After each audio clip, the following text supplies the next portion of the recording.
Chapter 6:17. Damn it. This was Thale's first thought. Half of his face was pressed against the cold stone floor, and he could feel the dust and pain.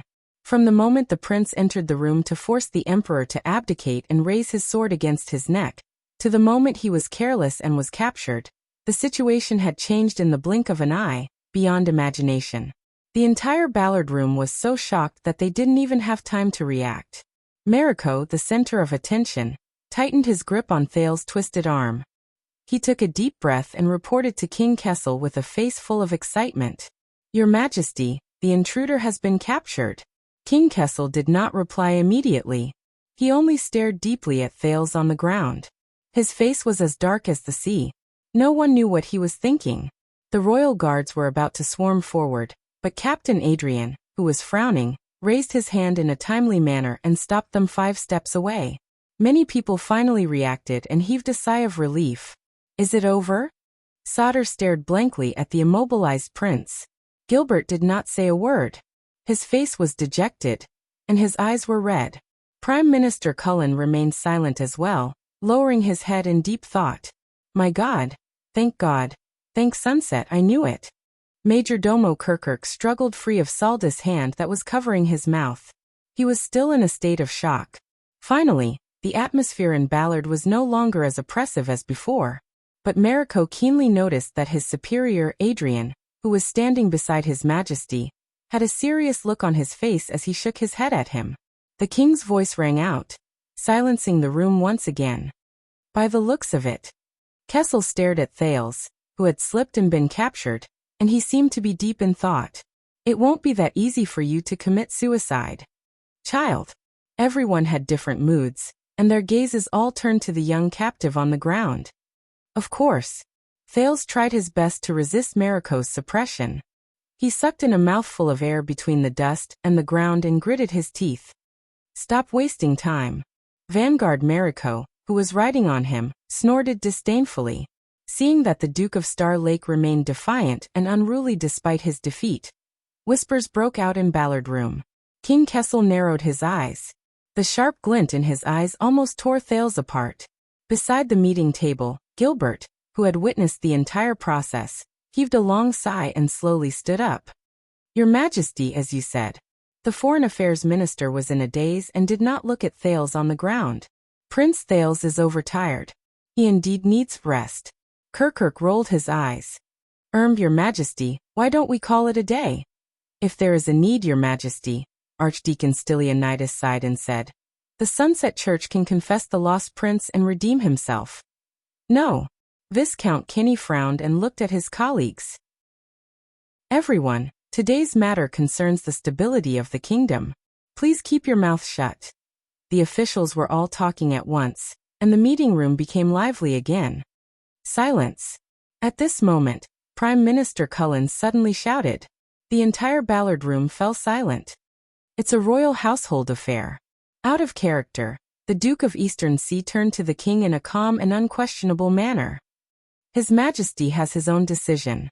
Everyone looked at the end of the long table again. But King Kessel did not react. Half of his body was in the shadow of the throne, and only his head and chest were exposed to the light of the fire, which made his eyes flicker. The king's silence seemed to have a magical power as it gradually infected the entire meeting room.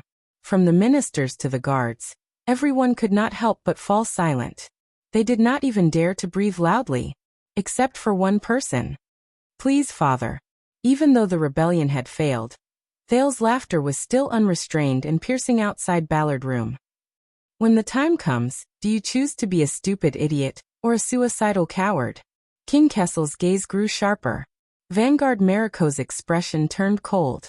He exerted force on his knee and cut off Thale's words with a hiss of pain. At this moment, "Mariko." King Kessel's voice sounded faintly. "Let him go." At that moment, everyone was stunned. "Yes." Mariko first accepted the order excitedly, then reacted and looked up in shock. "Your Majesty?" What did you say?" He was not the only one who had this question. But Prime Minister Cullen's expression was thoughtful. Gilbert's eyes lit up with hope, and more people had doubts and fear. Only one person was not surprised. On the ground, at an invisible angle, Thales endured the pain and curled the corners of his mouth. I said. King Kessel snorted coldly. His voice was not loud, but it made everyone subconsciously quiet down. Jadestar has made a promise. The Iron Hand King gazed deeply at his unfilial son. As you wish, child. Let's talk. As the king's voice faded, there was a moment of silence in Ballard Room. Many people exchanged looks of bewilderment. Mariko took a deep breath, violently pulled Thales up from the ground, and pressed him heavily against the table, causing the latter to groan in pain. Your Majesty, Prince Thales is plotting a rebellion. Once he escapes, he may harm you. He was not the only one worried. The ministers in front of the king spoke at once. Alone. Advisor Sauter looked at the load-bearer's sword that had long been confiscated by the royal guards. But your Majesty, at least let Adrian be present to protect. Well, if we want to interrogate him, we can find a cell, the kind with bars. This was the shaken Chief Kirkirk. What about the Secret Intelligence Department? Let them handle it. No, today's matter is not to be leaked. Bang. There was a dull thud. It was King Kessel's heavy punch on the table. The teacups on the table rattled noisily. Everyone was shocked. The ministers and guards came to their senses. They lowered their heads and waited nervously for the king's reprimand. The room was instantly silent. But the Iron Hand King said nothing. He merely lowered his eyes and maintained his silence, calm and steady, like a hunter patiently waiting for his prey. A full 10 seconds. During this time, everyone lowered their heads and dared not breathe too loudly. Thales was still pinned against the table. He panted as he waited for the oppressive silence. Finally, Lord Adrian, who was closest to the king, sighed and took a step forward. His Majesty has made a decision. Royal guards, everyone, leave the room immediately. When the guards heard this order, they looked at each other in dismay. Sir. Mariko looked up hurriedly. We can't take the risk. The Emperor's Praetorian guards. Guard Captain Adrian's expression changed and he yelled. Why do you wave your sword? As soon as he said this, all the royal guards, including Mariko, were shocked. The king did not say a word and watched the scene coldly from the sidelines. Mariko glanced at Thales, who was pinned down by him, and swallowed with difficulty. This sword is only swung for the Emperor. It has no other use. Adrian nodded expressionlessly, and did not say anything else. Seeing this, the ministers whispered to each other, but the guards looked solemn. The next moment, Thales felt his arm loosen. The pain, restraint, and weight on his body disappeared. By His Majesty's order, Your Highness. Vanguard Mariko took a step back and stared at the teenager on the table with vigilance and indignation. He gritted his teeth but was polite. Please rise. Thales groaned and propped himself up from the table in pain. F***ck. He spat out a mouthful of blood, panted, kicked a chair away, and sat down heavily. Seeing that Thales had escaped, the expressions of the ministers changed slightly. The guards subconsciously put their hands on their weapons, but under Adrian's stern gaze, no one dared to act rashly. With a cold expression, Mariko bowed in the direction of the king and the commander, then turned around and arranged for the royal guards to leave the room in an orderly manner. My lords, the kitchen is ready for dinner, Lord Adrian said again, attracting the attention of the courtiers. Please. The guard captain raised his hand towards the door, his face beaming with joy and respect. It was as if this was just an ordinary court meal. From Gilbert to Sauter, from Kirkirk to Kenny, the ministers looked at each other. They looked troubled, doubtful, or worried, but none of them moved. King Kessel's gaze gradually turned cold. Just in time. I've been hungry for a long time. Let's eat, let's eat. Duke Cullen's cheerful voice rang out just in time to break the tension and awkwardness. The Prime Minister stood up excitedly and stuck out his belly. At that moment, he seemed to have reverted to the charmingly naive, pot-bellied Duke. Although Renaissance palaces' dishes are famous for being shabby and inflexible, and they never change. Just as they were about to reach the door, Prime Minister Cullen paused and turned around to give Thales a deep look. But I think there might be a surprise for this meal? There was a hidden meaning in his words, but no one dared to respond. Only the Iron Hand King snorted coldly. The Prime Minister chuckled, squeezed through the line of guards, and disappeared outside the door. Kirkirk, who had been fidgeting for a long time, looked left and right, shrugged with an awkward smile, and quickly caught up with the Prime Minister. With Kirkirk and Cullen as precedents, and the king's resolute attitude, the other ministers, despite their doubts and worries, did not delay. One by one, they filed out of the room. "Your Majesty, if you need anything," Sauter said solemnly before he left, "I'll be next door, waiting to be summoned." King Kessel seemed to come back to life and nodded imperceptibly at the military advisor. "Don't worry, Sir Sauter." Thales tapped the arm of his chair and looked tiredly at King Kessel. "I'll take good care of him for you. This will be a frank, sincere, cordial and friendly conversation." The teenager narrowed his eyes. "Father and son. King and prince. Jadestar and Jadestar." Thales snorted softly. "Isn't that so?" King Kessel did not respond, but his gaze deepened. Sauter frowned and turned around decisively. Gilbert was the last minister to leave. He looked hesitant and hesitated, but in the end he could not help but turn around. "Your Majesty, even if the knot in your heart is difficult to resolve, please consider the fact that you are related by blood, and that His Highness is still young." King Kessel's gaze, sharp as a sword, turned and landed on the Foreign Affairs Minister. Gilbert paused for a moment, but Thales' voice rang out again. "Thank you, Gilbert." With his back to Gilbert, Thales smiled and said in an unquestionable tone, "But according to the standards of the age of the Empire, I am already an adult." Gilbert was startled. Thales turned around and flashed him a bright smile. "I can already wield a sword and fight, marry a wife and have children." King Kessel did not move, but Gilbert's gaze was complicated. The Foreign Affairs Minister sighed and said nothing else. He staggered away with his colleagues. Seeing that all the important figures had left, Adrian secretly breathed a sigh of relief. On the other side, Mariko led the last few royal guards out of Ballard Room while keeping an eye on Thales. "Be careful, Vanguard." Thales' sudden voice caused Mariko, who was holding the bearer, to stop in his tracks. "That sword is the heirloom of the Caribbean family." The prince turned his head. "It's very heavy." Mariko took a deep breath. But before he could reply, Adrian had already spoken. "The sword may be heavy." The chief guard captain came forward and tidied up Thales' messy clothes. He did not forget to tear off some clothes and bandage the wound on Thales' neck and shoulder. "But it is our duty to carry the burden for the royal family." Looking at Adrian, who was bandaging his wound, Thales' tone became much better. "Thank you, Lord Adrian. Please apologize to the guards at the palace gate on my behalf." "They do not need to apologize." Adrian interrupted the prince. His attitude was still gentle, but his gaze was different. What awaits them is the examination of the flag bearer, the sentencing of the penal officer, and a lifetime record of dereliction of duty. Thales froze when he heard that. His tone became gloomy. "I am sorry." Lord Adrian smiled slightly, treated the prince's wound, and patted him on the shoulder. "I have already said, Your Highness." The chief guard captain nodded slightly. "It is our duty to carry the burden for the royal family." Mariko, who was behind him, snorted angrily. He pushed the bearer heavily against the ground and turned to leave. As Adrian was the last to leave, the door of Ballard Room closed with a bang. Only the king and the prince were left. They sat on opposite sides of the meeting table, facing each other under the illumination of the setting sun. Ballard Room was not large. It was crowded and lively when the imperial conference was held.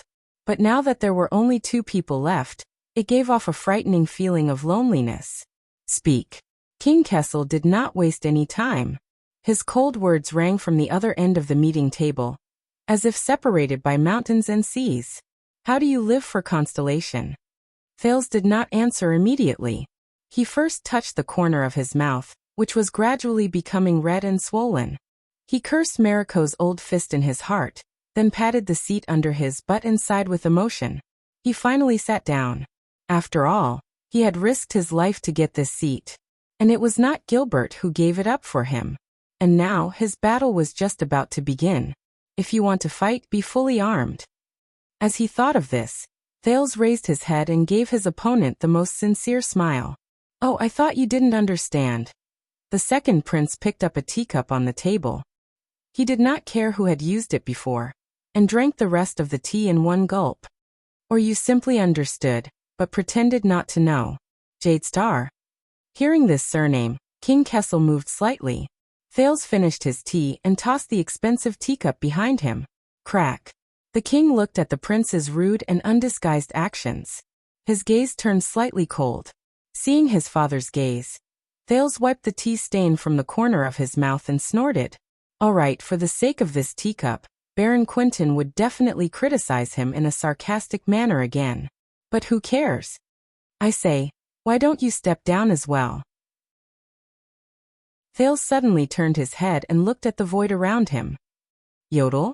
Hearing this name, King Kessel narrowed his eyes. But Ballard Room was silent. There was no response except for the flickering firelight.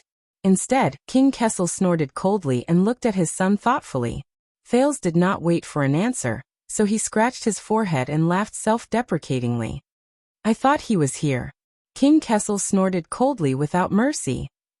Following Constellation's tradition, if a member of the royal family makes a mistake, the Iron Hand King's eyes were as sharp as blades, pinning him firmly to his seat.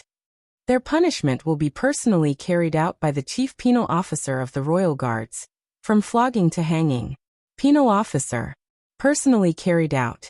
Recalling the scene of Mallow's whipping Glover and Doyle, Thales was silent. Therefore, this position tends to favor those who scrupulously abide by the law, are impartial, and do not fear the powerful. King Kessel had no intention of waiting for Thales to answer. There was a hint of threat in his gaze. Based on what happened today, the second vanguard, Merrick, is a good candidate. Merrick. Candidate for penal officer. Thales recalled Merrick's glare at him before he left. Feeling the pain in his chin and lower abdomen, the corners of his mouth twitched slightly. He said with a headache, yes, Vanguard Merrico is quite good. Even Cohen and Glover together couldn't take him down. Of course, these two big guys don't cooperate at all. And they get in each other's way. No matter what you're going to say next. King Kessel interrupted him coldly. Your foolish actions tonight have made the situation extremely ugly. The worst consequences have already occurred. Irreversible. King Kessel's gaze swept across him like a sword. The same goes for punishment. Including you and all those who followed you in your foolish actions. Punishment. Him. And the people who followed him. Why Ralph Cohen Glover Doyle? When he recalled these people who followed him into Renaissance Palace in a muddle-headed manner, the corners of Thales' lips curled up. Just like 6 years ago, when they followed him into Heroic Spirit Palace, didn't they? The teenager exhaled and leaned against the back of the chair. All right, I admit, now it seems that my actions were a little hasty, as well as risky. Thales shrugged and accidentally affected his injury. He could not help but grimace. I'll pay attention next time. Unfortunately, his father's face was still cold, and he had no intention of cheering for his joke. It seems that you have learned nothing in the Secret Intelligence Department. Still impulsive, stupid, ridiculous, lame. King Kessel used 4 adjectives to complete this sentence. Thales pursed his lips and nodded politely. Impulsive, stupid, ridiculous, lame. And do you know how many important things you've delayed on this occasion and at this time? I know. Thales answered quickly. But I also know, he collected himself, returned to his battlefield, and looked up at the king. As we speak, there are still people in the kingdom who are waiting, anxious, and dying in despair. Thales' expression became serious. There are even more people who do not know what kind of fate awaits them. He met his father's gaze. So I had to come. Had to come? The Iron Hand King sneered, but there was no smile in his eyes. I didn't bring the crown, but I brought the head. The king's voice turned cold. Why, do you want to come and get it? The setting sun just fell outside the window. Kessel V's figure was dark and blurry in the scarlet light. Thales smiled. He didn't bring the crown, but he brought the head. After King Nuvan's death, the blood-stained dragon-scale crown flashed before his eyes. The next moment, the sin of Hell's river surged in his veins. The prince's expression turned cold. His figure flashed and he pounced on the king. Swoosh. As the chair rubbed against the ground, Thales' expression was resolute. He leaned forward from his seat and suddenly extended his palm towards King Kessel opposite him. The Iron Hand King did not move. He was not surprised. He just stared coldly at the approaching Thales. Smack. With a muffled sound, Ballard Room returned to peace. The setting sun and firelight reflected Thales' figure in a bloody red light. His palm stopped above the meeting table, but was firmly restrained and could not move an inch. He was only a few feet away from King Kessel. The light flickered, causing the shadows to tremble, feeling the belated strong wind. "I say, you're really here." Thales was expressionless. He did not even look at the mysterious figure that suddenly appeared in front of him. Yodel. Yodel Kato, the masked protector he was all too familiar with, was kneeling on one knee on the meeting table. He held Thales' wrist tightly and protected the king behind him. Yodel did not answer. His mask was thick and rigid. His gloves were cold as ice. His movements were steady as usual. Thales looked at the place where his palm was and sighed. What a pity. Just a little more. The masked protector lowered his head slightly. On the table in front of the king, under Thales' fingers, lay a crumpled letter. On the cover, the iris-shaped wax was beautiful and exquisite. Yodel was momentarily stunned. He raised his head. The deep holes on the purple mask met Thales' eyes. "Let him go." The king's voice rang coldly. Thales curled his lips. He looked at the masked protector and raised his eyebrows. "I think he's talking about you?" Yodel was silent for a moment. In the next second, the air in front of Thales rippled and stirred up ripples. Yodel's figure became blurry. Faced with this familiar scene, Thales just stared at the mask, as if he could stare through it and stare straight into the other pair of eyes behind it. Soon Thales felt his wrist loosen. The ripples disappeared completely. Thales felt the lingering pain on his wrist. He sighed and chased the hint of melancholy out of his heart. Since he had already made his decision, he had no spare energy to reminisce about the past. The teenager reached out to grab the letter, retreated from the meeting table, and sat back in his seat. "So, this is the letter, but leader was talking about." "But leader?" King Kessel frowned. Thales explained absent-mindedly as he read the letter. "Oh, you know, the Secret Intelligence Department has a group called the Princes, but..." "Forget it, it's not important." Seeing that the Iron Hand King did not care, Thales shrugged. He hastily scanned the elegant and calm words on the letter, and extracted the main points. TSK, paying taxes to serve, and supporting the budget of the regular army? Thales put down the letter, his eyes shining. "Congratulations. I'm sure Lord Sauter is very happy, and Lord Kirkirk is also very satisfied. Your wish to expand the regular army has been fulfilled, and everyone is happy?" King Kessel was silent for a while. "You broke the ban and barged into the palace," the king said faintly after a few seconds. "Treason of words and conspiracy of treason. Is this what you're saying?" Thales laughed. His laughter was so loud that it resounded throughout Ballard Room. But the king's expression remained indifferent, and he only looked at him coldly, until Thales' smile faded and he said solemnly, "Then where's the pit?" The Iron Hand King narrowed his eyes. His silhouette became brighter and clearer under the light, no longer a blurry shadow against the light. "Where's the pit?" Thales took a deep breath, leaned forward on the table, and raised the letter in his hand. "I say, this petition is both flattering and self-justifying. Not only does it want to pay taxes, it also wants to abolish military service, and it doesn't even care about tarnishing its reputation in order to make a public appeal for the nobles in the country to follow suit.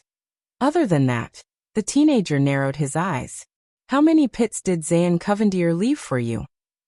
At that moment, King Kessel's pupils flickered slightly. How many traps? How many difficult problems? How many obstacles? How many flowery, beautiful words? How many of his smiling, sinister intentions, while you clenched your teeth in exasperation and could not do anything to him? King Kessel did not answer, but the atmosphere around him grew colder. Seeing the other party's reaction, Thales snorted and shook his head. He did not press for an answer, and just leaned back in his chair again. "I know. Ever since he hired a vampire to assassinate me 6 years ago, and had to compensate you with a few crystal drop mineral deposits, your relationship with him has been pretty good. You and your subject get along well and cooperate at times. Or to deal. But believe me, father, Zayn and I, we are old acquaintances. Thales stared at the letter in his hand, his gaze gradually turning cold. Better to die for a friend than to perish for an enemy. Compared to allies, enemies know each other better.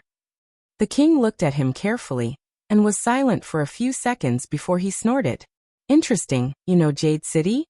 Thales looked up and shook his head decisively. No, I know nothing. King Kessel frowned. But I know that Zayn is not a lamb waiting to be slaughtered. Zayn's image appeared in front of him, leaving Thales in a daze. He prides himself on being virtuous, but he is good at scheming, and never makes a losing deal. He puts on airs in front of others, but seeks revenge for the smallest grievance behind their backs. He is an exquisite and troublesome egotistical bastard. Thales snapped out of his daze and looked at the king seriously. He will not accidentally lose a weapon at a banquet, or rather, he will not work himself to the bone for you and dedicate himself to a small matter like murdering the Prince of Constellation. The teenager's voice trailed off, but King Kessel's expression remained unchanged, cold as ever. It was as if he did not hear the sarcasm in his words. That's it, the king said flatly. Nothing else? Thales smiled. He observed King Kessel's reaction and found that, as usual, he could not sense the subtle changes in the other party's expression and movements. Even with Hell's senses, he could only see an iron wall and a cloud of fog. But so what? Of course you know all this very well. You also know him and understand him, Thales said with certainty. You already knew. Even though you foresaw all kinds of unfavorable situations, knew that Zayn was not easy to deal with, knew that he would not go along with your wishes. The prince was resolute. But you still chose him. You still took the opportunity to blackmail him, threaten Jade City and South Coast Hill, and threatened him to solve the budget gap for the expansion of your regular army. Thales stared fixedly at King Kessel, and suddenly had a realization. Neuven Chapman the Calamity, and now Kessel. Meet the enemy, observe the enemy, subdue the enemy. But it was another battle. King Kessel looked at him for a long, long time before he let out a faint, cold laugh. You're wasting my time. Why? Thales suddenly spoke, interrupting the king. Why does it have to be South Coast? Thales leaned forward slowly and pushed the letter from Iris Flowers to the other party. He spoke softly. He said softly, why does it have to be Zayn who provides the budget for your army expansion? To make the call for you to reduce the conscription? To open the door for you to reform the military system? To pull the war chariot of the kingdom for you? The king's gaze shifted. Humph, King Kessel sneered. Because he bumped into the door, because he was stupid enough to reach out to Renaissance Palace. Thales closed his eyes and took a deep breath. No. He opened his eyes gently. The reason it's South Coast is because of Zayn. Because you have no other choice. Thales stared fixedly at the Iron Hand King. And the reason you have no other choice. But Thales could not finish. Before your people suffer along with you. King Kessel looked annoyed and gradually lost his patience. Don't you have anything else to say? With a rumble, Thales stood up, gritted his teeth, and slammed the table. Bang! Because of Western Desert. Thales roared, interrupting the king's words. At that moment, the sin of Hell's river rolled over, helping Thales roar so loudly that it shook Ballard Room. Western Desert. The prince's voice was so loud that the candlelight flickered and the shadows trembled. Western Desert. Upon hearing this name, King Kessel's sharp gaze froze in midair. Your Majesty? Anxious knocks and questions came from outside the door. Your Majesty? What happened? Please answer me. But at that moment, both Thales and King Kessel in the room had no time or intention to pay attention to the voices outside the door. Their eyes met in the air, like two swords intertwining, sparks flying as they rubbed against each other. Because your first choice, your best choice, is the horse you've reserved to pull your chariot. Amid the rapid banging on the door, Thales enunciated each word clearly. He used all the strength in his body to force these words out of his mouth. It should have been Western Desert. Not South Coast. At that moment, his gaze turned into the sharpest blade, piercing Kessel's eyes. With a bang, the door opened. A group of royal guards led by the 2nd Vanguard, Mariko, rushed in anxiously. I knew there would be an accident. Protect His Majesty, Take down the traitor. But in the next second, King Kessel, who was sitting on the throne, turned his head abruptly and roared. Get out! Mariko's words came to an abrupt halt. He looked at the unharmed but furious King Kessel, and was suddenly at a loss. Your Majesty, I thought. But the Iron Hand King no longer paid attention to Mariko. He just frowned and stared at Thales. But Thales smiled. Father. The prince took a deep breath and became more certain of his guess. He could not help but smile. Why are you so angry? King Kessel restrained his anger. His breathing gradually stabilized, but his gaze grew colder. Step down, Vanguard Mariko. Thales returned to his seat, still having the time to reach out and tidy his collar. At this moment, although his face was covered in dust, he looked surprisingly elegant and calm. We are all decent people, not northern barbarians who would kill their brothers to usurp the throne or rebel against the king. Mariko gritted his teeth angrily. By the way, Your Excellency Vanguard. Thales' smile was bright and gentle. He clamped his right thumb and index finger into a right angle, and playfully made a shooting gesture at Mariko. His Majesty thinks very highly of you. Mariko was taken aback. Captain Adrian's hand reached out from behind, pressed on the back of his shoulder, and pulled him away in an irrefutable manner. Only then did the dutiful Mariko realize that the Jade Star's conversation could not be understood with common sense. The door closed again. Only then did Thales notice that at some point, the sunset outside the window had completely disappeared. All that was left was the chill of the night. Why? The king's voice rang coldly. Although it was only a question, Thales knew what he wanted to ask, just like before. A few months ago, when I was still in the headquarters of the Secret Intelligence Department in Dragon Cloud City, worrying about how to escape back to the kingdom, Putre told me that behind the rescue plan, countless people in Constellation worked hard day and night. Thales' thoughts flew back to Dragon Cloud City. He said faintly, so I asked him. Was it worth it? Putre. King Kessel repeated the name, his eyes bright. Putre Nemain, he told you? But Thales ignored him. He was just immersed in his own past in a daze. The entire constellation mobilized. Thousands of soldiers went deep into the desert. Countless officials came one after another. You even handed over Blade Fang's camp, which was directly under the royal family, and let go of the western battlefront that you had controlled for many years. Such a big battle and sacrifice, just to welcome back an insignificant hostage prince who had been silent for 6 years in a foreign country. Thales sighed, returned to the present, and looked straight at the Iron Hand King. Was it worth it? Not a bad question. Kessel V stared at Thales coldly and disdainfully. But you have a terrible answer. A terrible answer. Thales snickered, looked at the ceiling, and shook his head in a self-deprecating manner. Of course not. King Kessel did not speak. His silhouette flickered under the illumination of the everlasting lamp. Thales raised the letter in his hand. In 6 years from the vampire to the banquet, I was murdered twice by Covendier. At that moment his eyes were filled with complicated emotions. One after the other, you did not forget to ask for compensation from iris flowers, and made a lot of money. You haggled over the smallest details. You were calculative, and you were shrewd and calculative, father.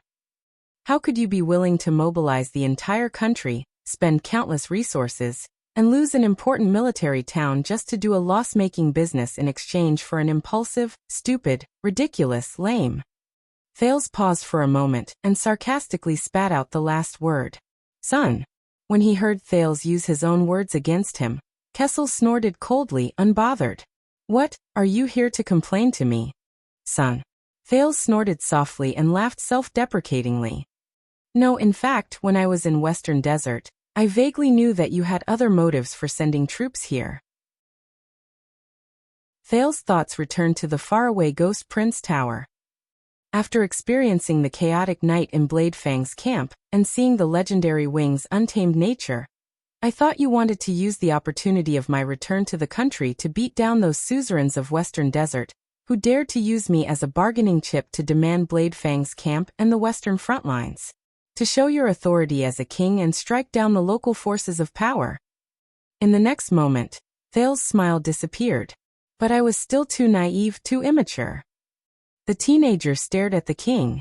Until today, until this imperial conference, until this letter.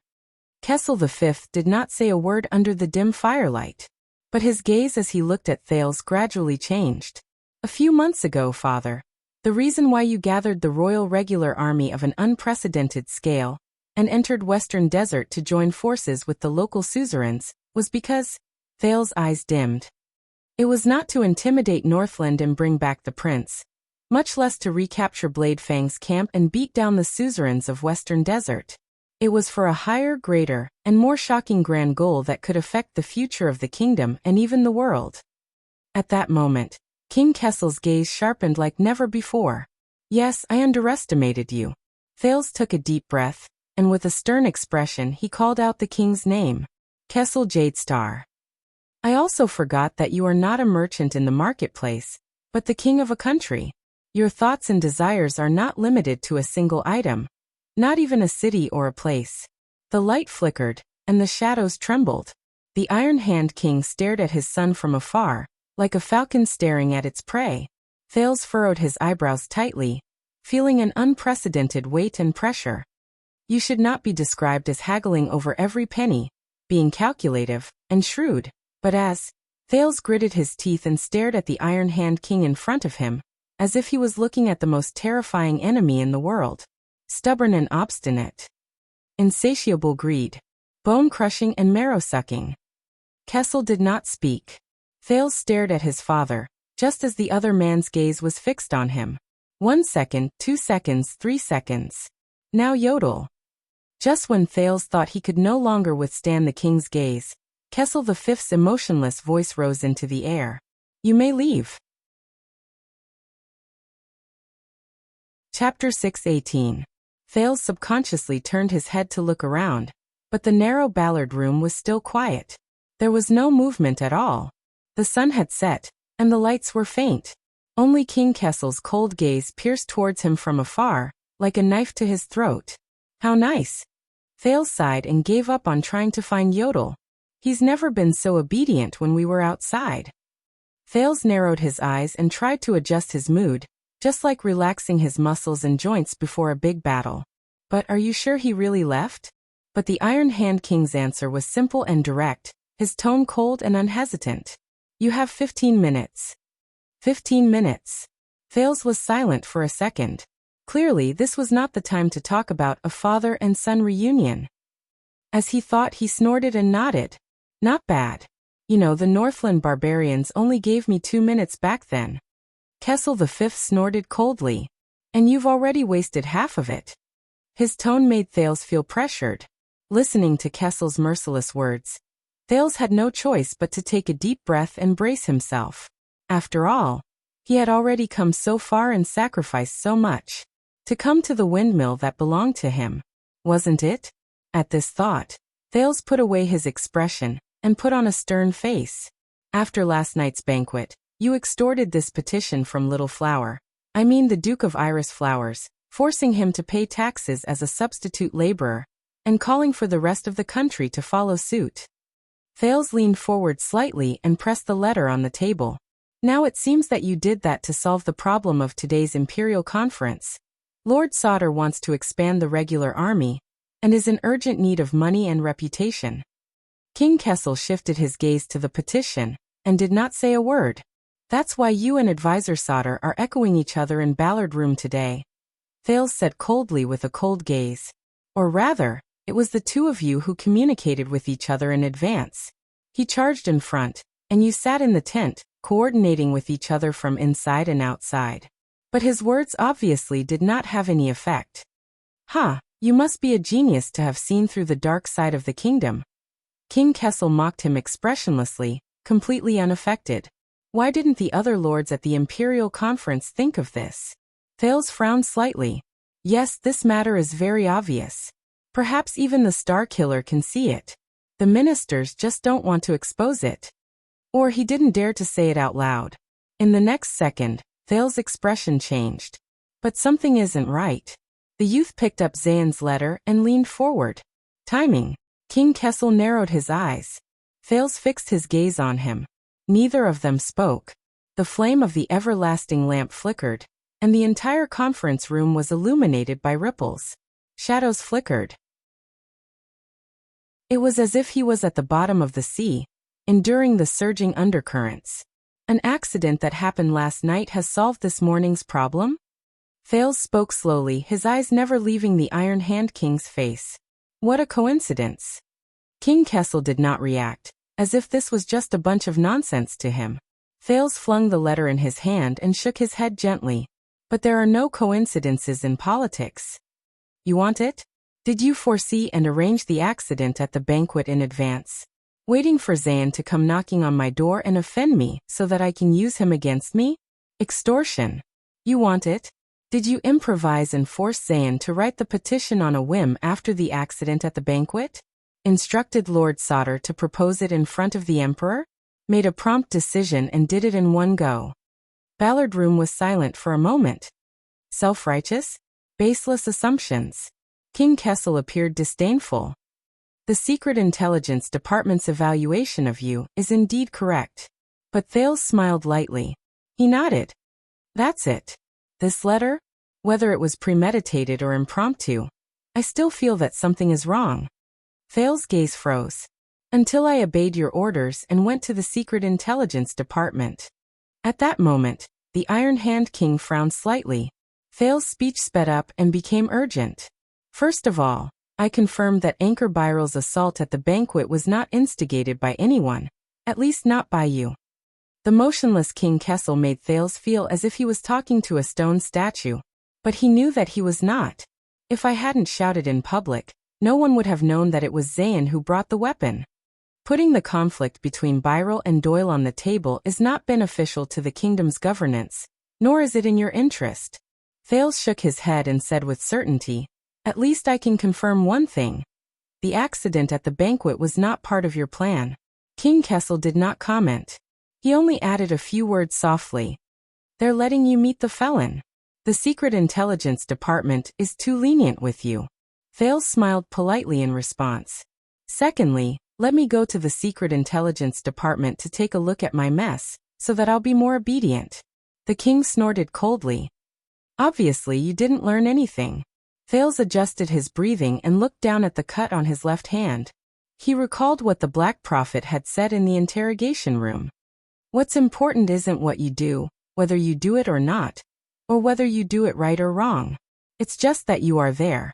It's your position and existence.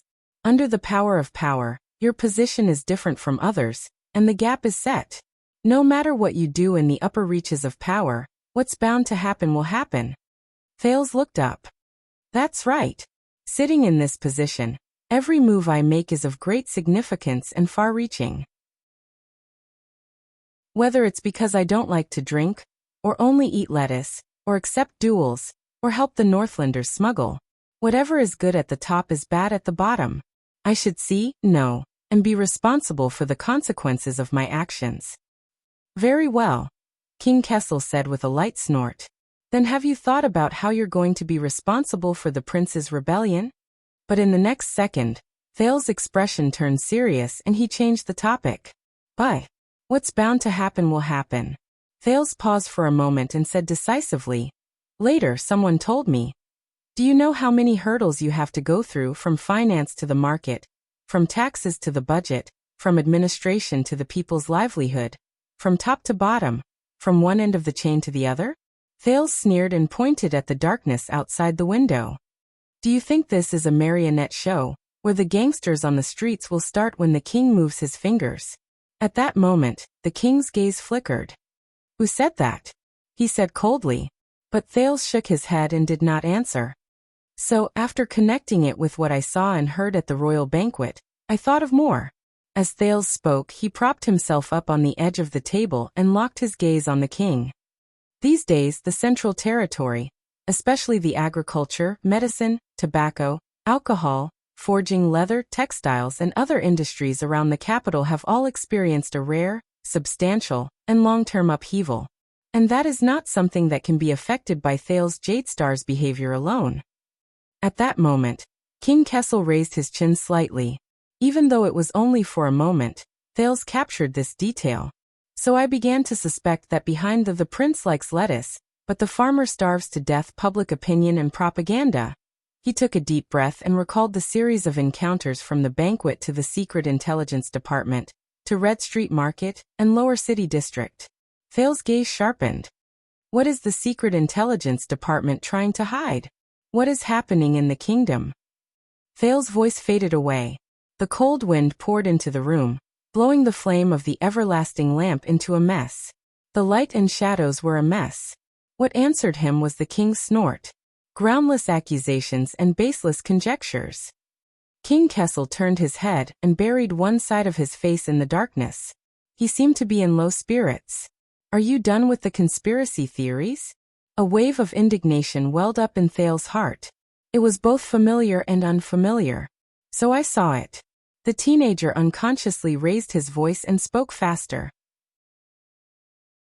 Whether it is the gap between the supply and demand of food and wine production, or the unprecedented shortage of various medicinal herbs that has raised the market price of medicine, or the conflict between the criminal gangs that revolve around the imbalance of market interests, the Northlanders who want to privately buy food for the winter but run into trade barriers, the abnormal flow of people from the frontier to the inland, and the craftsmen of the foundry industry are constantly being secretly recruited by the army, and perhaps even more.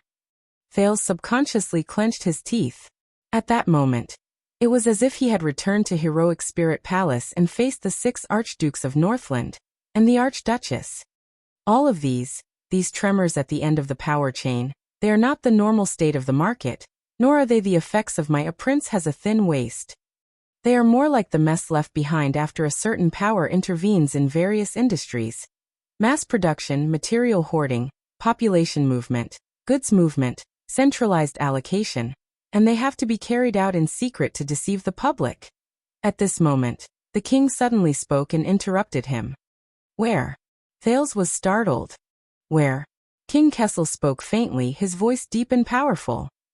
After leaving the secret intelligence department, his body leaned forward on the table and his face emerged from the shadows. Like a lion striding forward, he looked for the best position to pounce. Where else did you go? What did you do? Who did you meet? Each of King Kessel's words was slower than the last, but each was more urgent than the last. There was a hint of danger. Where did I go? What did I do? Who did I meet? Thales paused slightly. One night of romance, Laurel Club, Grove Pharmacy, Sunset Bar, Abandoned House, Cohen, Sissy, Lillian, Tinker, Groff, Morris, Layork, all of them. His past. Thales clenched his fists. But he took a deep breath and dispelled the faint fear he had when facing the king. In its place was 100-fold vigilance and carefulness in the face of a powerful enemy. Let me think. He leaned back in his chair and smiled. His voice was confident and relaxed. Red Street Market, Lower City District. Prostitutes, brawls. Men, women. And people outside of these too. King Kessel frowned. Thales smiled as usual. If you ask Butt-Ass Leader or those who are following me in the dark, they'll probably tell you this. The next second, the king's frown slowly relaxed. That beggar's den, right? King Kessel snorted softly, as if he was talking about a trivial matter. After so many years, you still belong there. Beggar's den. Every time you're injured, you still run back, feeling wronged, like a cub returning to its mother's arms. You cry loudly and find your courage there. As his voice faded, King Kessel turned his head and glanced at him lightly. Thales shuddered slightly. He looked at the king's gaze and suddenly understood. Thales knew where the indignation that was both familiar and unfamiliar at the same time came from. The teenager recognized that gaze from the king. 6 years ago, he was brought back from the abandoned house by Yodel. It was the first time he saw this dignified man in Mindy's hall. At that time, the man had the same expression on his face. Disdain. Indifference. Indifference. Thales closed his eyes and took a deep breath. But this time, a long time ago, the moment I was taken away by my grandfather, everything changed. Glover's dejected words rang in his ears. We Lillian, Tinker, we can't go back. Forever. The teenager opened his eyes abruptly. So from the above, I've confirmed the second point. Thales's expression was cold and stern as he grabbed the letter from Iris Flower.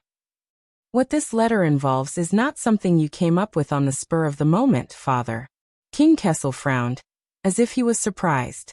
Thales enunciated his words clearly, and his logic gradually smoothed out. He broke through the layers of awkwardness he once felt when he faced the king. Long before Lord Saldus' radical proposal, the large-scale expansion of the regular army of the royal family had already begun in an orderly but unstoppable manner, in the entire Central Territory, and in all walks of life. Rations, supplies, equipment, weapons, logistics routes, and even possible future sources of conscription and garrisons were already in full swing and were in full swing. If we take into account the time taken to conceive, plan, prepare, investigate, coordinate, mobilize, and take action, it may have lasted several months or even a year or two, and has far-reaching implications. It's almost like a war mobilization, just that it's more low-key, more sneaky, no loud outcry, no declaration of war, to avoid market turbulence, and to prevent anyone from noticing anything amiss. Thales narrowed his eyes. So much so that the kingdom's secret intelligence department has no choice but to cover up leaks everywhere, and even use the prince's name. King Kessel's gaze turned sharp. Smack. Thales slapped Zayn's letter onto the table. From this, it can be seen that Lord Saldus' expansion proposal wasn't as simple as informing you and getting your approval. He stared intently at the king's cheek and said coldly, "You and the kingdom's secret intelligence department, you must have been planning this for a long time, and determined to succeed." Ballard Room fell into a long silence. Humph. A few seconds later, the Iron Hand King's snort sounded faintly. "In that case, you're not too stupid after all.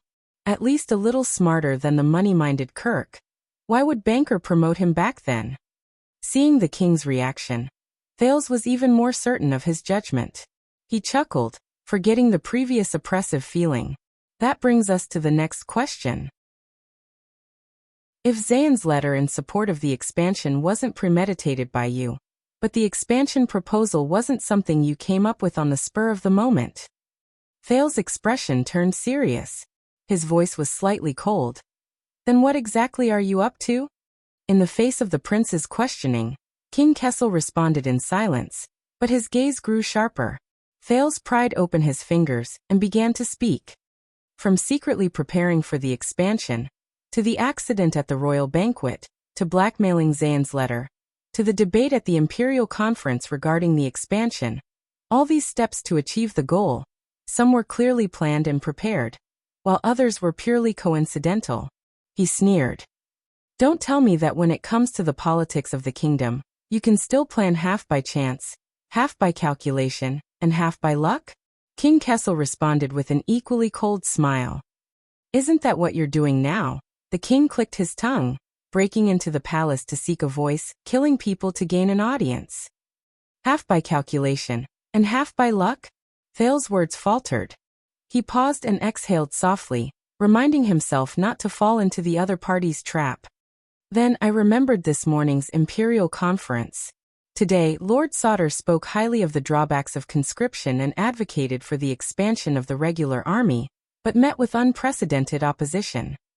Starting from the Prime Minister, most of the people at the Imperial Conference were caught off guard and unprepared for this proposal, whether it was finance, diplomacy, agriculture, or production.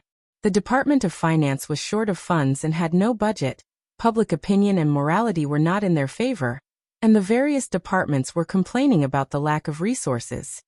King Kessel's gaze shifted. Thales realized that although the statue-like king remained silent, he was no longer expressionless. This discovery caused him to be extremely excited. It was as if an invincible and flawless formation had finally been broken through after a series of attacks. The conditions and situation were not sufficient. Even if everyone knew that this was your intention, Saldus' proposal was met with heavy resistance. In the end, he could only lower his demands and make repeated concessions, limiting the reform of the military system to Eternal Star City and the Jade Star private army. Thales changed the topic. That's why I'm even more puzzled. You, the kingdom's secret intelligence department, and Lord Sauter had been planning for a long time. A large-scale national policy decision that had already been quietly rolled out in secret. Why didn't you inform your own people beforehand? And didn't you inform them at the imperial conference? So that when it came down to it, you ran into a situation where the kingdom was strapped for cash, and the vassals objected in unison. You lacked money, reputation, and manpower? Thales stared at the king, waiting for an answer. In the end, you still had to rely on an unlucky sucker, Zayn, who bumped into you yesterday, to wave the flag for you and provide the initial funds? Silence. In that instant, King Kessel's eyes turned cold, as if Thales was the problem. Why? He restrained his unnecessary expression and said in an unfriendly tone, "Because you know nothing." Nothing. Thales smiled. He was even more certain of his guess. "I really don't understand," Thales said seriously. "This initiative of yours was clearly prepared in secret for a long time, and you were determined to carry it out. But because of insufficient communication and coordination, and insufficient conditions and situation, you could only reluctantly take a step back, and rely on accidents and luck to fill in the gaps." The teenager's expression turned cold. "In this matter, your political skills are too lame and clumsy." In that second, the Iron Hand King snorted softly, unsure if it was out of dissatisfaction or disdain. Thales shook his head. "No, this is not you, Iron Hand King Kessel Jadestar V. This is not in line with your usual assertive and uncompromising character, nor does it conform to the Secret Intelligence Department's style of being prepared for anything. Look at Dragon's Blood. Overnight, Northland collapsed, the giant dragon wailed, and Extet declined due to internal strife. That is a classic example of your strategizing and stirring up a storm." Kessel V was expressionless when he heard Dragon's Blood. Thales raised his head and straightened his clothes. "There is only one explanation. First of all, you have indeed planned for a long time for the expansion of the regular army," Thales said coldly. "The regular army of the royal family, this chariot of the kingdom, is destined to roll forward unstoppably under your will." King Kessel did not speak. But sometimes silence was the greatest response. Thales continued in a low voice. "However, this extortion letter was indeed an impromptu idea." The prince smiled and said softly, "Because in your original plan, the warhorse that was supposed to pull the kingdom's chariot for you accidentally ran out of control and lost its footing. In that instant, King Kessel's fingers moved imperceptibly. So you can only settle for the second best, making do with what's available. When you're hungry, you can't be choosy and use whatever you have at hand. Little Flower and his South Shore Hill are just like that. They're just a stupid pony that has lost its way. They walked into the stable in a muddle-headed manner, and you immediately put the bridle on them, nailed them to the saddle, and hurriedly pulled the cart." Thales fixed his gaze on his father. He pushed Zayn's petition to the middle of the table, so that the iris emblem was facing the king. Using shoddy goods to make up the numbers. Thales waited for a few seconds after he finished speaking, until King Kessel's face finally showed a few unusual changes. "Warhorse pulling the chariot." The king snorted and reached out to pick up Zayn's letter. "Interesting." Thales took in the entirety of his expression. The youth smiled slightly. "But as I said, Little Flower is not a lamb waiting to be slaughtered."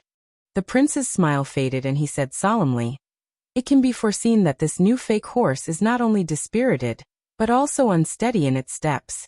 The boss is unwilling, and it will puff and puff when it pulls the chariot. At best, it can only be considered inferior." Thales' tone changed. As for the original, the genuine horse, at that moment, King Kessel's gaze was like the edge of a sword. The youth curled up the corner of his mouth. "I guess, compared to Little Flower, who's just there to make up the numbers, it must have fewer problems. It's hale and hearty, and its hooves are sturdy, and it's hard-working and conscientious. It must be of superior quality." The Iron Hand King did not speak. He just put down the letter and quietly waited for Thales' answer. The prince's tone slowly rose, as if he was slowly unfolding a story. "For example, it allows you to expand the regular army without having to worry about the shortage of money and food budget, without having to worry about the pressure of public opinion, and without having to worry about the ministers in the imperial conference. You don't even have to argue with the experienced departments of the kingdom." Thales spoke slowly but saw King Kessel's frown deepen. As long as you, Sauter, and the Black Prophet are the three powerhouses of the king, the Ministry of Military Affairs, and the kingdom's secret intelligence department, that's enough to solve the problem. Safe, smooth, successful, low-key, and leave no room for future trouble. Expand the regular army of the royal family. Thales exhaled and narrowed his eyes. Or more. The Iron Hand King listened to the youth's words, but he did not respond immediately. Ballard Room fell into a deep silence. Even the lights seemed to have been frozen. But Thales was very patient. He was familiar with the battlefield he was in. The Iron Hand King was silent for a long time before he spoke in a low voice. So, how did you find that genuine horse? Thales stared at him for a very long time before nodding slightly. I learned about the situation in the West from many sources. The West? King Kessel did not speak. Thales said slowly, I know that since the Bloody Year, the Western front line has been maintained for so many years. The vassals of the Western Desert, led by Fakenhaz, are so experienced and cunning that they have long reached the peak. No matter how you try to comfort them, warn them, or even beat them up, it will be useless. But you can't risk universal condemnation and fall out with them. You can't let go of the legendary Wing's vicious dog collar, and let him carry out a bloody massacre. Treating the nobles the same way you treat the orc prisoners of war would cause the entire constellation to boil out of control. Thales became serious. So it's very unreasonable for you to waste a lot of money and food a few months ago, and send the regular army of the royal family to the quagmire of Western Desert. You're not there to beat the dukes, because it's useless. Nor to destroy their families, because I don't dare to. Nor to welcome the son of 1,000 miles away. Thales' eyes flashed. Because in your eyes I'm not that important. It was getting colder in Ballard Room. King Kessel's gaze slowly changed. He unknowingly left the back of his chair and leaned forward. That's right. Sir Saldus' proposal this morning, such as reducing the Jadestar private army and experimenting with the expansion of the regular army in Central Territory, is just the tip of the iceberg. As for the months or even years of preparations in secret, it's not just for the expansion. Thales' voice grew colder. A few months ago in Western Desert Hill, on the eve of my return to the kingdom, you dispatched the main forces of the 3 divisions of the regular army of the royal family to conquer the desert in the west regardless of the losses, for no other reason than. As the prince spoke, King Kessel's pupils slowly contracted. Thales spoke softly, and in the calmest and most indifferent tone, he revealed the most shocking truth. Just to legitimately expand your regular army of the royal family on a considerable scale after the Desert War, during the most urgent and tragic invasion of the orcs and barren bone people, you had to seize the rare opportunity of the Western Desert's feudal lords gathering in one place, and using all their assets to plunder their wealth, absorb their nutrients, and fill up the army. Then, take advantage of the moment when the feudal lords mysteriously lost the war and suffered heavy losses to disband their bloated and incompetent conscripted army in one go without any opposition. The cold wind whistled and the shadows of the lamp swayed. Thales' gaze froze and his heart was heavy. Based on the advantage that the Western front line has been under military control for a long time, implement a military reform on the spot, redesign the border defense, and re-establish rules and regulations. In the end, just like Blessing's town that has lost its autonomy, you had to abolish the independent military obligations and rights of the vassals of Western Desert from their roots. King Kessel lowered his head slightly. The flickering lights reflected the shadows under his eyes. Thales gritted his teeth. Power begins with violence. After Mendes III spent more than 100 years to weaken their economic, political, cultural, diplomatic and status privileges, you Iron Hand King Kessel V, you wanted to command the power of thousands of troops, the might of a thunderbolt, the speed of lightning, and the momentum of a tidal wave. On this piece of land in Western Desert, completely and thoroughly sweep the natural military rights of the feudal lords and feudal lords since the founding of the country into the trash heap of history. Thales stared at the silent King Kessel, but could not help but think of Chapman Lampard, whom he had faced in Heroic Spirit Palace. Once you succeed, The Western Desert families as illustrious as Fakenhas and as insignificant as Byril will completely become rich men and landlords with empty titles and assets, leaving only their genealogy and history, but no longer able to resist the might of the king, and eventually expand to the whole country, forging a new normal of Constellation's rule. Thales said faintly, completing the sage's chess game, the ultimate step. King Kessel did not speak. He just stared at the second prince with a profound gaze. All of this, finally after a while, King Kessel's voice came softly. Did you think of it yourself? Thales' gaze shifted. Of course not. Someone told me. King Kessel's gaze shifted. Thales raised his head and accepted it calmly. Everyone. King Kessel looked puzzled. Thales showed a smile. From the nobles at the top, to the common people at the bottom. Even you. Your Majesty. King Kessel frowned hard. But Thales snorted. Do you remember what you said to me the first time I met you after returning to the country? That sword. And that it was because of that sword that I became the Duke of Star Lake. King Kessel narrowed his eyes. The Duke of Star Lake looked up, his eyes glowing. And the reason why you were so dissatisfied with me accepting Fakenhas' sword? Thales said coldly. Not because of what has already happened, but because of the things that should have happened in Western Desert in your plan, but did not happen in the end. King Kessel's eyes slowly widened. Yes, your operation in the West Baron failed. You didn't follow your original plan to complete your military reform in the West Baron under the rare conditions. And the horse stumbled and fell short of success, not because of anything else. It is precisely because... Thales raised a finger and pointed at himself gently. Me. The prince's voice faded away. Ballard Room was dead silent, and there was silence everywhere. For a full 10 seconds, the Iron Hand King did not respond at all. But the way he looked at Thales slowly changed.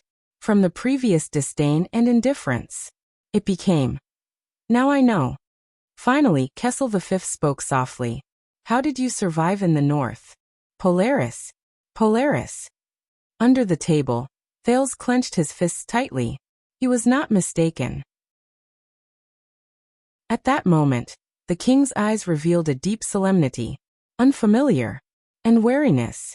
Thales smiled faintly and spoke more briskly. Now have I grown fast enough? King Kessel's eyebrows twitched. Enough to bear the weight of Constellation? Thales narrowed his eyes and sized up the king. Enough for me to participate in this game of chess? Thales' tone was relaxed, with a hint of mockery.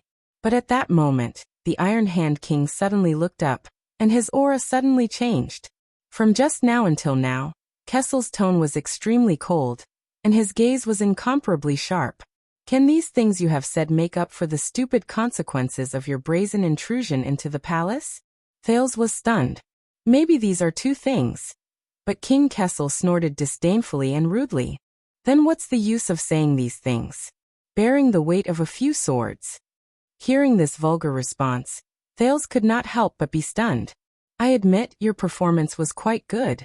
But unfortunately, the 15 minutes have been used up. Tell Vanguard Mariko that I have granted him permission to carry out the prince's punishment, because he trespassed into the palace and committed the crime of treason. After saying that, the Iron Hand King turned his head and coldly and rudely ended the conversation. Thales frowned tightly. As expected. His father was not a man who would be easily shaken by accidents, even if he was facing his son. But just a second later, Thales' expression relaxed. Do you want it? King Kessel furrowed his brows. In the narrow, dark, and cold Ballard Room, Thales rubbed his arms and did not look at the other side of the long table. Do you still want it? The Iron Hand King did not look up, but there was a hint of doubt in his eyes. Thales took a deep breath, pointed at the letter on the table, and said faintly, as I said, Zayn will not let you take advantage of him easily. This inferior horse will only walk into a pit, and is not easy to ride. But do you still want it? At that moment, Thales recalled Stake's tone when he bewitched others in the tavern. Do you still want to complete it? Do you still want to complete the unprecedented change in the history of Constellation, or even the entire world of Errol? King Kessel's expression changed slightly. The prince's voice grew quieter, and his tone was thought-provoking. Reform the military system, reverse the legal system, take in the soldiers of the feudal lords, and promote the army of the king. From then on, let the regular army of the royal family become the only, orthodox, legal, and powerful violent force in Western Desert Hill. Ballard Room returned to silence. Until a few seconds later, the king's voice also rang out, hoarse, cold, and enunciating each word clearly. What do you mean? Thales clenched his fists tightly.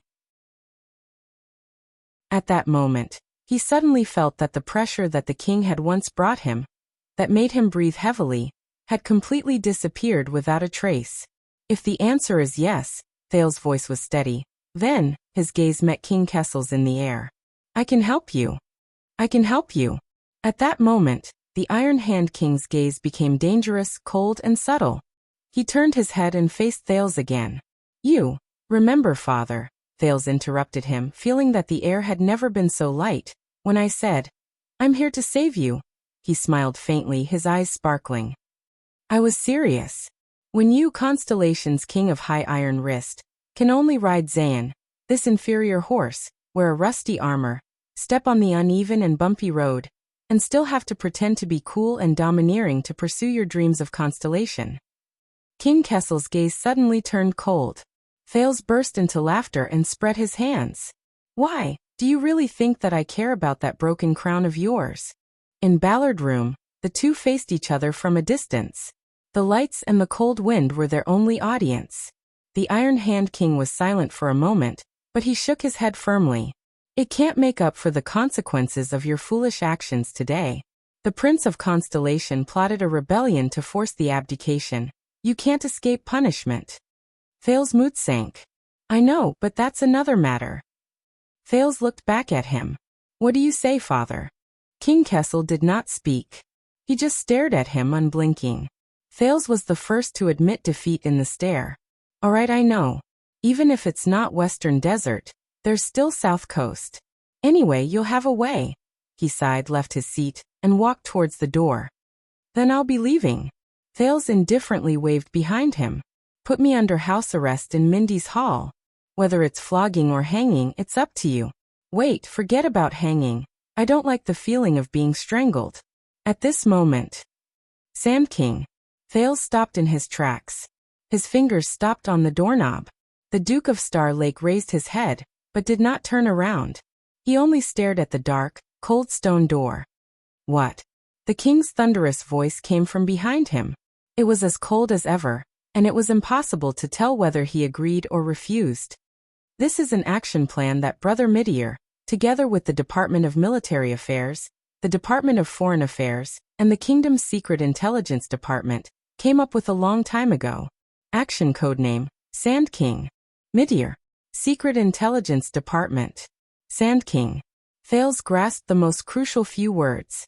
He took a deep breath, let go of the doorknob, turned around, and faced Kessel V again. Sand King, Sand King? Thales narrowed his eyes and searched for the royal family pedigree that Gilbert had explained to him. Are you talking about the virtuous king's grandson, who went on an expedition to the desert in year 552 of the calendar of eradication, but suffered a crushing defeat and had his blood stain the yellow sand? He was so terrified that he abandoned his vassals and subordinates, dug a hole, and fled in shame. He boasted that invisibility is equal to invincibility, and completely ruined the golden era of 4 former kings. He became the laughingstock of the Western Peninsula, the one with the same name as you. Thales paused and snorted softly. Kessel IV? The Iron Hand King was silent for a while. No. He denied it in an irrefutable manner. What I am talking about is that in year 553, after he was betrayed by a vassal with real power and suffered a crushing defeat, he relied on a small mercenary group to survive in the desert. He worked hard to improve himself, learned from his mistakes, and bore the notoriety of being greedy for life, afraid of death, and extravagant. He wanted to keep that mercenary group in the capital, pay them a hefty salary, and provide them with expensive supplies. In the end, he created a professional army that was not governed by any vassals, territories, blood relations, or services. He was also the predecessor of the regular army of the royal family. He was that Sand King. King Kessel's gaze turned fierce. Kessel IV. betrayed by a vassal with real power, kept the mercenary group in the capital, became the predecessor of the regular army of the royal family. Hearing this different biography, Thales seemed to be deep in thought. Now sit down, King Kessel said coldly, leaving no room for doubt. Let's talk. Talk. From an angle he could not see, Thales exhaled deeply and curled up the corners of his lips. He slowly turned his head around. I thought that 15 minutes had passed? King Kessel snorted coldly and glanced at him from afar. Yes. For you. Thales steadied his expression, took a deep breath, pulled out the chair, and sat down again. Of course. Right. Vanguard Mariko has a promising future and is trustworthy. The prince seemed to have suddenly thought of something and said gently, but I think it is better to let him take over as the chief penal officer, and be in charge of punishing the members of the royal family? He smiled slightly and stared at King Kessel's expression. What do you think, Your Majesty? But at the end of the long table, King Kessel only looked at him quietly. Kid. Before I let Mariko drag you out and hang you. The Iron Hand King's gaze was dangerous and his tone was unfriendly. Put away that smug face of yours. Chapter 619. Cold wind blew into the room. Thales could not help but tighten his clothes. So since last year, you instigated the Alliance of Freedom to rebel against Extet, stirred up a political storm in Dragoncloud City, sent Constellation's cavaliers through the desert, and made me return to the country via Western Desert. All of these are part of the Sand King? The fire was faint. The king across the long table was silent for a while. Some of them are. King Kessel looked up and stared straight at Thales. Some of them are not. Thales exhaled and connected all the things that had happened since the previous year until now. Then why not the Northern Territory? The prince sounded slightly tired. Why not the place where you also have Broken Dragon Fortress as a fulcrum and the Duke's family has been completely overthrown by you? It's almost like a direct jurisdiction? The king did not answer. He only stared coldly. Thales sighed and looked back at the king. Please, if you don't tell me, I can't help you. King Kessel did not reply. His gaze was deep, and no one knew what he was thinking. Thales stared into the king's eyes, trying to find something in those blue eyes. Finally, King Kessel snorted and looked away. Precisely because Valerund is still in my prison, and because the first heir of Cold Castle is an orphan girl who can't convince the masses, all eyes will be on the Northern Territory and Renaissance Palace's every move. The king's voice became deeper, and the officials sent by the kingdom to the Northern Territory are still young and lack prestige. In comparison, Western Desert's state of emergency control is still in effect. It's more convenient for us to do things. State of emergency control. More convenient. Thales could not help but think of Blessingstown, and what he saw and heard on his way to Western Desert. This makes sense, Thales said calmly. But it's not enough to stop you from reaching out to the Northern Territory. The Iron Hand King suddenly looked up. A few seconds later, he spoke slowly. The Northern Territory is, after all, adjacent to Extet. Thales raised his eyebrows in realization. That was the reason. King Kessel said in a low voice. It is adjacent to an enemy king who has just been crowned and is in his prime. Chapman Lampard can bring too many unexpected and unpredictable surprises. As he said this, he glanced at Thales and changed his tone. Of course, compared to you, he is still far behind in this aspect. Thales ignored his sarcasm. Why me? The prince said calmly. What's the Sand King's plan? Why did it have to be me? The Iron Hand King didn't say a word and just looked at him coldly. Thales sighed. Do you always talk like this? You can't even say a word? The king stared at him, but his eyes were strange, as if he were looking at someone else. After a long time, King Kessel finally spoke. Because we need a reason. Reason. King Kessel shifted his gaze and looked at the dark night outside the window. Because we have to deceive the cunning and treacherous people of the Western Wilderness, so that they won't be suspicious of the regular army of the royal family marching into the Western Wilderness, and use it as a bargaining chip for all our actions. Thales understood now. Oh, to ensure the safe return of the heir to the throne. That's a good enough excuse. Thales snorted softly. They probably think that there are very few kings in the world who would not care about the safety of their heir. The Iron Hand King's gaze was as sharp as a blade. It was just a joke. Thales shrugged. That's it. I'm a reason to cover the regular army's march to the west? King Kessel said coldly. We also need a guarantor. Thales frowned. King Kessel continued.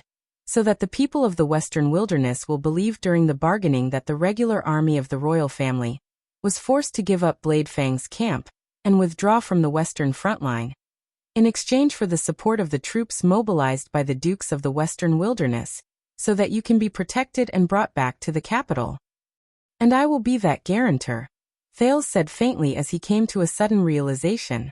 He said faintly, I guarantee that there is nothing fishy about the western front line that is within their reach. I guarantee that this bait is not harmful and can be taken without worry. The Iron Hand King nodded, seemingly disdainful, because there are very few kings in the world who would not care about their heir. Thales was stunned at first, then he snorted in displeasure. Petty. I just made a sarcastic remark. How vengeful. Thales sat up straight and stopped thinking about it.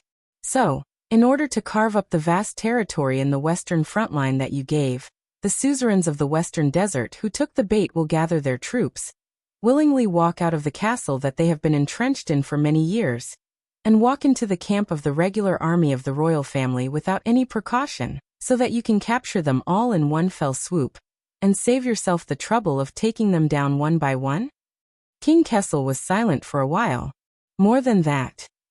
The king said in a deep voice, for this once-in-a-lifetime opportunity, and to seize the huge profits from the desert trade route, the dukes of Western Desert who have been envious for more than a decade have prepared their assets, prepared their supplies, and even found business opportunities to make money from the war. They have done everything they can. King Kessel looked at the door. All of that will become the budget for the expansion of the regular army of the royal family. Thales snorted softly, not surprised. Sure enough, it saves time and effort to make up for lost gains on the spot. The prince lowered his head, his gaze frozen. What happened to Anchor Byril and his father was not an isolated case, much less a coincidence.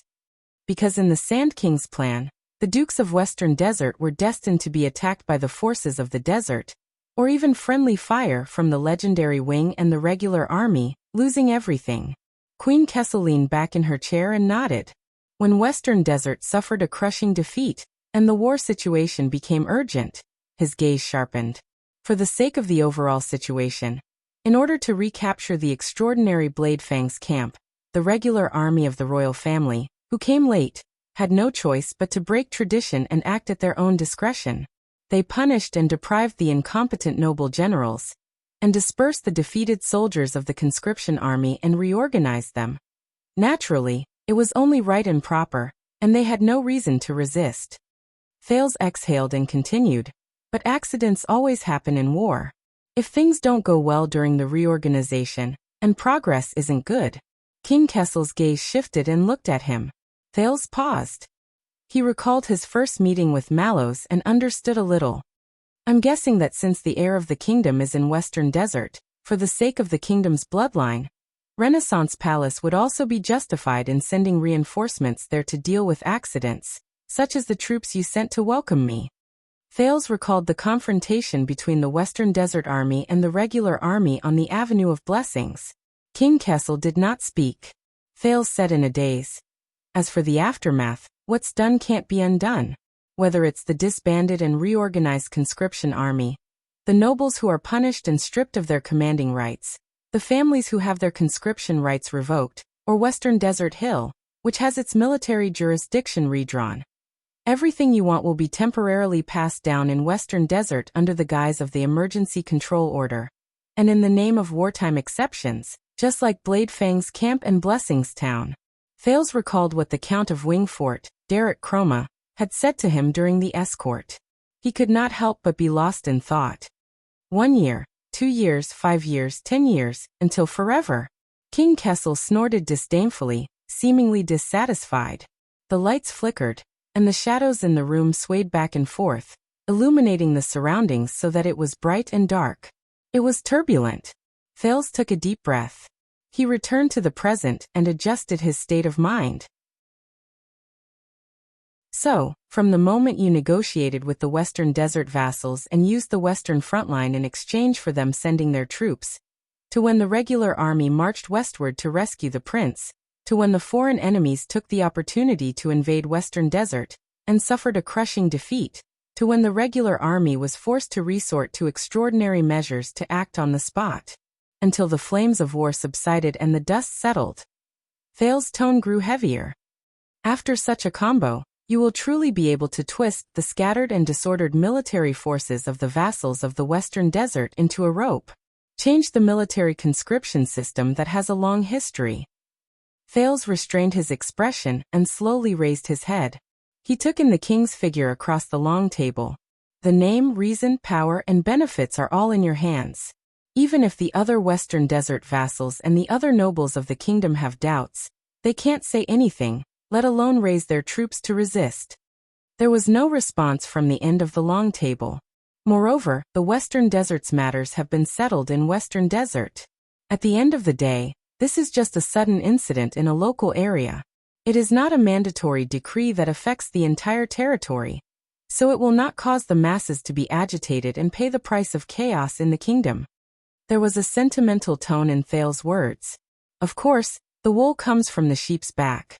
Be it the expansion of the army or the restructuring of the system, the source of the budget funds and conscription will be the money, land, and people of the Western Desert vassals. We won't even need to use much of the national treasury's budget. We won't suffer any losses. The prince crossed his arms and took a deep breath. He recalled the warmth and dryness of Western Desert while he sensed the darkness and coldness of Renaissance Palace. Once this is done, from now on, from Blade Fang's camp to Blessings Town, from Rick Keenan to Brave Soul's fort, even Wing Fort in ruins, there was a hint of reverence in his tone. In the land of Western Desert, unless Renaissance Palace allows it, the local suzerains will no longer be able to conscript soldiers and command battles. The regular army of the royal family will become the only reliable source of legal armed forces and military service. The king did not answer. Ballard Room was silent. The everlasting lamp that was drifting about slowly became stable. It cast its own unique shadow on every single item in Ballard Room. Thales gently rubbed the back of his hand. More importantly, this is just the beginning. He looked deeply at the Supreme King. With the precedent set by Western Desert, suzerains conscripting soldiers and vassals owning soldiers are no longer an inviolable natural tradition. When people slowly got used to the idea that only a king can have an army, the reform of the military system and all of Constellation also had precedents to follow. When the conditions were right, success would follow. Thales suddenly remembered the great battle he saw in the desert. Just like a cavalry charge. No matter how flawless a defensive formation is, once a gap is breached and the flanks are exposed, he said in a daze, what's left is a wave sweeping through, like a hot knife through butter. King Kessel still did not speak. But this time he turned his gaze away and no longer looked at Thales. What is Sand King? Thales could not help but sigh. In that case, Western Desert is really a good horse. It can completely pull the chariot of the kingdom. But, until you appeared. The king's voice suddenly rang, interrupting Thales' thoughts. The prince could not help but frown. The Secret Intelligence Department's report after the incident stated that you encountered the regular army's patrol unit in the Great Desert, but you did not meet up with them according to the plan. Instead, you concealed your identity and disappeared without a trace. The king's words seemed to have power. Accompanied by the howling of the cold wind outside the window, the everlasting lamp in the room kept flickering. Thinking of the past, Thales hesitated. But King Kessel did not allow the prince to interrupt. His gaze became sharp and cold. On the night the operation started, you mysteriously appeared in the eye of the storm, and you even brought quite a lot of friends with you. Shadow Shield, Northlanders, Secret Room, and even quite a number of sword sellers followed you into the Prison of Bones. One-day tour? Thales' heart tightened. About this, the king snorted coldly and no longer looked at him. The people at the Western front lines do not have the boldness of those in Renaissance Palace. They are cowardly and hesitant, not daring to take the risk of losing their heirs, So they bided their time and dispersed their manpower, causing the operation to be seriously disjointed. And our spies should have urged the warlike orcs and barren bone people to attack the suzerain's army while the regular army was away. But they seemed to have sensed something beforehand. Not only did their main force not come, even their siege was just a feint, and they retreated the moment they came into contact. When Thales heard this, he could not help but say, Heir, yes, I heard that there is an orc called Candarl in the desert.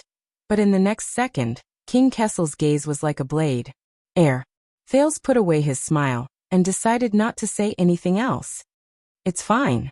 The king ignored him. Instead, he stared at a weak and drifting everlasting lamp.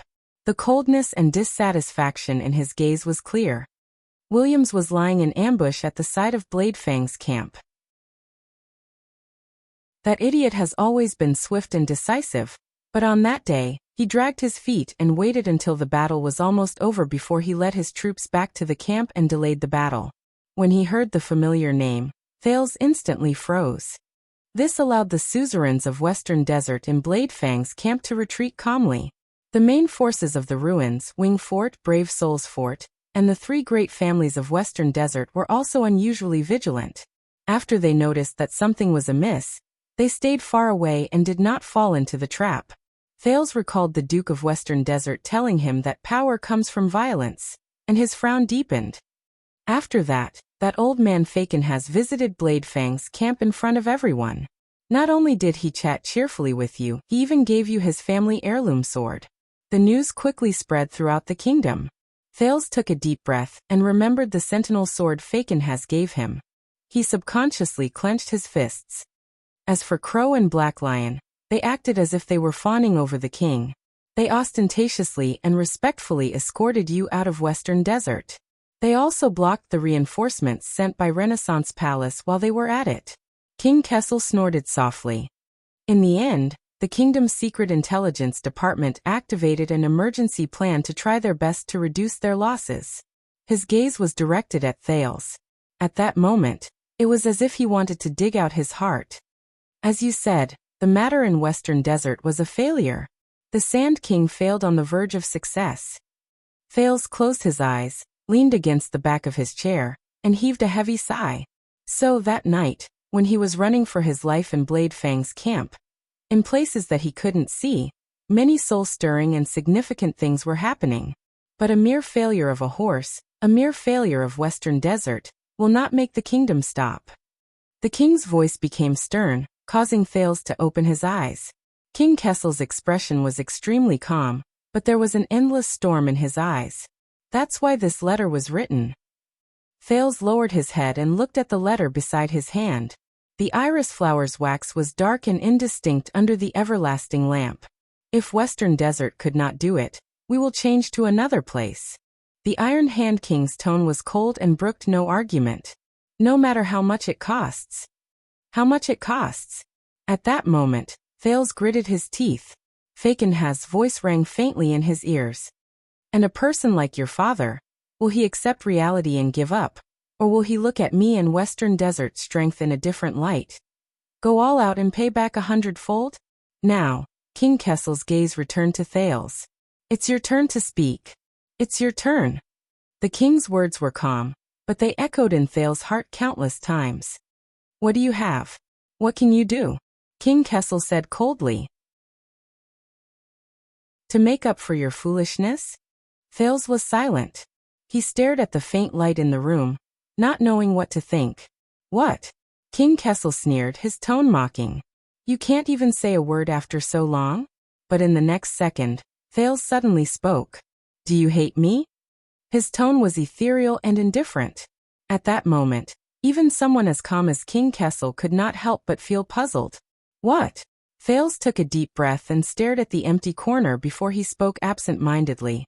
I'm asking, from Broken Dragon Fortress to Dragon Cloud City, from Eternal Star City to Western Desert, you have constantly schemed against me and used me.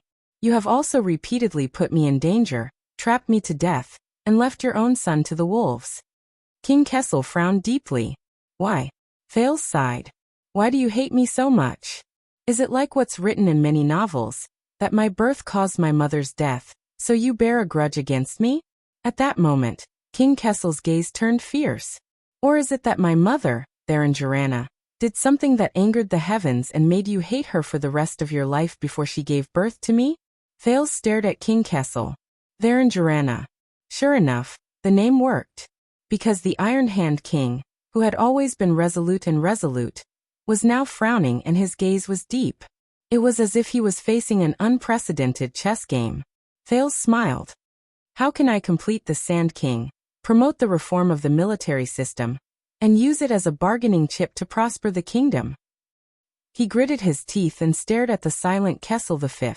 Can't I get the truth about my mother in exchange? Chapter 620. Really? King Kessel's voice came from the other side of the long table, extremely cold. This is what you can't forget. The king's shadow was dragged to the wall behind him by the firelight, and there was faint mockery in his eyes. Your mother? Thales stared deeply at King Kessel. Baron Joranna. Head Ritual Master Licia. Queen Kia, the old crow Glee-ward. Almost everyone who knew his mother had a different evaluation of this woman. Then what about his father? Don't forget, the prince said softly. I inherited her name. Or more. The king snorted softly. Gilbert should not have let you choose that middle name. He spoke slowly, but his words were as cold as ice. Meaningless. Thales also smiled softly and shook his head. As far as I know, you were the one who told Gilbert her name. Then what did you expect? The king's response was swift and cold. Expecting your mother to be an outstanding woman with an extraordinary background? An erudite and talented female scholar? A daughter of a noble family? Or a brave and fearless female warrior? So that you could be proud and have someone to rely on? Thales looked at King Kessel's expression, and was surprised to find that this was one of the few topics that could elicit a long response from the king. The prince probed. Then was she? The king sneered, but his smile immediately disappeared. She was a whore. Thales' expression changed slightly. Just like most prostitutes, King Kessel's expression was indifferent, his tone disdainful. She was unscrupulous and greedy, putting on airs in front of her customers all day long, selling herself for payment, until she died. I don't even remember her face. After hearing the king's words, Thales was silent for a long time. Or, Thales muttered in a daze. Prostitute? Hearing such adjectives, he first thought of the desert slave described by Old Crow Hicks, the magical Theran. Then, the portrait he saw in the Secret Intelligence Department flashed in the teenager's mind. Oriental beauty elf. Then he remembered the philanderer Felicia he saw in the Secret Intelligence Department, and her strange and seductive movements under Raphael's hands. Exactly. Your questions and expectations are meaningless. The king's tone was indifferent. You will not find any comfort or reassurance from her. To her, you're just an accident after a certain transaction. It was an accident during a certain transaction. Thales could not help but clench his fists. He suddenly remembered the look in Quickrope's eyes when he talked about the girl he liked in Bladefang's camp. That girl. She's not a whore. No, and your garrulous attitude, King Kessel said coldly. Isn't it just a matter of time? What a disgrace to the royal family. Thales took a deep breath and gently unclenched his fist. You are right, father. Gilbert's biggest mistake was to let me keep her name. The king's expression did not change. Because. Thales' gaze turned cold. If she was just an insignificant prostitute, you wouldn't even bother to remember her appearance. Thales raised his head and looked straight at the king. Then why do you still remember her name? At that moment, King Kessel's eyes widened slightly. Thales stared at his father and softly uttered that special name. Theran. Joranna? The moment he finished speaking, Thales had an illusion. It was as if winter had suddenly fallen in Ballard Room. The temperature plummeted and the air stagnated. Even the lights no longer flickered. And the source of all the coldness was at the end of the long table. The embarrassing silence lasted for a whole 10 seconds. I have given you a chance, child. The king's voice returned to its usual toughness and coldness. And you have ruined it. He stared deeply at Thales. There was only dead silence in his eyes. The sin of Hell's river in Thales' veins began to flow again, as if it wanted to break through the frozen atmosphere. At that moment, the teenager suddenly felt that the king's patience had come to an end. His next words were to summon the guards. So Thales was faster than him. Amori. The prince spoke softly and successfully froze the king's gaze towards the door. King Kessel looked back. Amori? Thales took a deep breath and nodded. Yes, Western Desert's Amori town. This place is ruled by the Amori family and has a long history. The suzerain's surname is the origin of the name. King Kessel frowned slightly. Thales recalled what the two Western Desert people, Derek Chroma and Anchor Byral, had told him. Unhurriedly, he began to recount the story. A few years ago, the suzerain of this town, the Baron, suffered injustice. He wanted to turn to Renaissance Palace and appeal to the king for help. But he met with misfortune on the way, and his entire family died of an epidemic. Thales observed King Kessel's reaction. The latter did not move, but did not interrupt him. In the next second, Thales' tone changed. But in fact, as a legitimate vassal of the kingdom, Baron Amori did not die of an illness. Thales gritted his teeth. He and his family were ambushed and silenced by the allied forces of his vassal and peers, the three major families in power in Western Desert, Falkenhass, Chroma, and Bosdorf. Both of them were silent for a few seconds. Interesting. The king thought for a while and said slowly, "Where did you learn of this?" Thales' eyes dimmed. In the Secret Intelligence Department's prison. Anchor's pained voice rang in his ears. He also said that if I failed, if I had to use this bargaining chip, I must give it to you. And I can only give it to you. As his thoughts reached this point, Thales took a deep breath. It's not important. He composed himself and shifted his attention to the matter at hand. What's important is, facing the king's burning gaze, Thales spoke calmly. His words were loud and clear. In year 414 of the calendar of eradication, the creditor, Hermann II, issued the No Bloodshed Order, forbidding the vassals within the kingdom from waging war and killing each other. His voice became serious. However, the vassals of Western Desert were lawless and acted recklessly. As vassals, they abused their right to armed self-defense excessively and murdered Baron Amori to avenge a personal grudge. As Thales spoke about Western Desert, he stared at the Iron Hand King's face. Their methods were cruel and terrifying, and their crimes were shocking. The Iron Hand King's eyes brightened, and the corners of his lips curled up. The prince's gaze turned sharp. This reason, this bargaining chip, this horse, is it enough to complete the Sand King? As Thales' voice faded, the everlasting lamps around him flickered. He stared at the king. King Kessel was silent for a long time, the light in his eyes surging back and forth. A few seconds later, the king closed his eyes gently and buried all his emotions in the bottom of his heart. But we can't use it. King Kessel said softly. The plague in Amori town is no longer news.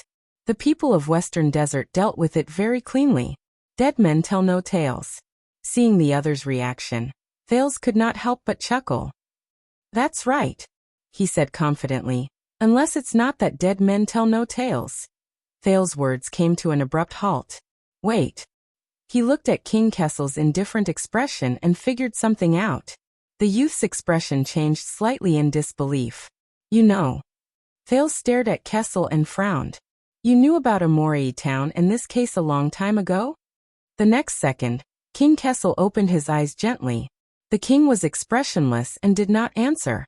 But Thales had already gotten his answer. The youth could not help but frown. When? King Kessel replied calmly. When it happened. Thales was stunned. What? Why? Thales realized that at some point in time, the conversation between him and King Kessel had become extremely tacit. For example, now he did not even need to complete a sentence like, why did it happen? King Kessel stared at Thales quietly. A few years ago, the Border Development Tax Exemption Order affected a group of suzerains. Lord Amori of Western Desert was just one of them. The Iron Hand King narrowed his eyes. The most impatient one. With a little provocation, he took the bait. Thales' gaze froze in midair. With a little provocation, he took the bait at that moment. Raven Derek Chroma's words rang in Thales' ears once again. According to the Baron, The countless nouveaux riches spawned by that decree are nibbling away at his interests every day, taking away his subjects and cutting off his livelihood. At the bottom of the Secret Intelligence Department's prison, Anchor Biral's desperate words reappeared. Obviously, Baron Amori could not bear the pain. The king's decree dealt him a huge blow. King Kessel sighed slightly. His next tone was slightly regretful. However, that Western Desert bumpkin is especially sensitive to the slightest disturbance at his doorstep. Before he could reel in the fish, the line was cut. Thales was stunned. Reel, a tangent, Derek and Anchor's words continued to appear. Baron Amori recruited soldiers and mobilized his army, intending to cross Western Desert and create a big news for all of Constellation to protest against His Majesty and the kingdom. So much so that he decided to abandon his tacit understanding with the three main families and act rashly. Thales froze in his seat. "It's you," Thales said in a daze. "Baron Amori raised his army to protest because you secretly pressured him and deliberately instigated him? To find an excuse to intervene in Western Desert?" The Iron Hand King scoffed. "As I said, he's just one of them. One of them." At that moment, Thales thought of Anchor, who was tortured and bruised in the Secret Intelligence Department, and his lover, whose family was ruined and whose identity was unknown. So the tragedy of Baron Amori being silenced and his entire family killed. Thales' voice was hoarse. "You're the instigator." Thales stared blankly at the table in front of him. The king's figure was projected on the opposite wall, dark and oppressive. These people, their misfortune. But the dust that power crushed. "You flatter me." The king's voice was still calm, as if he did not care. "I didn't ask the Western Desert bumpkins to silence them. Nor did I ask them to be ruthless enough to wipe out the entire family in the castle, including the militia and servants. Not a single person was left alive. Looks like they learned a lot from Williams. Silence them. Everything was wiped out. Amori, Biral, and that miserable family in Blessingstown whose name he could not recall. And that night in Bladefang's camp, where countless families were destroyed. Nobles, these scumbags, what kind of *king trash are they?" On the land of barren rocks, the sentiments of the Raven of Death echoed in his ears. At the thought of this, an indescribable weariness came over him. The youth could not help but feel suffocated. Thales took a deep breath, trying to maintain his emotions. "I understand." The prince lowered his head, avoiding the other person's gaze, holding back the disgust in his words. "I see, good plan." "No, it's not good." But King Kessel's voice still penetrated his eardrums unstoppably. "We underestimated the Western Desert people's sharpness and decisiveness. Not only did we get a headless case with no evidence, but we also alerted them and made them even more vigilant." The king's gaze sharpened. "Until now." Thales trembled slightly. King Kessel raised his head abruptly. "It's not that there's no evidence, right? You have evidence." His attitude was firm and unquestionable. Thales' arm tensed. "Evidence." Anchor's final voice echoed faintly. "No matter what, His Majesty will be very happy with this bargaining chip." "Very happy." Thales took a deep breath and swallowed. He looked up with difficulty and looked straight into the king's eyes. But at that moment, there was only endless depth in Kessel's eyes. A few seconds later, the youth used all his strength to squeeze out two words through gritted teeth. "I have." His tone was extremely tired. "Ironclad evidence. Ironclad evidence." His voice trailed off. "Not bad." King Kessel's expression did not change as he said calmly, "I'm listening. I'm listening." Thales took a deep breath, but paused the moment he opened his mouth. "So, Your Highness, what's the price?" Anchor's despairing voice rang out of nowhere. Thales coughed unnaturally and forced himself to continue. "In that tragedy, there was another person. And Tina, she will never forgive me." Thales froze again. "There was another person." Thales' lips parted, his words stuck. "Wait a minute." Once he told her about it, she would be the first one to speak. That girl, Anchor's lover, who had been ruined by the savagery of power and her family. And Anchor's siblings, who had lost their parents and brothers and were isolated and helpless in the Western Desert. What kind of future would they face? How many people's fates would be affected and changed because of his words? Thales breathed in a daze. Seeing him like this, the king frowned. That girl named Tina. She's good? The best. A face that had been tortured to the point of being bloodless appeared before his eyes. Anchor Byral. The young man who, in helplessness and despair, planned to sacrifice his life in desperation, but ultimately failed miserably. What kind of feelings did he have when he told him this bargaining chip? But now it doesn't matter. It doesn't matter anymore. Thales took a deep breath and swallowed hard. Use it. Use this bargaining chip. Because this was also Anchor's choice. This was what he had expected. Wasn't it? And if he wasn't here, he would end this matter. Thales' gaze turned to the table, to the letter on which Iris Flowers had volunteered to pay taxes. The wheels of the kingdom would not stop. If this horse didn't work, King Kessel would find another one. Even if he had to face more bloodshed. Thales clenched his fists. So he had to continue. He had to. Thales looked up and forced himself to appear resolute. Baron Amole, who died a wrongful death, still had an orphan daughter. The king's eyes lit up. That poor girl witnessed a terrible scene. She escaped the butcher's knife and was lucky to survive. Thales clenched his teeth, concealing his dazed and dispirited look. Her identity and experience will prove to the world that the most powerful families in the West Desolate continent have made a grave mistake. And Renaissance Palace's reform of the military system to restrict the vassals from abusing their military power is a matter of course and urgency. As his voice trailed off, Thales let out a long sigh, his gaze dejected. He had said it anyway. The color in the king's eyes slowly changed.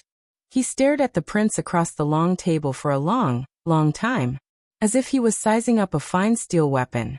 Finally, King Kessel laughed. His laughter was soft and faint, but it effectively lightened the atmosphere in the room. This orphan girl who survived. The Iron Hand King slowly leaned back, his tone calm and relaxed for the first time. Where is she? Where is she? Thales was saddened to realize that the king did not even bother to ask for her name. But, then think about it carefully. What have you become after you became a prince? A long time ago, Quick Rope's sentiments in the small house rose again. Can you still choose your own path? Follow your own heart? Thales' arms trembled slightly. Are you still Thales? Or have you become something else? I'm listening. The king was interested. Duke Thales. Thales took a deep breath and forgot about these thoughts that caused him to hesitate. He then adjusted himself. You will know. Thales suddenly looked up, his expression firm. But first of all, everyone who followed me into the palace today must be acquitted. And I don't want to try Vanguard Mariko's whip, even though he did his duty. At the end of the long table, King Kessel said nothing. Thales let go of the anxiety in his heart and gritted his teeth. Secondly, unseal Mindy's hall and release my guards. If there's anything in the future, come to me. Don't make things difficult for them. The king still did not speak. He just tapped his fingers on the table. Also, Anchor Byral, who barged into the banquet with a sword and offended the royal family. Thales frowned. You have to forgive him, release him, and show the king's magnanimity, including properly resolving the conflict between him and the Doyle family.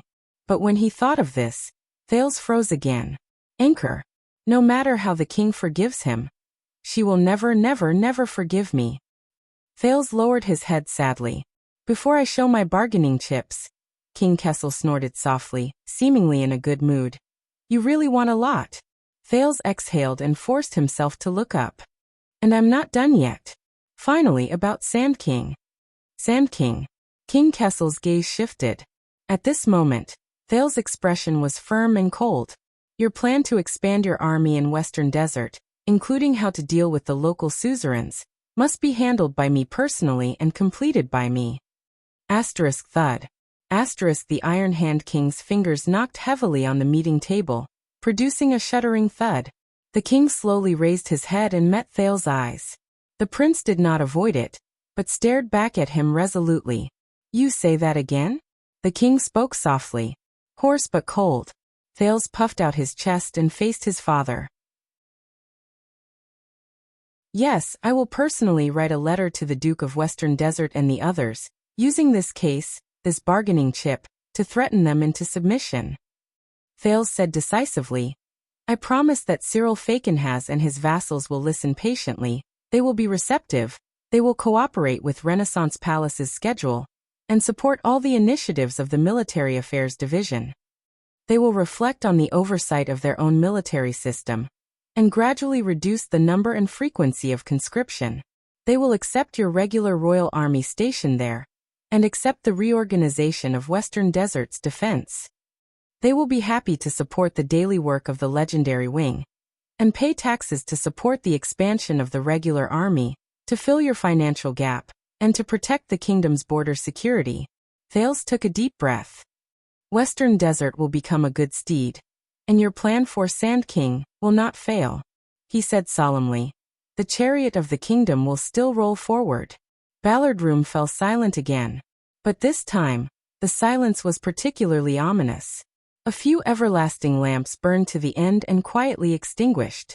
King Kessel's gaze changed as well. The fire in his eyes disappeared, and they were overflowing with darkness. You. He looked at the prince from afar, and his tone was playful. You'll do it? Thales nodded decisively. Me. I'll do it. King Kessel's gaze sharpened. Why? Thales tidied up his expression and replied seriously. Because of that orphan girl. I am the only one who knows this bargaining chip the best and how to use it. He paused slightly, gritted his teeth, and told both his father and himself. Because this is the only way. The only way. King Kessel did not respond immediately. He just sat quietly in his original position, as if he had turned back into a statue. A few seconds later, the king spoke calmly. Tell me, how did you know the whereabouts of that orphan girl? Thales froze. His expression did not change, and he did not leave any loopholes. I have my own channels. Falkenhas.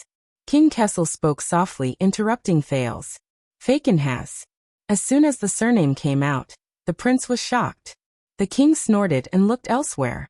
His tone was thought-provoking. He gave you far more than a sword, didn't he? Thales' expression did not change, but he sighed in his heart.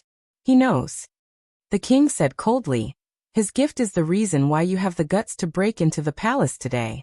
Thales pursed his lips and did not say a word. Yes, the king saw through him. But with just a few words he saw through him. From just now until now, all his little tricks were exposed in front of him. Just like in the past. But Thales took a deep breath and slowly exhaled. Yes. Thales looked up at the king. His tone was calm and indifferent, and his attitude was magnanimous. The matter of Amelie Town, including this bargaining chip, was indeed given to me by the Duke of Western Desert, through some means. The king let out a snort, as if he had expected it. And you accepted it, listened to the bewitchment of that old bone, came before me, and bargained arrogantly. Without waiting for him to reply, King Kessel shook his head slowly. Stupid. Impossibly stupid. Thales clenched his fists under the table. Yes, threats, coercion, flattery, deception, no matter which method, could not restrain the Iron Hand King. But so what? He was no longer the child beggar who shivered in the abandoned house. Not anymore. And King Kessel was no longer the tall figure he could only look at from afar in Mindy's Hall 6 years ago. To fight against an opponent like King Kessel, what he needed was not lies, concealment, or quibbling, but to rise to the challenge. Thales fixed his gaze on the king's face. In that case, there is even more reason for me to come forward and write a letter to the Duke of Western Desert, my father. He leaned forward and said sincerely, so that everyone can take a step back and solve the problem in a way that is acceptable to many parties. The new Sand King may not be so swift, and it may last for months or even years, but it will not be so tragic, and there will not be unmanageable consequences. You will eventually achieve your goal, and they will not have to bleed. The Iron Hand King sneered. He lowered his head, and his face was slowly shrouded in darkness. Why? Thales furrowed his eyebrows. I will bring out the witness of this case and let her testify, so that the suzerains of Western Desert will fall apart and become the target of public criticism. The king's gaze was cold. Then, I will let the regular army of the royal family enter Western Desert to punish the wicked. It will also achieve its goal. Thales was shocked. Indeed. Thales spoke again, trying to grasp the topic. But forgive me for being blunt. The reason why Faken has offered this bargaining chip was to lower himself and take the initiative to show weakness, to cool down the growing conflict between Renaissance Palace and the suzerains of Western Desert. He is not that kind. King Kessel suddenly leaned forward and shouted angrily, startling Thales. And you are the only one who would be so stupid. The king glared at his son. Faken has gave me a bargaining chip so that I could clean up Western Desert, reform the kingdom, and achieve my goal. He changed the topic. But only through you? Thales stared at the king in a daze. The Iron Hand King leaned back in his chair and sneered. No, he gouged out his own flesh and blood to give you a sword, a bargaining chip. It was definitely not for you to be the peacemaker. The youth felt a chill in his heart. King Kessel narrowed his eyes. His gaze was like a sharpened blade. He wanted to use this to show you that the power and energy that you have not enjoyed for the past 6 years is within your reach. As long as you grab the bargaining chip and face me. The king spoke softly, his words cold. Raise your sword. Thales tensed up and defended himself. Father, I have no intention of being your enemy, nor will I threaten. Then why didn't he come to me directly? King Kessel interrupted him again. If you want to lower your head and show weakness, why not face the throne? Thales' words came to an abrupt halt. The lights in the room flickered rapidly, causing the shadows to sway. And you? Do you think I don't know what you want to do? Kessel V looked at him coldly, his gaze piercing straight into Thales' heart. Why won't you readily reveal your bargaining chip and the whereabouts of that orphan girl? Why do you pretend to be reserved and wait for the right price? And why do you insist on personally carrying out Sand King? Hearing this, Thales shuddered and felt a chill in his heart. Ballard Room returned to silence. Because you also know, right? The king's voice calmed down and was filled with a fatal gentleness. Because you also like the sword he gave you and can't bear to part with it. Unable to extricate yourself. Thales frowned tightly. His fists were clenched on his knees. As the Prince of Constellation, the Duke of Star Lake, and the heir to the kingdom, King Kessel said coldly. You are being toyed with by a foreign vassal. Not only do you not know it, but you also think you are infallible. You are a complete disgrace to the Jade Star family. Thales looked up abruptly. That's right. The prince shouted angrily. King Kessel was a little surprised by his sudden interruption. I know. Thales' breathing quickened as he stared at the king. I know what Faken has wants to do. And I have no intention of hiding it, nor do I want to quibble. Thales stood up abruptly and placed his hands on the table. That's right.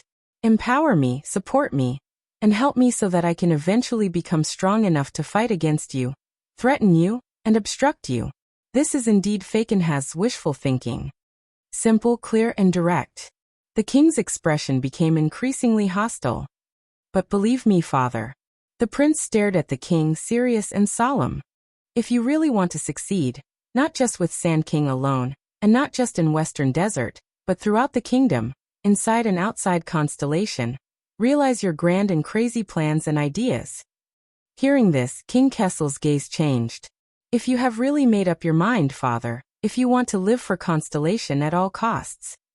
At this moment, cold wind blew in Ballard Room, and the chill surged. But Thales felt an unbearable heat in his chest, as if there was a flame. Thales took a deep breath. His tone was resolute and unquestionable. Then this is the only way. There is no better choice. Stealing fragrance. Chapter 6:21. Trust you? The only way.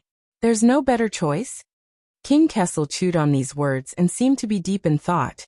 Thales controlled his breathing and stared at the king. The king paused for a while and laughed coldly. Ha ha ha ha. The laughter was deafening, and the lights around them flickered. Thales subconsciously clenched his fists. He felt a heavy weight in his chest, and the air around him was heavy. But he had no way out. The laughter slowly disappeared. From what I saw, Duke Thales of Star Lake Fort. The Iron Hand King's tone was calm, but it was even scarier. The crown is not on your head. The crown. An inexplicable sense of fear came over him, causing Thale's breathing to become slightly irregular. Even if you don't take this path, the king said faintly, the wheels of the kingdom are destined to never stop. The teenager pressed his fist against the table and felt the pressure and pain coming from his fist, as well as the strange agitation of the sin of Hell's River.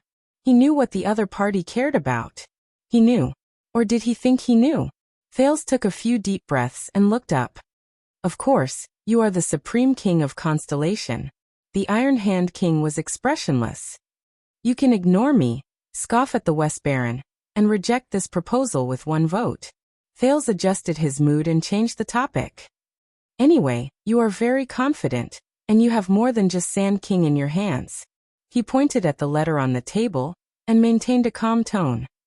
Just like how you can threaten John and Lay to replace Western Desert and force South Coast Hill to pull your carriage for you. You can do it again in another place. King Kessel snorted in disdain. But what's the price? In the next second, Thales changed the topic.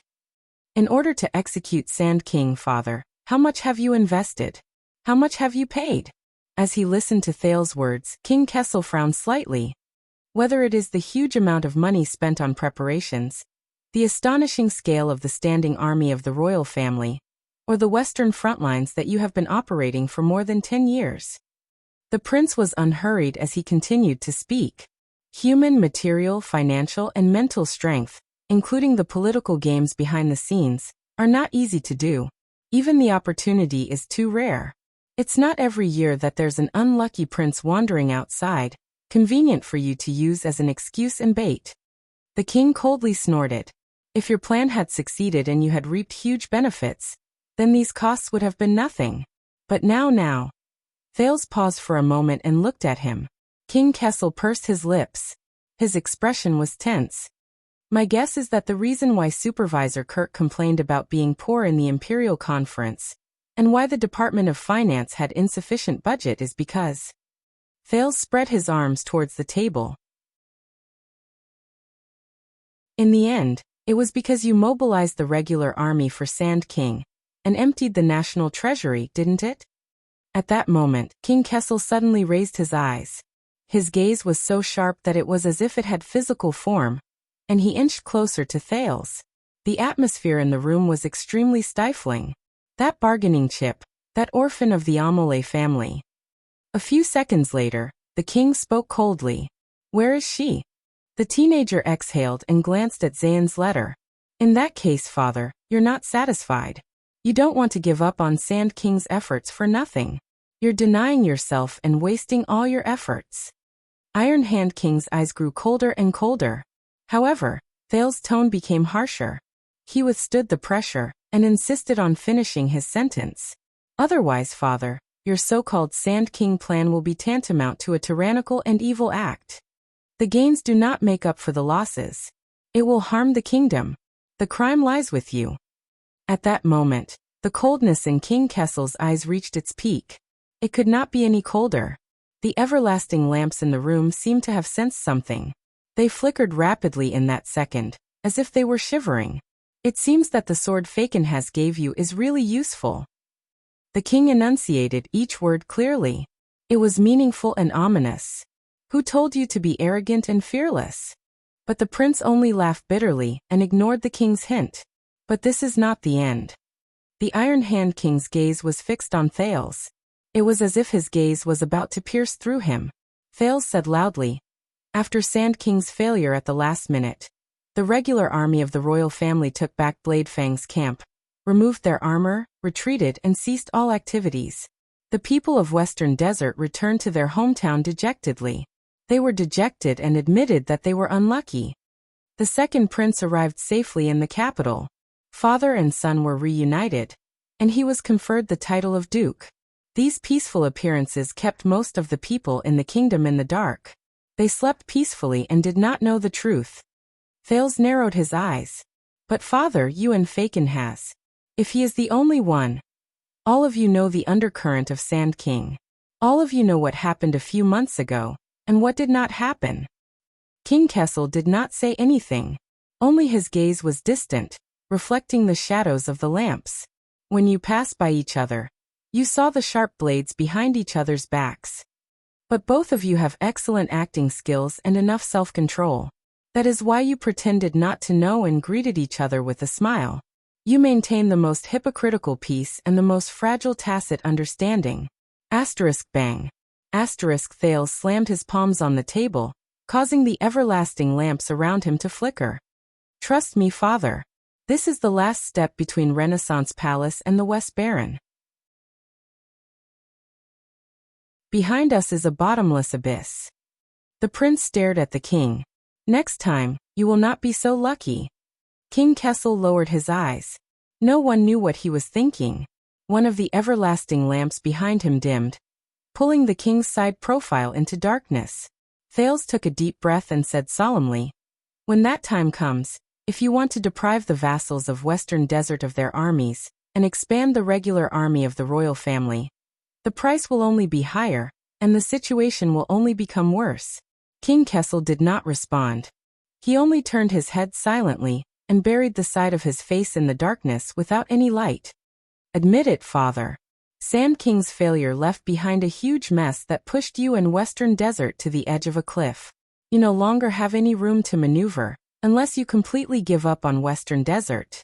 Thales paused to give the other party and himself time to think. At this moment, "Who?"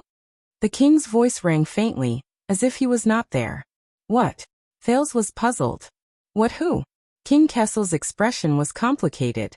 "When you left in the morning, your mind was filled with women." "Women?" Thales furrowed his eyebrows. "At that time, you were muddle-headed and distracted," the king said coldly. Light and shadow appeared on his face at the same time. "You did not have the confidence and courage you have now. You did not care about the kingdom, politics, and all these things when you were blinded by women this morning, let alone risking your life to barge into the palace and give advice to the emperor." King Kessel leaned forward slightly and stared at Thales with a thought-provoking gaze. "What changed you when you were outside the palace?" Thales was stunned. "What changed me?" He snapped out of his daze and gritted his teeth. "That is not important." Thales tried his best to sound more sincere. "What is important is, father. Now when we are at our wits' end, we have another choice." King Kessel pursed his lips.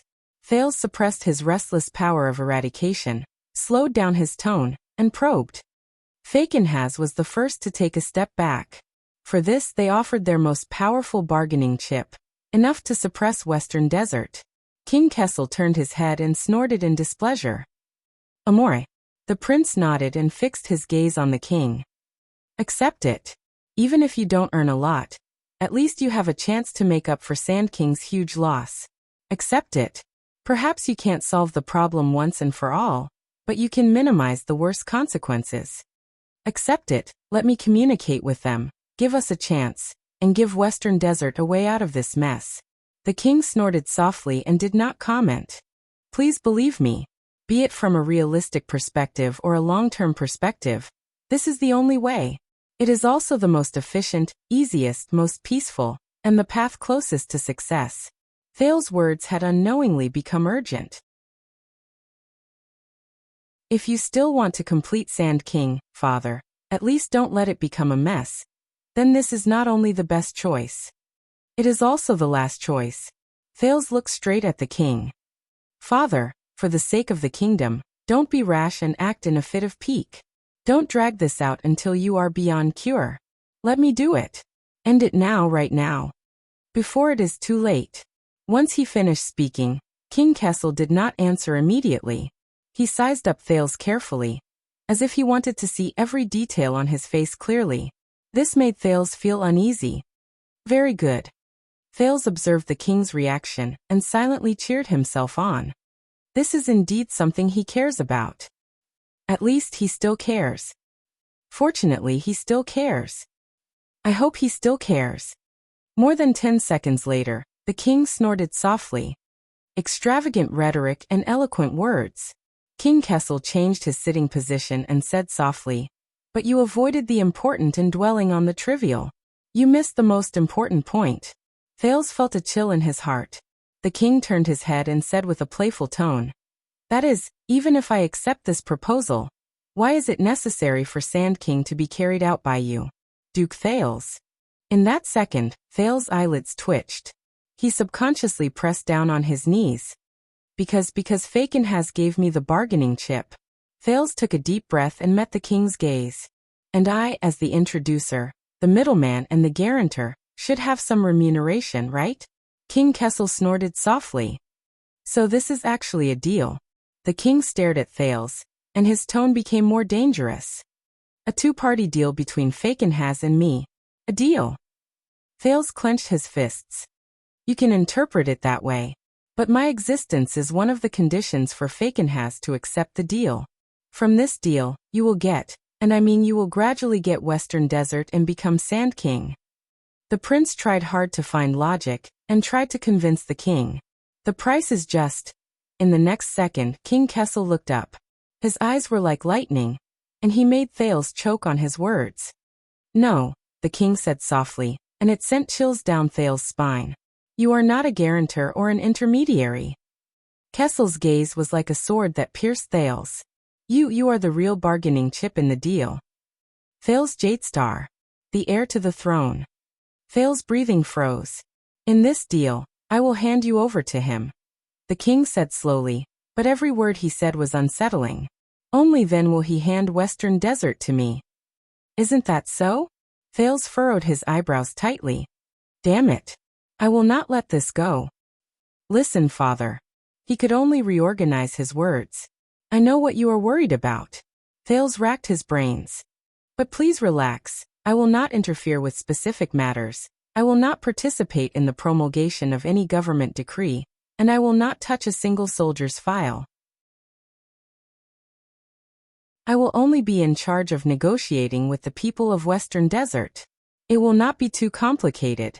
I will only need a letter to mention this bargaining chip, and with Fakenhas' cooperation, they will soon understand the pros and cons.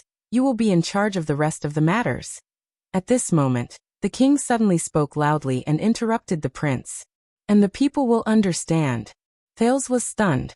He saw that King Kessel had sat up straight at some point in time. Light and shadow overlapped on his face, and light and darkness intertwined. The people will understand that there is another person in Renaissance Palace other than the king. The king emphasized the word another person, and Thales could not help but hold his breath. No matter what problems they face with the king, no matter what. As long as they find this person. King Kessel stared at Thales, as if he was strangling him through the air. Then the price will not be so high, and the situation will not be so ugly. The king narrowed his eyes. His tone was chilling. Because he has a sword in his hand. He can fight against the crown. Is this what you want? King Kessel's words continued. Every word seemed to be laced with venom. The future. Thales the First? At that moment, Thales' thoughts froze. So, is this also what you care about? A few seconds later, Thales took 2 absent-minded breaths and spoke with difficulty. Whether it was sealing off Mindy's hall, interrogating my guards, or summoning me into the palace to warn me, was it all because of this? To tell everyone that there is no other person in the palace? King Kessel did not answer. He only snorted coldly and leaned back in his chair. Hand over that orphan girl, that bargaining chip. The Iron Hand King's gaze sharpened. His words were stern and resolute. As for you breaking into the palace and plotting treason, your crime is punishable by death. Let bygones be bygones. Thales raised his head and stared at the king with mixed feelings. King Kessel closed his eyes. His expression was serene. As you say, before it's too late. End it. Thales suppressed the resentment in his heart and gritted his teeth. But the matter of me contacting the people of Western Desert. But King Kessel only raised one finger gently. He stopped Thales from speaking. Forget about it. The king was expressionless. He said softly, for your own good, after you hand over that orphan girl, you don't have to do anything. You don't have to show yourself, let alone intervene. Continue to be the Duke of Star Lake peacefully. Thales felt a chill in his heart. That's all. The king said coldly. Don't talk about conditions. And don't block the way. Block the way. In the next second, the king opened his eyes and changed the topic. In that case, your guards in Mindy's hall. And those loyal idiots who followed you into the palace to rebel. Hearing the underlying threat in his words, Thale's eyelids twitched. King Kessel said softly, "Don't worry. Then, you don't have to be replaced." Replaced. Both of them sank into silence. Ballard Room returned to silence. Thale suddenly understood.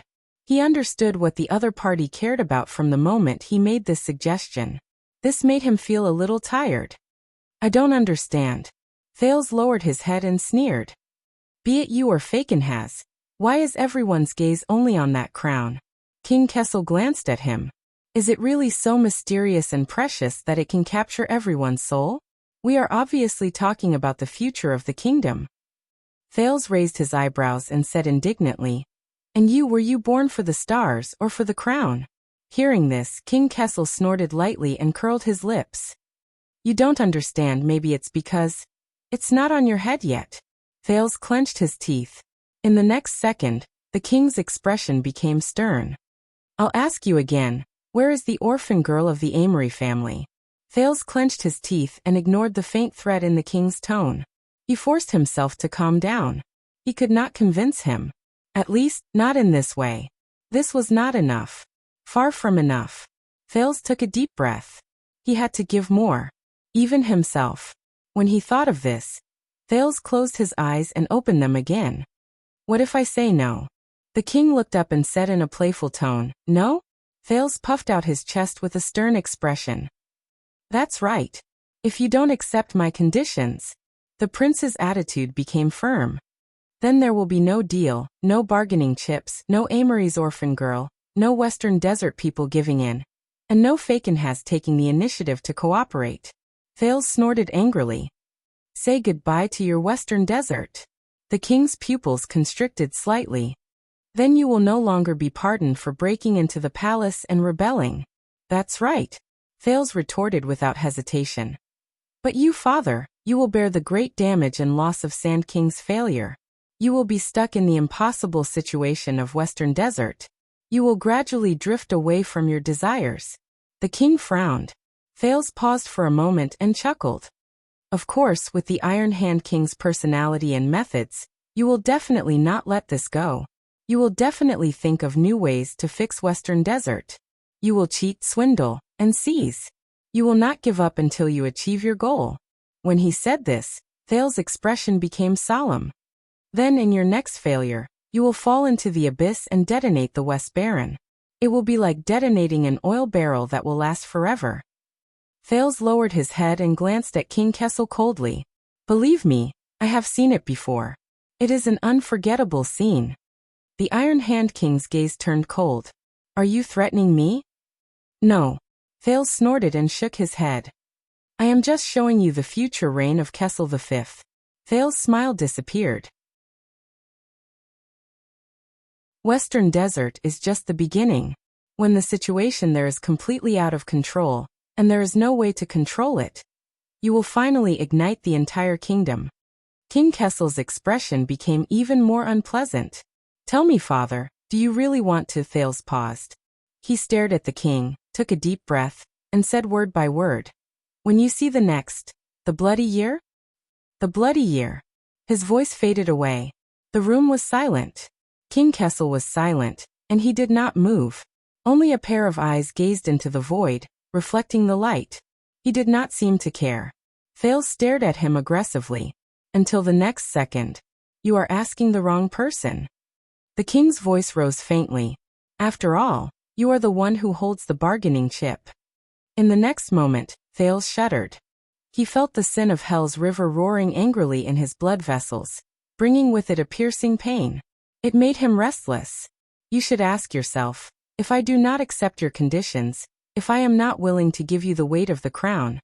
The king's words were very slow and intimidating. "Then you would rather hold the bargaining chip in your hands and watch with folded arms? Watch the stars fall to the ground and the kingdom burn?" Thales suppressed his power of eradication, but he could not help but be stunned. King Kessel lowered his head slightly. His gaze was like a blade pointing at Thales. "Tell me, Thales Jadestar." Thales forced himself to meet the king's gaze, but he could not help but gulp.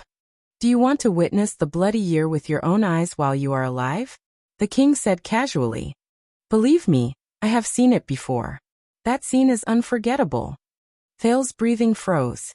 He was about to refute, but he stopped himself. The king laughed coldly. See, if you really understand what it means to be born for the stars, then you should not hesitate on this question. As for whether you will be the one to carry out the Sand King's orders, you should not care. Thales was stunned when he heard this. He did not know how to answer. So this will be the last time I ask you. The king's voice gradually hardened. He was no longer indifferent, like a sharp blade being unsheathed. It will also be your last chance. The bargaining chip, the orphan daughter of Amore. Where is she? Thales lowered his head and bit his lip. Not enough. Not enough. King Kessel will not accept my conditions. He will not tolerate any transactions that are beyond his control. He will not allow even the slightest flaw to appear on the crown. The benefits of the kingdom, and even the bloody year, are not enough to convince King Kessel. They are not enough to convince the Iron Hand King. Sweet nothings, threats, and promises are all useless. He had to do more. More. More. The sin of Hell's river seemed to sense his emotions. It surged and filled his entire body. If you want to enter this circle, Thales, you have to climb to the top. The first thing you have to do is to bow down to them. Open up your body and mind. Let their world and ideas rule over your entire being, and turn you into a person you cannot recognize. Only then can you start playing this game, and only then can you play it well. Bow down to them. Open up your body and mind. Turn you into a person you cannot recognize. So no matter what, he had to play this card, even if it meant eternal damnation. As the sin of Hell's river roared excitedly, Thales sucked in a deep breath and raised his head. Father, listen. But in the next second, his father snorted softly and shook his head, interrupting him. All right, I understand what you mean, boy. King Kessel's eyes moved, and he said a name. Byril. Thales was stunned. What? The king rubbed the back of his hand gently and pondered. That's the name of the assassin who broke into the banquet, right? Thales clenched his fists. Byril. What? I'm guessing that because Fakenhas gave you that sword, that bargaining chip, and that orphan girl, you became fearless and full of confidence, and dared to break into the palace and plot rebellion to achieve your goal. King Kessel put away the sternness in his voice and regained his composure. But you were not like this from the start. At least, you were not like this when you left this place. You were a completely different person before, and after you left the palace. Then this bargaining chip that can make you proud can only be obtained during the time you were out of the palace. In that instant, Thales' heart trembled. As for the assassin who broke into the banquet, King Kessel looked as if he did not care at all. He rubbed the back of his hand attentively. He is one of the people you met in the secret intelligence department after you left the palace today. He is also one of the few people who can talk to you about the kingdom's politics. He is also from Western Desert. That orphan girl of Amole and the four-eyed skull are also from Western Desert.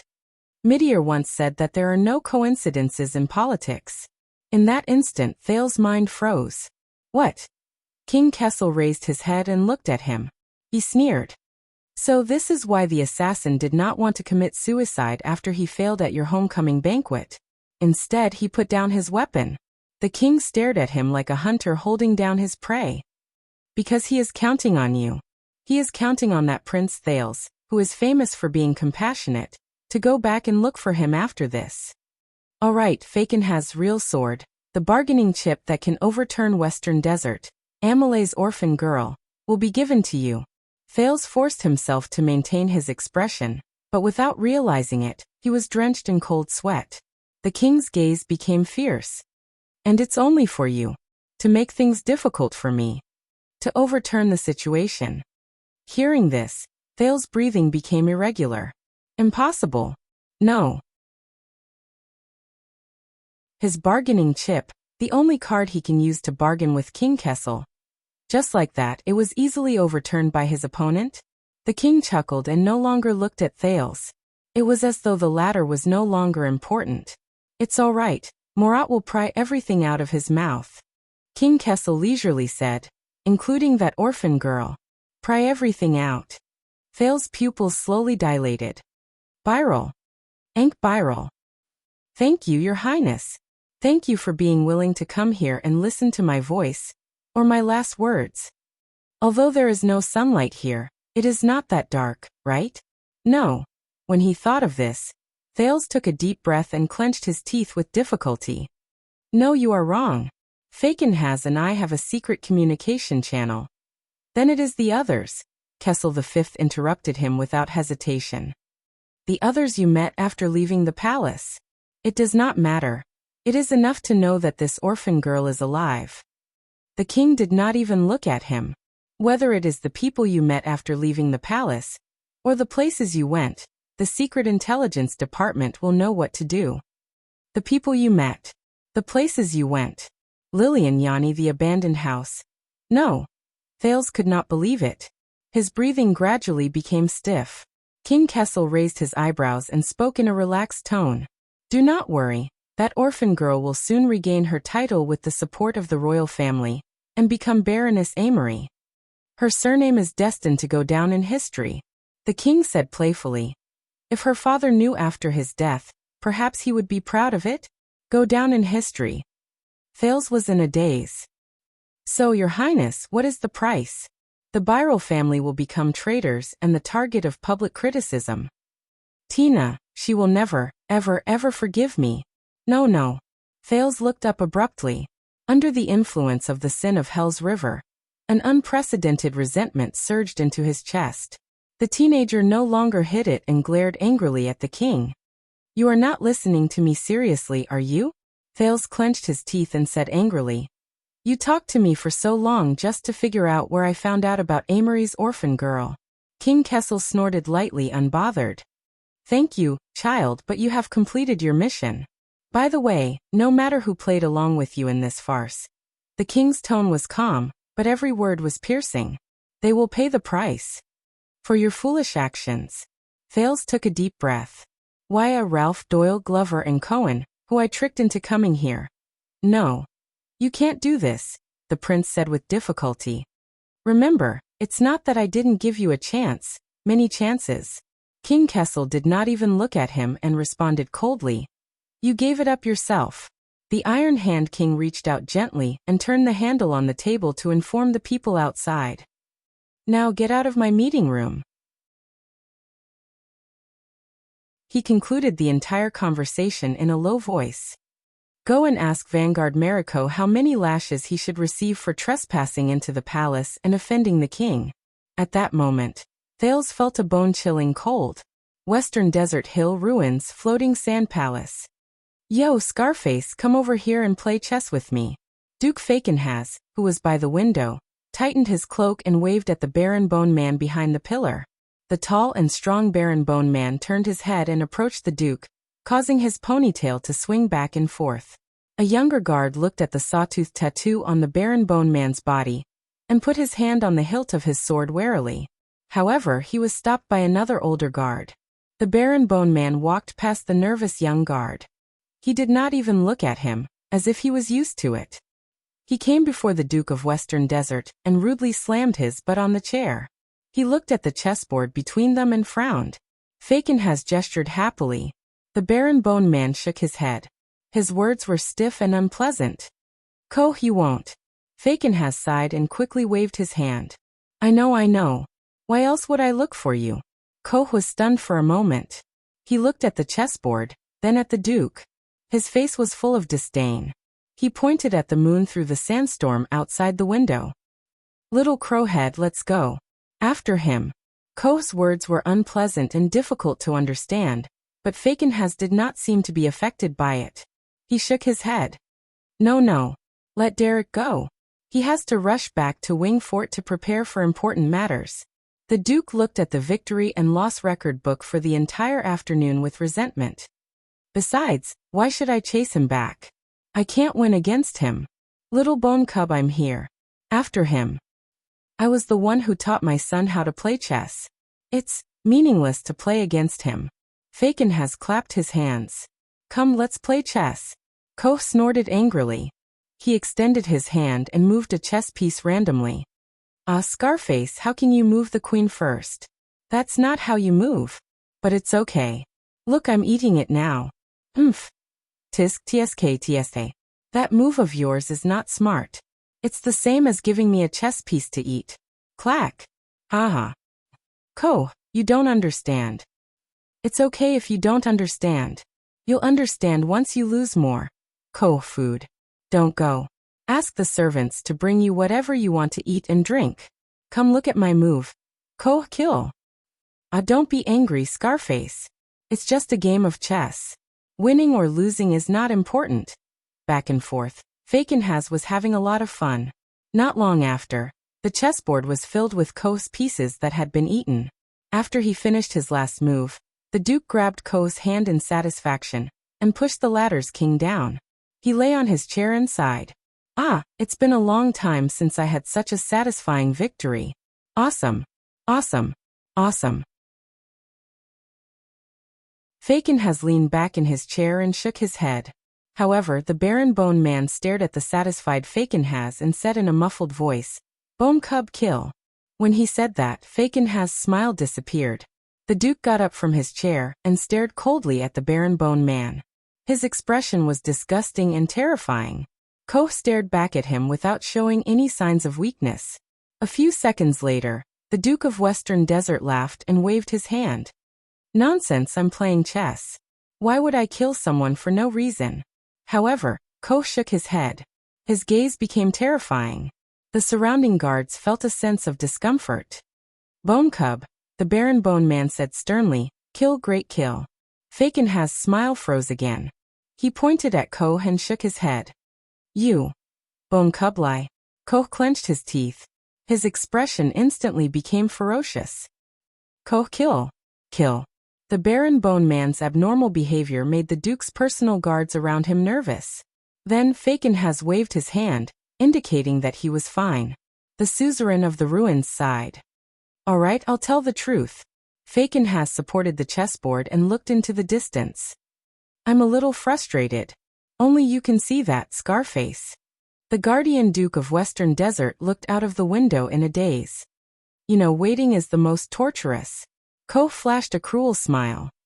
Kill. The Duke shook his head in disdain. Oh, I can't be happy even if I kill. Ko was obviously disappointed. He muttered, stood up and left in disappointment. Tell me, Scarface. When Ko turned around, Fakenhas suddenly spoke. Have you gambled before? It's you pay and say something. If you get it right, you win money? The Baron Bone Man frowned and thought for a while. He shook his head. Ko no. At least you've seen others gamble before. Fakenhas sighed. I mean, before you opened the prisoner column and carried me out of Sherilyn tribe? Ko thought carefully for a while. His brows gradually furrowed. When Fakenhas saw his expression, he said in resignation, All right, I won't make things difficult for you. 58 water-shifting periods ago. Ko suddenly spoke and interrupted him. Caliguri Beast Cage. Luma bet. Fakenhas' expression changed. He patted the table in front of him with great interest. Ko sat down again.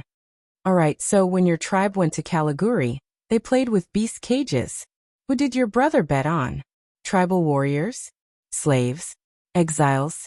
Desert robbers? Or beasts? The Baron Bone Man's gaze turned cold.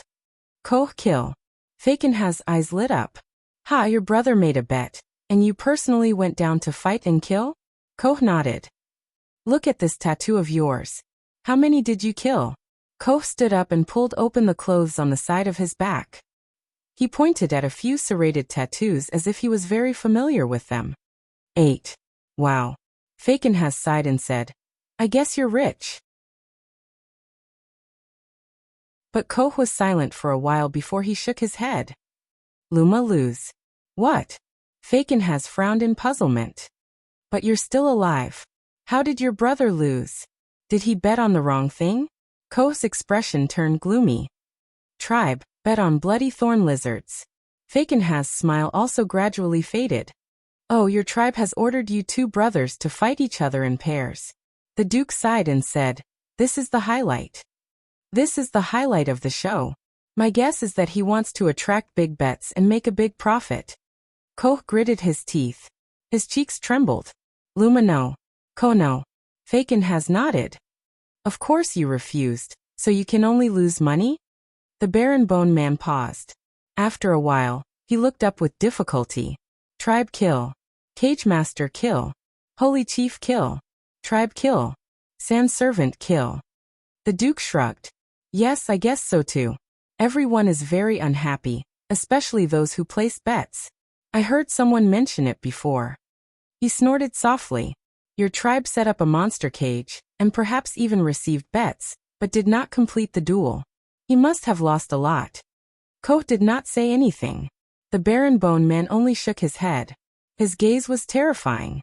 Tribe poor. Luma pay life. Faken has paused. Koh gritted his teeth and looked up while his body trembled. Koh punish life. The Duke of Western Desert did not say anything. He only sighed, extended his hand, and patted Koh's shoulder.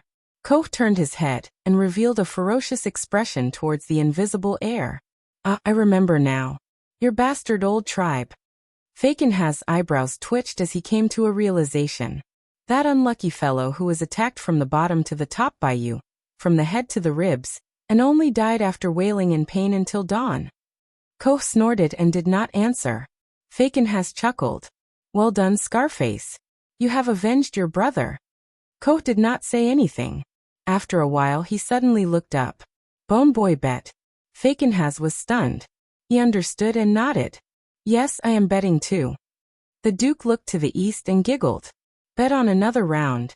Bloody Thorn Lizard. Koh frowned. Tisk, tsk. The Duke of Western Desert shook his head. How should I put it? A full 6 years. Fakenhaz gradually fell into a daze. The Baron Bone Man revealed a ruthless expression. Koh kill. Bone Boy bet. Of course. Fakenhaz smiled. If it is killing, Scarface, I will definitely let you go and bet on you. But no, it is not. The Duke's gaze became sharp. The key to this gamble of mine is not to kill and take lives. Instead, I'm betting on whether or not that person of mine, with his high standing in the capital city, will be able to risk everything. Koh showed a puzzled expression. Bet on him. Bet on whether he is willing to be like your brother. Duke Fakenhaz's expression turned cold. He waved his hand and swept all the chess pieces on the table. Pay with your own life. In exchange for your life.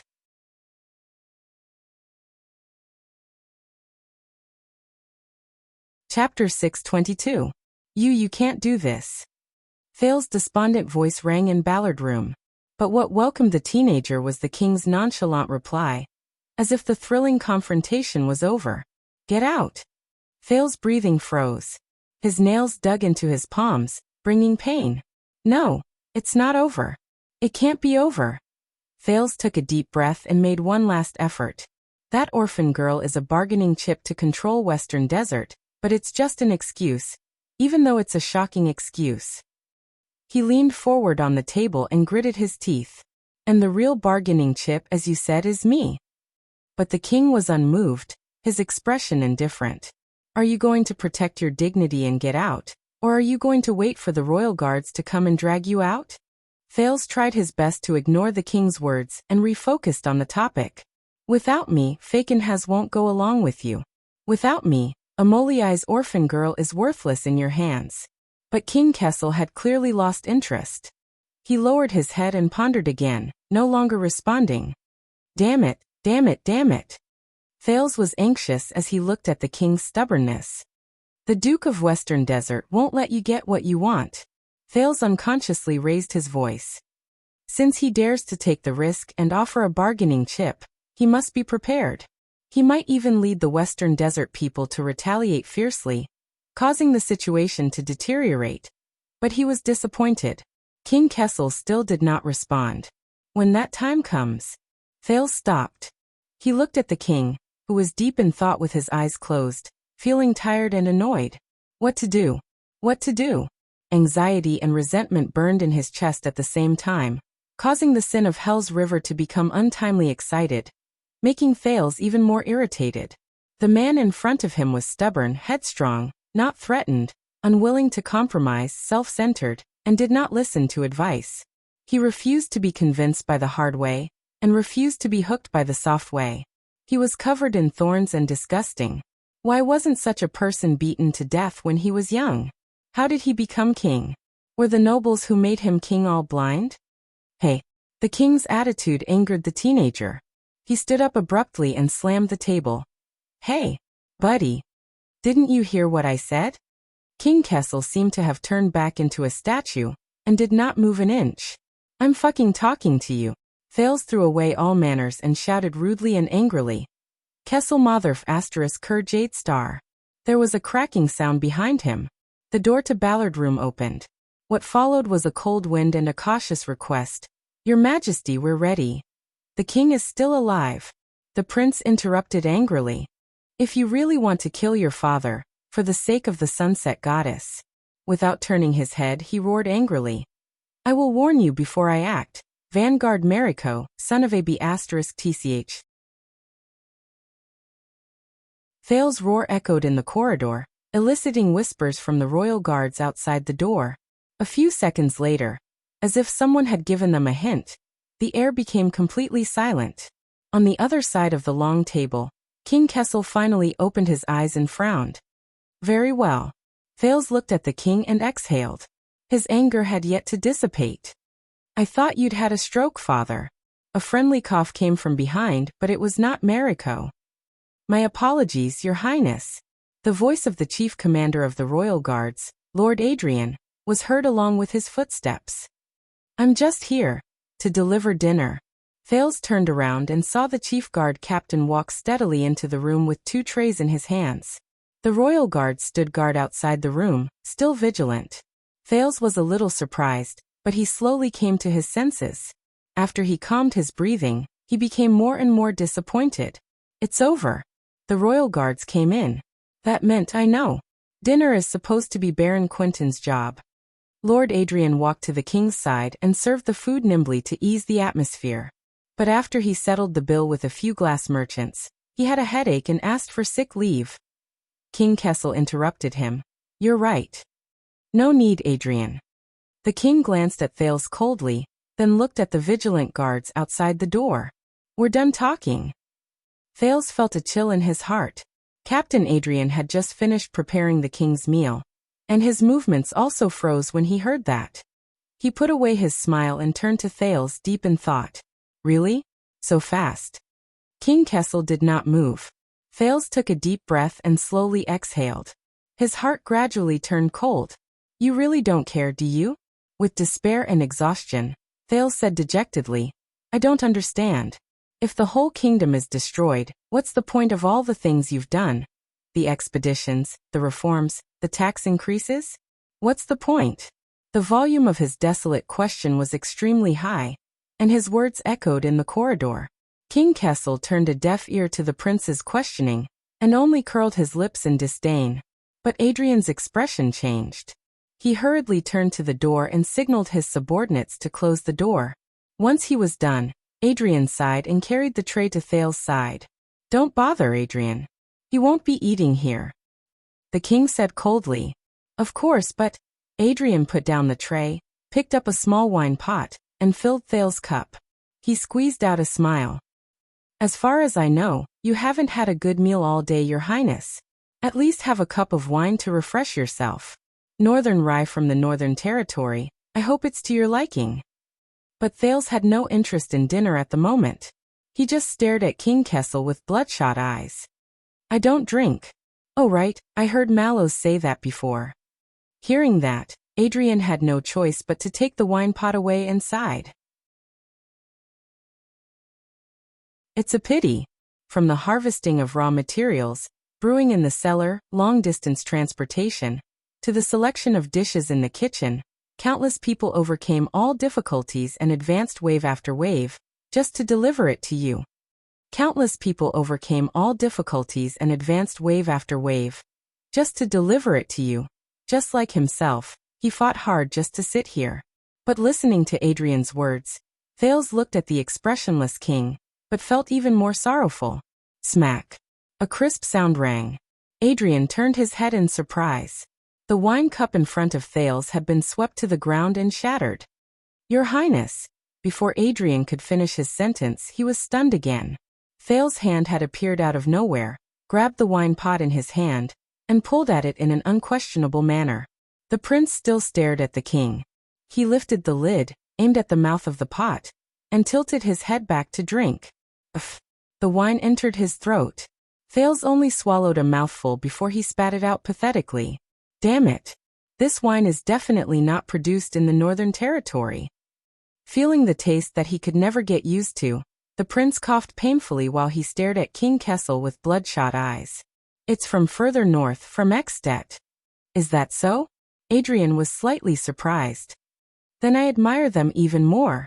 How far did they have to go, Adrian? The king interrupted the guard captain with a cold expression. Escort Prince Thales back to Mindy's hall. Panting, Thales clenched his fists. Adrian's smile faded, and he turned to bow. Yes. The head guard captain, who had been in office for many years, had a telepathic connection. His reply was undecided as he waited for further instructions. King Kessel paused for a moment and gave Thales a deep look. My son is young and frivolous, and he is in love for the first time. He is dissatisfied with the arrangements of the marriage and rashly barged into the palace to demand an explanation. Thales breathed absent-mindedly. Seeing that a calamity that could shake the throne had been turned into a casual affair, Adrian immediately beamed with joy. I see. Until the king's next words. I couldn't restrain my anger. I gave the order to punish them severely. Severe punishment. Thales' heart skipped a beat. The head guard captain also frowned. Your Majesty? King Kessel snorted softly before continuing. Fortunately, the ministers in front of the king dissuaded us. So we had a face-to-face talk and finally cleared up the misunderstanding. Cleared up the misunderstanding. Adrian nodded and breathed a barely noticeable sigh of relief. I see. The royal guards, Jadestar private army, palace servants, and visiting officials and nobles who witnessed the incident today. King Kessel's tone was very ruminating. Make sure that when they are asked, they can give an accurate answer. Of course. Adrian's smile faded a little. They have a good memory, they won't remember wrongly. Listening to their arrangements for the funeral, Thales, who knew that the situation was already hopeless, sneered. The correct collective memory? Thales looked at the king, and what he said made Adrian look sideways. I can't convince you with the righteousness of the country, can I? Even when I use the bloody year as a sword, you are still indifferent. Thales' smile faded and he said coldly, when will you understand that the stars don't belong to you alone? Tyrant. Adrian's expression suddenly changed. The Iron Hand King finally raised his head and looked at Thales. Adrian. This time the king's answer was indifferent. Those attendants who instigated the prince to break the rules and surrounded him to break into the palace today. Thales' heart tightened. Whether they are guards, servants, attendants, lovers, civilians, nobles, descendants of the 7 Jadestar attendants, or appointed families, make a list and hand it over to the Nobles Affairs Council, the police station, the Department of Discipline, the Flag-Bearer Division, and the Secret Intelligence Department. The king looked at Thales and narrowed his eyes. They know what to do. Thales trembled slightly. Wya Ralph Glover de Cohen. Yes, Your Majesty. Adrian did not hesitate. I'll do it right away. The prince glared at King Kessel, his breathing erratic. But this was not the end.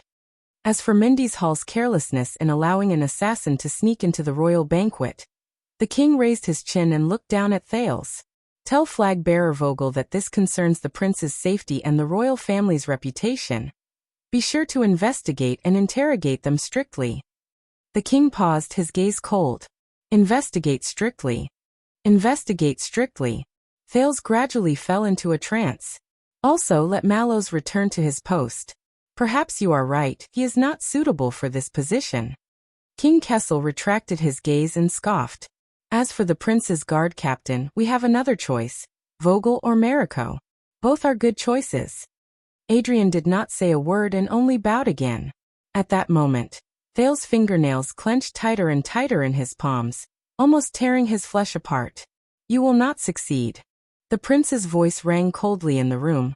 full of resentment and anger. You will only drag the whole of Constellation to hell. Just like the former king. As soon as he said this, the temperature in the room seemed to drop again. The king was silent for a moment, and Adrian lowered his head in silence. That's all, Adrian. King Kessel said flatly but unquestionably. Now take him and get lost. Thales sneered and lowered his head. Yes. Adrian bowed but suddenly froze. Oh, Your Majesty, I just remembered something. The guard captain looked up, and the king looked back at him indifferently. Adrian said hesitantly. On the way here just now, everyone saw me come in with dinner. King Kessel frowned. So if the misunderstanding of breaking into the palace is really resolved, and we can reconcile, Adrian asked tentatively. Then at this time, His Highness Thales should be ashamed and embarrassed, and you would kindly invite him to dinner? Dinner together. King Kessel frowned. Thales also looked up in confusion. What? Adrian smiled warmly, and waved his hand towards the door. Only then will everyone remember accurately. Accurately. The king was silent for a moment, while Thales looked at Adrian in surprise. The Imperial Conference is not over, King Kessel said coldly. I didn't spend the whole night with him either. Adrian's eyes lit up. Oh, speaking of this, Your Majesty, please don't worry. Half an hour ago, Baron Quentin had already arranged food and lodging in the palace for everyone in the Imperial Conference, in case you need to summon them at any time. King Kessel's expression changed slightly. Lord Adrian nodded with a smile, and gestured to the dishes on the table. Relax, Your Majesty, you do have the whole night. King Kessel paused for a few seconds, frowned and questioned. You just said that Quentin was not feeling well after paying the glass bill, and asked for leave. Adrian raised his eyebrows. Is that so? In the face of the king's cold gaze, the guard captain chuckled. He looked as if he had been exposed, and he felt helpless and awkward. All right, then I'll take His Highness out and see if we can keep a low profile and not let people see us. Adrian sighed and walked towards Thales, smiling apologetically. At this moment, that's enough. The king interrupted him coldly. King Kessel glanced at Thales and said disdainfully, He's staying. Think about the time and take him away later. Adrian's eyes lit up and he replied fluently, Yes, Your Majesty. Thales stared at Adrian in a daze. What is this? But before I leave, the king changed the topic at the right time. King Kessel gestured at Thales with his chin.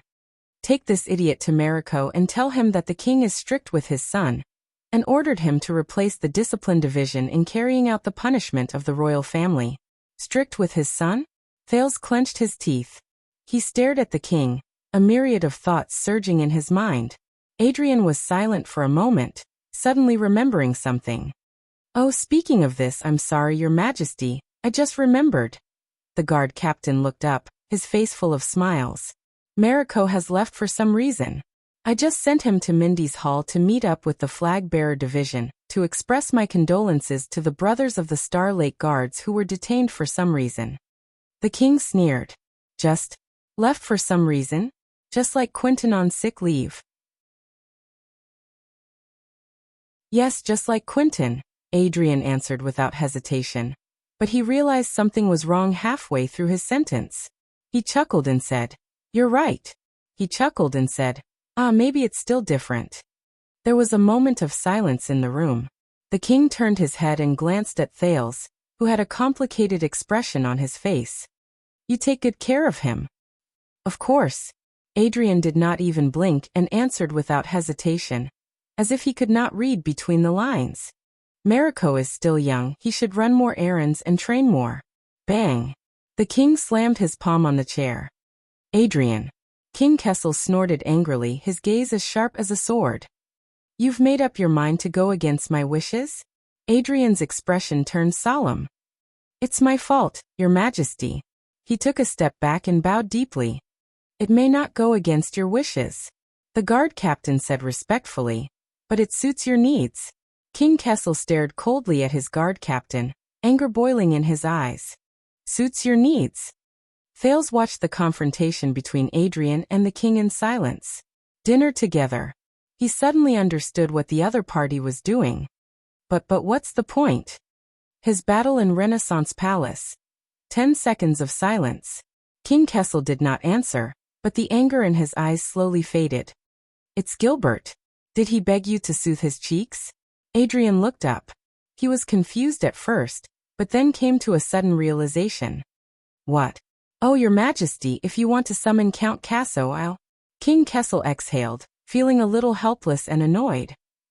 Enough, get lost. The king waved his hand impatiently. I'll give you 5 minutes. Come back and take him away. Lord Adrian nodded, obedient and convinced. As you wish.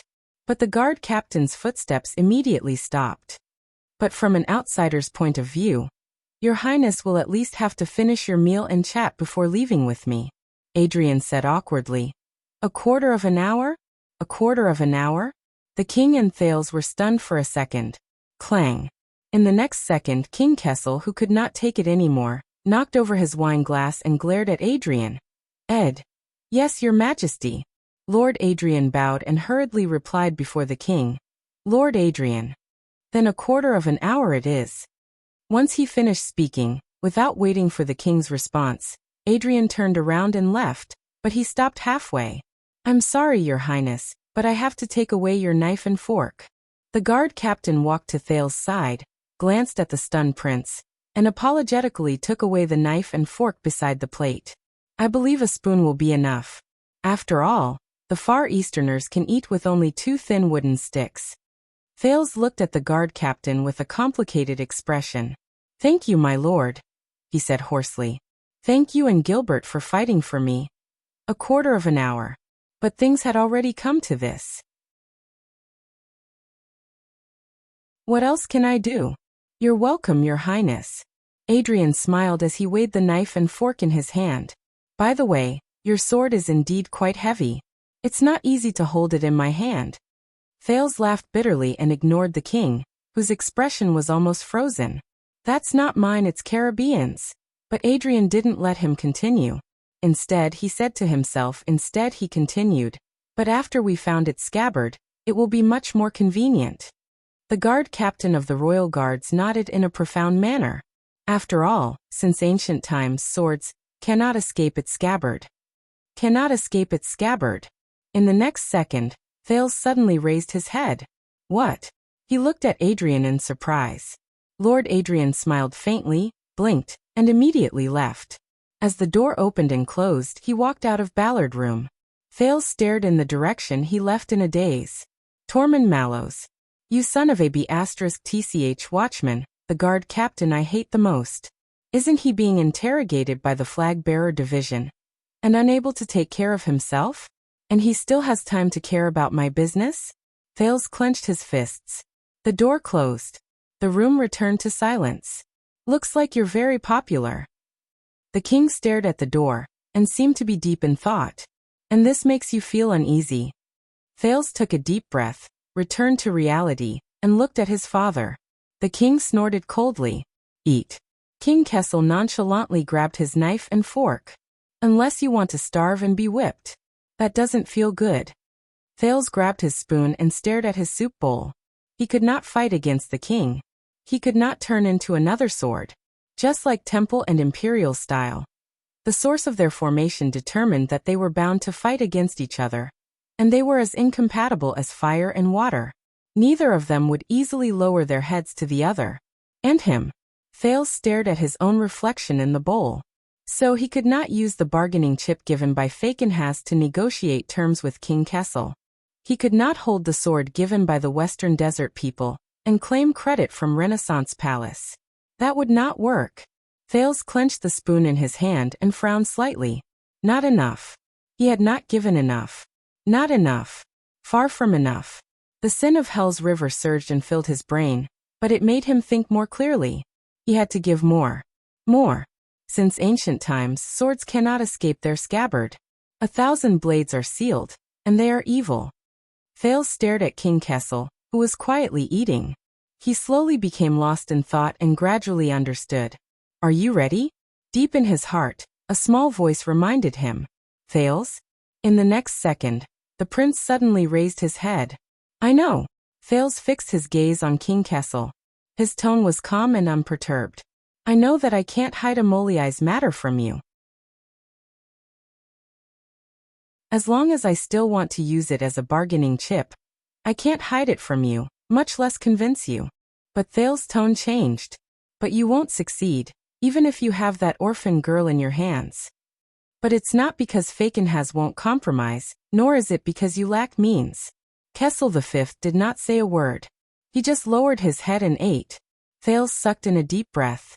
His next words were directed at the king as well as himself. But because this is destined. The king responded to him with a cold snort. But Thales was not discouraged, nor was he impatient. He pierced a piece of what looked like a sausage with his spoon. Your Majesty, I just figured something out. That is, whether there is a Sand King or not, whether you want to centralize power, expand the army, reform, or make the country rich, no matter how many years pass, you are destined to lose everything. Across the long table, King Kessel, who was cutting meat, paused. The prince's expression did not change. He continued to focus on his plate. Remind me, how did the Sand King fail? From vision to goal to assumption, from planning to preparation to execution, it was grand, precise, and logical. But at the last moment it fell short of success. He was forced to take a step back, fold his cards to stop his losses, and win with less losses. What exactly went wrong? The king did not answer, but he slowly raised his eyes and looked at Thales. Was it the Imperial Conference that held each other back? The kingdom's secret intelligence department spoiled everything? The regular army was eager for quick success? The legendary wing was short-sighted? The vassals of Western Desert were shrewd and vigilant? Or the forces of the desert were unruly and uncooperative, and refused to cooperate with your performance? The prince chuckled and took a bite of the sausage, but he could not taste it at all. Or is it that no one has a problem here? Or is it that everyone has a problem? King Kessel did not move. He only fixed his gaze on Thales. Wait. Thales narrowed his eyes. You don't really think that it's my fault, do you? The king still did not respond. But Thales did not expect him to answer. No. The teenager snorted and laughed. The truth is, even if everything goes smoothly for the Sand King, and everyone does their duty, the second prince's gaze sharpened, it is also destined not to succeed. Because it has a link, and that itself is the biggest problem. Thales completely abandoned table manners.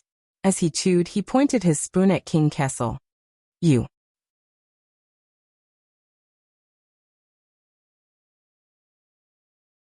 Chapter 623. King Kessel was silent for a second before he chuckled. Me. The king put down his knife. He looked interested, but his words were cold. Let me guess, Fakenhas thinks the same? Thales shook his head. When the branches rot and the leaves rot, one must ask the root. If there is a problem with your rule, your Majesty, the first person in the kingdom to pay the bill, and the first person to reflect and hold accountable, is definitely and only you. The king's disdainful sneer rang out in the room. He lowered his head again and continued eating. Thales smiled as well, unperturbed.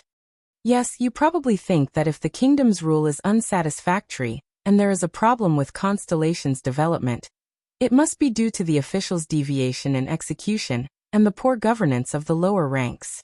Minor adjustments and corrections will not harm your grand strategy of ruling the country, nor will it harm the wisdom of the nobles before you, or the wisdom of your king. Just like the Sand King, in your eyes, how could it be wrong? It must be that the people who do things are not courageous. There must be mistakes in execution. The enemy is too cunning. There must be accidents that happen more frequently than expected. It must be that unlucky prince's problem. But Thales' smile turned cold. Only the simplest and kindest of citizens would have such naive and beautiful fantasies. Only the most sinister and vicious scoundrels would say such slanderous words. Thales pointed at the king and said seriously, No, the reason why the Sand King failed is because of you, your Majesty. The sound of a knife clashing with a plate responded to him. Yes. Perhaps certain that victory was in his grasp, King Kessel did not even raise his head as he spoke perfunctorily. I, the King of Constellation, am the kingdom's weakest link? But Thales shook his head decisively. On the contrary, your Majesty Kessel. Thales smashed his spoon on the plate. In fact, you are the strongest link in the center of the kingdom. King Kessel's knife cut the food in front of him into two. He raised his head slightly. The tip of the knife in his field of vision was facing Thales' face. But that is precisely why I failed, the prince said calmly, as if this was the most common sense. Your Majesty, it is precisely because you are too powerful, too outstanding, too wise, too terrifying, and too decisive. King Kessel looked at Thales at the end of the knife, and was silent for a while. Flattery won't absolve you. Thales shook his head. He scooped up a spoonful of soup made of some unknown substance, and put it into his mouth. Think back, Your Majesty. Before the Sand King, from the Desert War until now, from Blade Fang's camp to Blessings Town, from the Emergency Control Order to the Border County Development Tax Exemption Order, from the Legendary Wing to the regular army, how many things have you done to Western Desert? How many times have you stabbed them, and how many times have they gritted their teeth, but could do nothing? Thales raised his head and his voice grew sharper. And since when did you replace the treacherous desert, and become the greatest enemy that threatens their survival? Across the long table, King Kessel's gaze was focused on the tip of the table knife. So much so that today, before you had the idea to take action, the Western Desert people had already made hundreds of contingency plans, like birds startled by the mere twang of a bowstring. There was nothing else but how to resist the threat of Renaissance Palace. Even in their dreams at night, they imagined the scene of the regular army of the royal family invading Western Desert. Under this premise, Your Majesty, whether it's the army, the tax, the land, or the rule, no matter what you want to do with that land, the people of the Western Wilderness will never let you get what you want. Thales said coldly, so how could the Sand King succeed? How could he succeed? This time, King Kessel was silent for an exceptionally long time. Finally, the king raised his head slightly. You overestimate them. Thales chuckled and nodded. Is that so?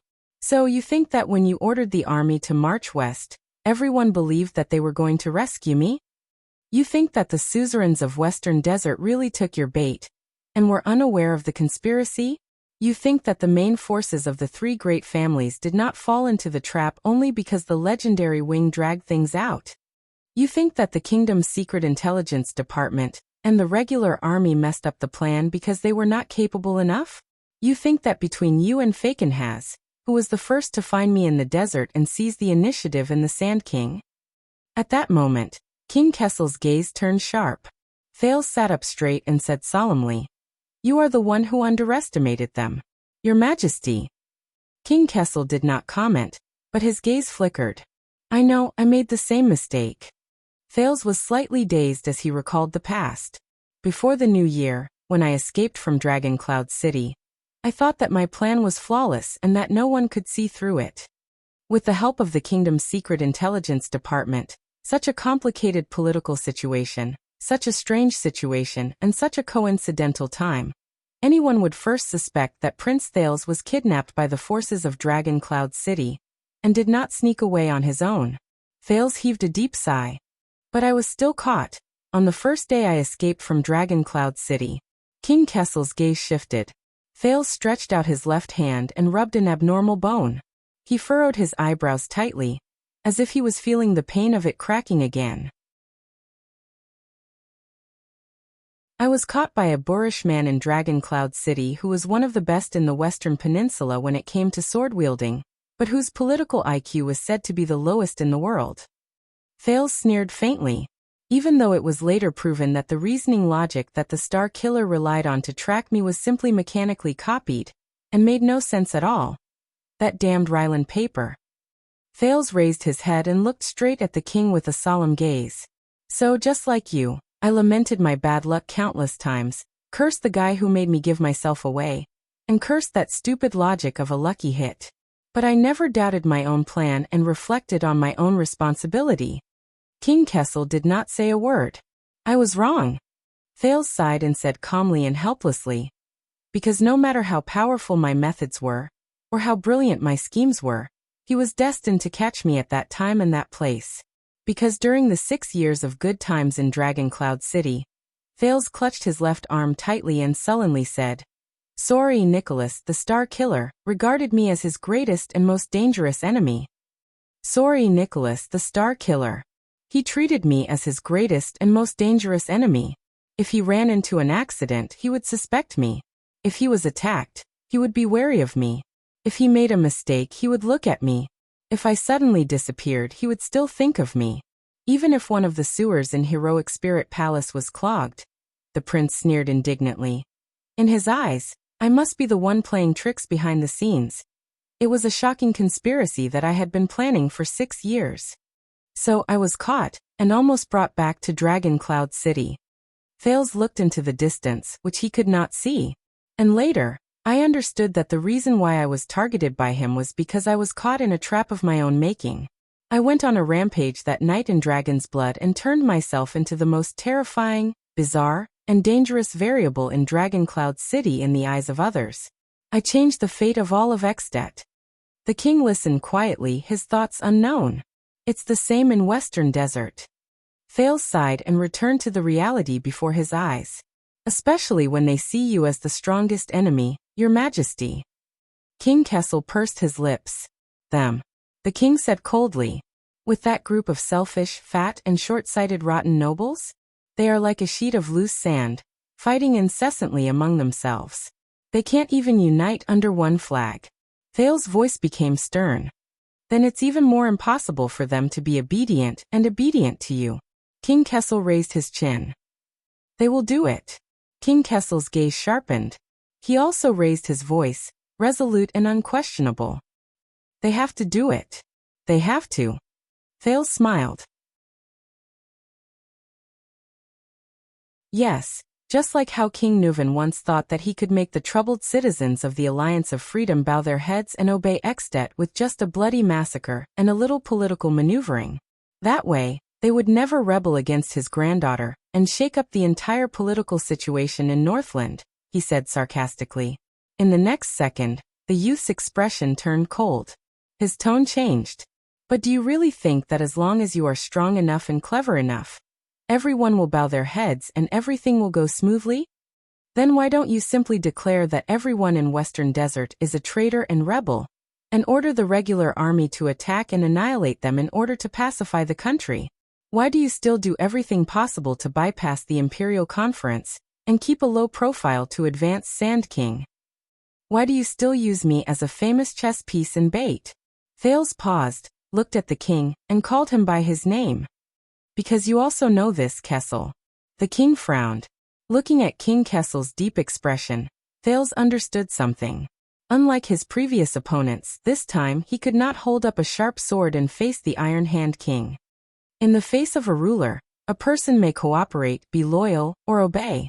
Thales recalled the conversation in his memory.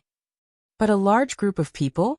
That is a giant beast with a bottomless appetite, an insatiable shark, who will always respond to the ruler unexpectedly, and catch you off guard. The youth pointed behind him. If you order Vanguard Mariko to whip me, I can guarantee that he won't even bat an eyelid. But what if your order is given to a group of people, such as the entire royal guards? I can also guarantee that there will be people who hesitate, some who are doubtful, some who are uneasy, some who are troubled, some who shrink back, some who are secretly indignant, some who deal with the situation, and some who pretend to comply but secretly oppose. At that moment, Thales' thoughts returned to the prison of bones in Western Desert. He thought of the former group of guards. King Kessel did not speak. He just stared at Thales. The youth gulped, walked out of the past, and continued. When your army wreaked havoc in Western Desert, Your Majesty, would you have thought that a few months later, one of the sons of a Western Desert noble would hide a sword, crash a banquet, and commit murder, causing the entire kingdom to be in a mess and caught unprepared? When the Sand King failed and you were trapped in the royal court, did it ever occur to you that the master of the West Desert would bet on me crazily and riskily, offering a bargaining chip that was disadvantageous to himself in exchange for an alternative way out for you? King Kessel still did not speak, but his expression became more and more tense. Thales leaned back in his chair and looked at the ceiling, feeling something in his heart. As a ruler, Your Majesty, you have countless subjects, from the three great families who have high statuses to the criminals and prisoners in Blade Fang's camp. But they will never, never, never obey your will step by step. The king narrowed his eyes. These are not your own words. Thales lowered his head and met the king's eyes without flinching. But this is something you have to admit, something you can never control. Sand King is just one example, and this situation is not limited to Western Desert. Thales got up from the back of his chair, pushed away his plate, and leaned back on the table again. It was like returning to the battlefield, to the place where he fell. Yes, Amoliai's orphan daughter, she may be able to help you solve your difficulties and awkwardness for a while. And the three noble families may humbly cooperate with you to avoid the fate of being ruined. But what then? What then? Thales' expression was solemn as he repeated. What then? What about beyond Western Desert? What about Land of Cliffs, Eastern Sea, Blade Edge, and the Northern Territory? After the military reform, when you become stronger and more powerful, what if you want to do more and more outrageous things, and have no choice but to provoke more and more enemies? Thales' expression was stern. Are you hoping that there will be a second Fakenhas, a second old man who is bold, adventurous and slippery, who will hand over the chips to you by accident, and let you butcher them however you want? The Iron Hand King still stared at Thales without saying a word, but the emotions in his eyes were different. As for this letter, Thales reached out and grabbed the Jade City's petition for servitude, which had been forgotten for a long time. He snickered. Why, do you really think that the young Zayn Covendier, the master of iris flowers, the guardian duke of South Coast, is really as elegant, easygoing, and knowledgeable as he appears? And that this temporary inferior horse will successfully pull the chariot, starting from South Coast Hill, benefit the entire country, and bring you the ending you want? In the next second, the king's gaze changed. Thales exerted force in his hands, and tore the letter in half without hesitation. King Kessel finally spoke, unable to hide his shock and anger. You. But Thales' smile faded and he interrupted him. Believe me, your majesty, even if you march the regular army into Jade City's Palace of Clarity, the crafty Zayn, do you know what method he used to make the vampires catch up to me back then? Can still cause you a lot of trouble, and it will not be any easier than in Western Desert. And this is only Western Desert, only South Coast, only the powerful feudal lords here disgust you, obstruct you, and frustrate you. And next time, there will be other people in other places, countless people for the same reason and concern, who will use more and more complicated ways to disgust you, obstruct you, and frustrate you. Thales was unusually determined. He tore the letter into pieces without hesitation. Not just the Sand King, not just the military, not just the suzerains and vassals, not just the Imperial Conference. Further away, there's the National Conference 6 years ago. New Star, and Valorant whom you defeated. Even closer, there's the accident at the royal banquet, and Zayn's hypocritical petition that has buried countless holes in it. Thales spread his hands, letting the pieces of the letter fall to the ground. King Kessel stared at the pieces from afar, gripping the arm of his chair tightly. His eyes were filled with anger. Once their interests are harmed, their rule is in trouble, and their living space is squeezed. Thales' voice continued, sounding cold and ruthless. Their first reaction will always be to resist and counterattack, and the first target they will fight against will always be Renaissance Palace. It's you. At that moment, Thales' gaze was as sharp as a sword. Because to them, the Iron Hand King is too powerful, too terrifying. So powerful that you can't do anything. As long as you're still sitting on the throne, you're already everyone's enemy. You're bound to encounter their instinctive vigilance and resistance, whether it's on the surface or in the dark. Because to them, the Iron Hand King is too obvious, too special. Now that things have come to this, the excuse and convenience that the bloody year gave you to revive the kingdom have been used up. Your actions can no longer be hidden, and Renaissance Palace has long surpassed all threats without them realizing it, becoming their main enemy. King Kessel took a deep breath, suppressed his raging anger, and closed his eyes. But Thales was not affected at all, as if everything was within his expectations. So when you look around, there are enemies everywhere, and when you move forward, every step is arduous. So from the inside to the outside, everything is not going well for you. From the top to the bottom, nothing is going well for you. Thales shook his head gently. No, Your Majesty.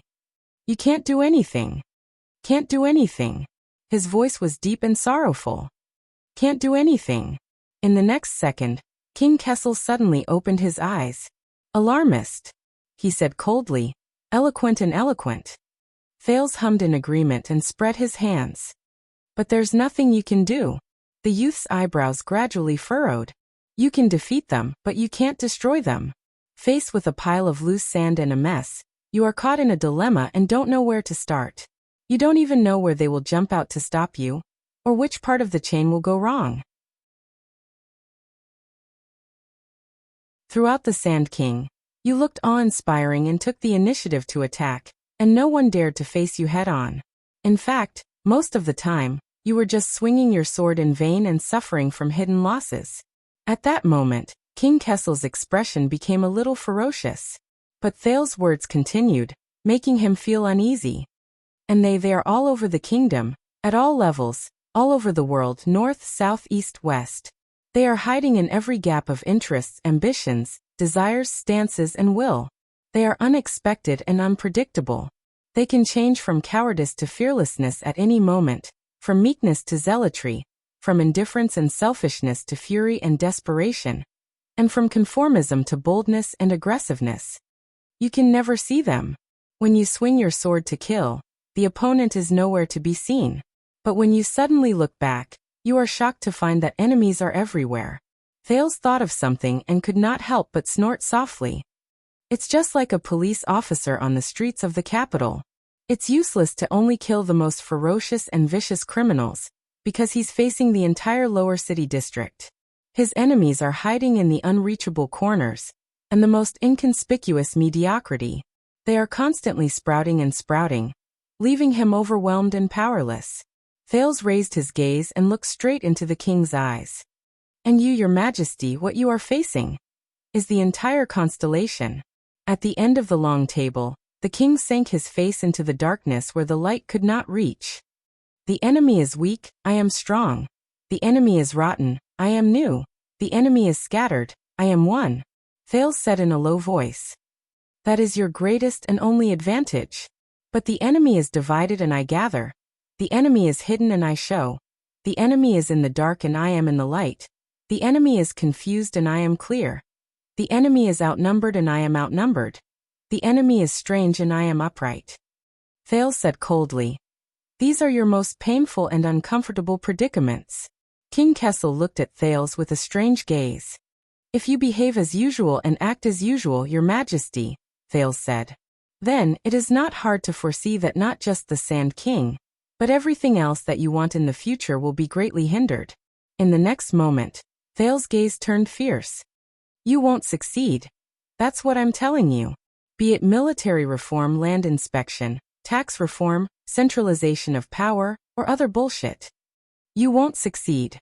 Thales glared at King Kessel, as if he wanted to use his gaze to cut open the other's skull and see the thoughts inside. Until the day you die with unfulfilled ambitions, Your Majesty, Roland said in a low voice. He repeated, emphasizing each word. You will not succeed.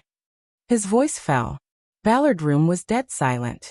For a long time, Thales and the king faced each other in silence. Neither of them said a word. Finally, King Kessel moved. He reached out and grabbed the knife. Amidst the hissing, the king lowered his head and began to eat again. At the beginning you changed your address, King Kessel said calmly. You no longer call me father. Thales' gaze moved slightly. Yes. Because I am no longer sitting here as your son, Your Majesty. The prince remained calm, but his voice was steady and firm. In the name of the Duke of Star Lake, I attend the Imperial Conference to give my voice to the noble and wise King Kessel.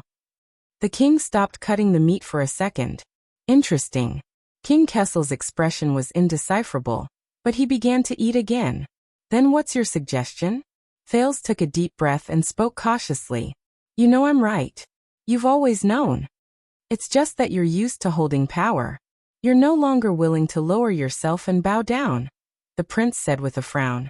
to listen to different voices. King Kessel picked up a glass of wine, took a sip, and snorted coldly.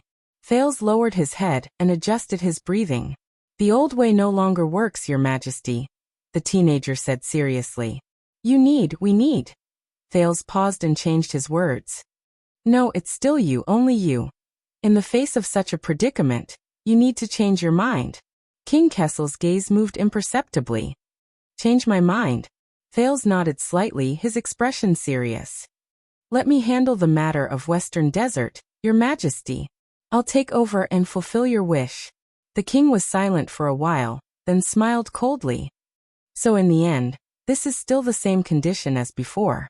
He looked at Thales coldly and said disdainfully, the so-called change my mind is to accept the deal Faken has gave me, push you out in exchange for his bargaining chip, and finally cause the royal family to fight and destroy the foundation of Renaissance Palace. He was rejected again, but this time, Thales did not react. He just exhaled and shook his head with a smile. No *CK Faken has, Thales said with a smile. King Kessel narrowed his eyes. The prince chuckled and said rudely, *CK his deal, *CK his sword, *CK his bargaining chip. He said sincerely, to hell with that eccentric old man who harbors ill intentions. From now on, this has nothing to do with him, Your Majesty. Thales said solemnly. And it only has to do with you and me. King Kessel parted a piece of meat and responded with a sneer. That's you, Duke Thales. It's your kindness acting up, or your greed acting up. The king raised the table knife, the tip of the knife pointing at Thales' cheek in his field of vision again. You want to advise me to slow down the pace of moderation in the face of those local vassals, and govern gently and gradually? Thales smiled faintly and did not answer. King Kessel's smile disappeared. Then I've seen it too, and I'll return your words, the Supreme King said coldly. You're destined not to succeed. Thales raised his eyebrows. He heard King Kessel say faintly, in a tone that he rarely heard him preach, you're right. Moderation means compromise, compromise means retreat, retreat means wavering, wavering means giving up, and giving up. Kessel V paused and snorted. It means that you've been on the wrong path from the beginning. You'll soon be trapped in their seemingly righteous, but actually sinister and cunning stance. You won't be able to control yourself. At that moment, a cold glint flashed in the king's eyes. And one day, when you're no longer in line with their interests, when you no longer respond to their cries, when you no longer cater to their wishes, you'll be opposed, despised, expelled, abandoned, and betrayed by them. King Kessel said softly, just like the Sand King in the past. The king paused and continued faintly, and my father.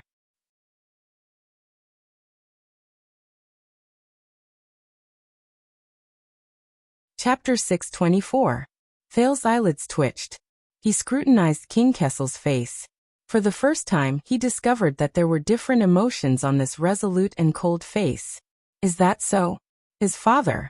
No, Your Majesty. Thinking of this, Thales said calmly, what I want is indeed the same as before. But he changed the topic. But not for so-called gentleness, so-called compromise, so-called gradual progress. Thales' expression darkened. At least this time it's not. King Kessel's table knife cut the next piece of food and knocked it against the plate with a crisp sound. Then what is it for? The king mocked. Could it be that this dinner has really changed you? Thales looked at him silently. At that moment, he was filled with emotions. Do you still not understand, Your Majesty? The prince lowered his head, picked up his spoon and sighed. You can't defeat them. You can't do it alone. Thales stared at his spoon, watching it dig out a piece of food. You need me. You need me. King Kessel was silent for a while. Isn't it too late to ask for peace now? Hearing this, Thales could not help but smile, but his smile was a little bitter. Ask for peace? Who said I'm asking for peace? Thales raised his head, his expression gradually turning cold. I'm here to declare war on you, Your Majesty. At that moment, the king's table knife knocked against the plate. Kessel slowly raised his head and looked at his son. What? Thales' expression was gloomy and his tone was solemn. From today onwards, Your Majesty, I will give you a weapon that has never been seen before. I will truly help you succeed." Across the table, King Kessel stared at him coldly, his expression unfriendly. "Amoliai's bargaining chip, it is no longer in your hands." Thales shook his head. "No, not the orphan daughter of the Amole family," the prince said nonchalantly. "That's at most a bonus." "A bonus?" Thales nodded. "Yes. Just like the Sand King, it was just a beginning.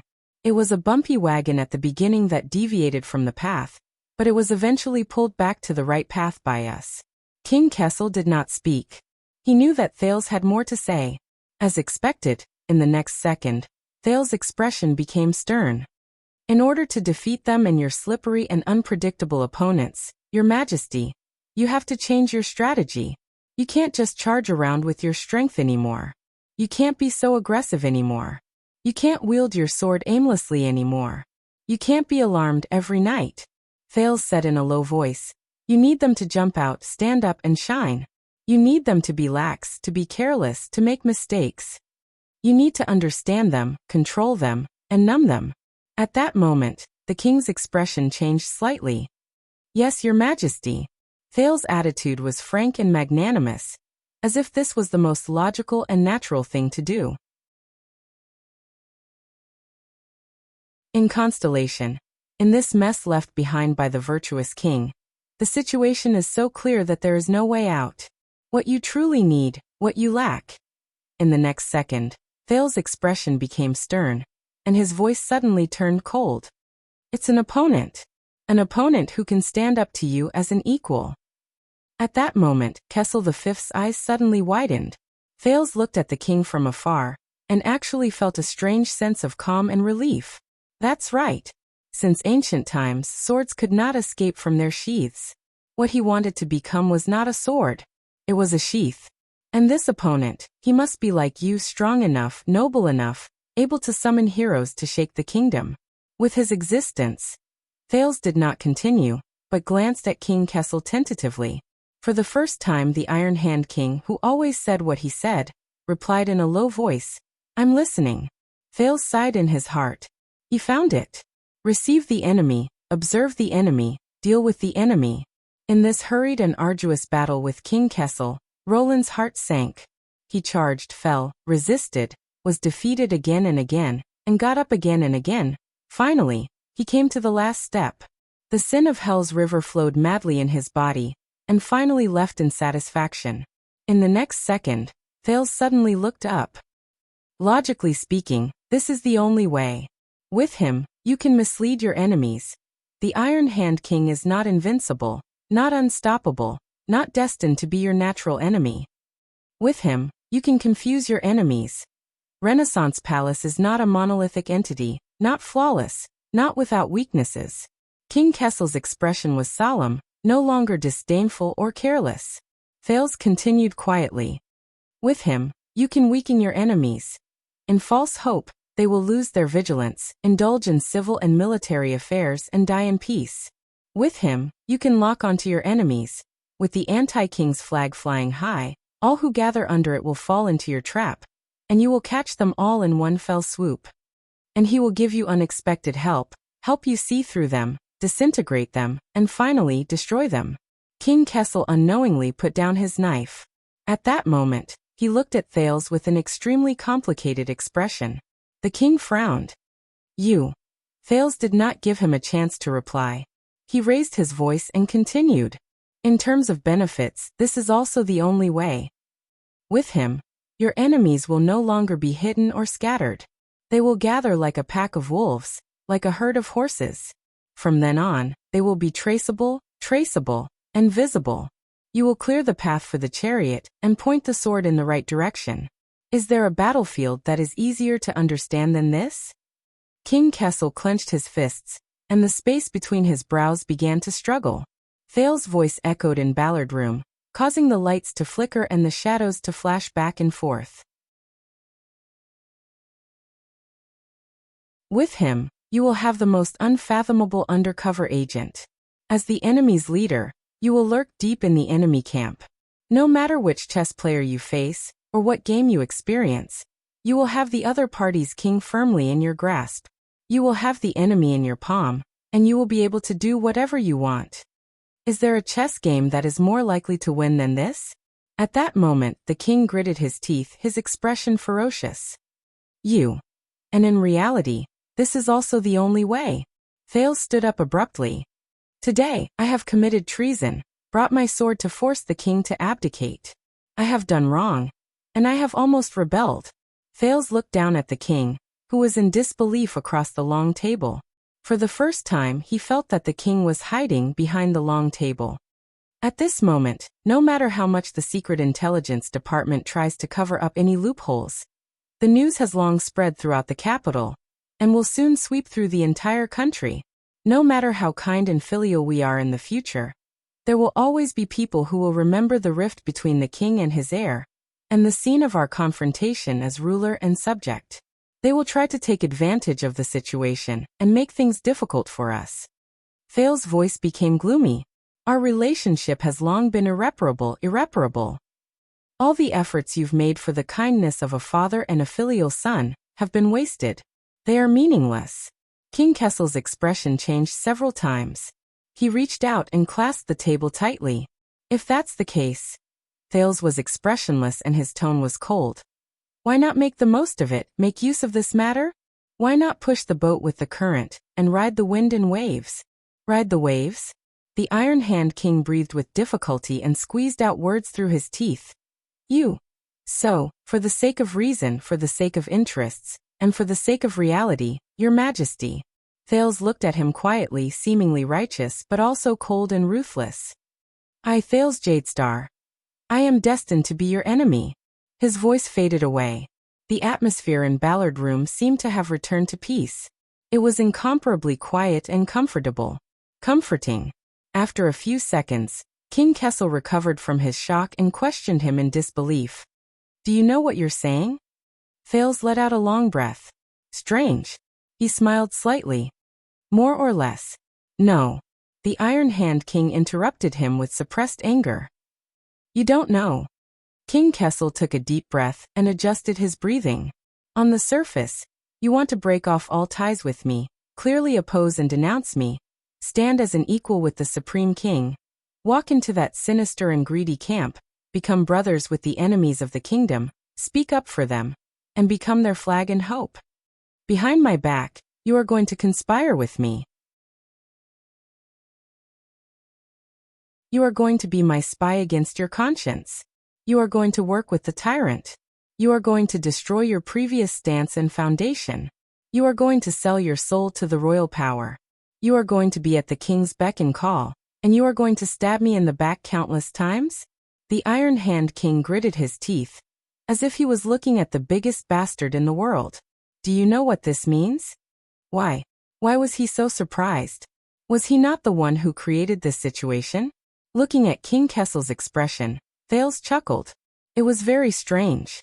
When this moment really came, the emotions he thought he would feel, resentment, grievance, indignation, sadness, loss, all disappeared without a trace. All he could feel was a boundless, deathly stillness. It's funny, I have a friend who taught me a lesson. Thales smiled, thinking of his former old friend. He said wistfully, betrayal is the true meaning of an alliance. What was equally strange was that, in addition to the hatred and disdain, he suddenly missed that ugly woman a little at this moment. So this was how she felt. King Kessel's expression changed again. But this time, he suppressed the excess emotions and tried his best to return to being the calm and rational king from before. Do you know the price and the worst consequences of this proposal of yours? The Iron Hand King's eyes were burning. If you take this as an expedient measure to brush me off, hoping that the two sides will waver, or even be fickle and gain from the middle, then you are gravely mistaken. Thales pursed his lips, feeling that the air in Ballard Room had finally begun to flow. You better understand. At this moment, the king was extremely serious, and there was a hint of threat in his words. This is not some chess game or game. This is a real war. Thales' eyelids twitched. And anyone, no matter what his name is, how high his position is, how much power he has, whether he is wise or brave, aggressive or gentle, if he thinks he is infallible and dares to stand in the middle of the battlefield, At that moment, King Kessel's murderous intent was overflowing. They will all be crushed. Not to mention benefiting from both sides. Benefiting from it. At this second, Thales' heart was empty. That's right, the scabbard. Thales silently said to himself, not only to face the wind and frost outside the scabbard, but also to endure the sharpness within the scabbard. This was the way to deal with the Iron Hand King, no matter how heavy the price was. Sealing 1,000 blades, how evil was that? The prince lowered his head and exhaled with difficulty. Yes, I know. When he looked up again, his eyes were already serious. But as you said, I was born for constellation. King Kessel's gaze froze.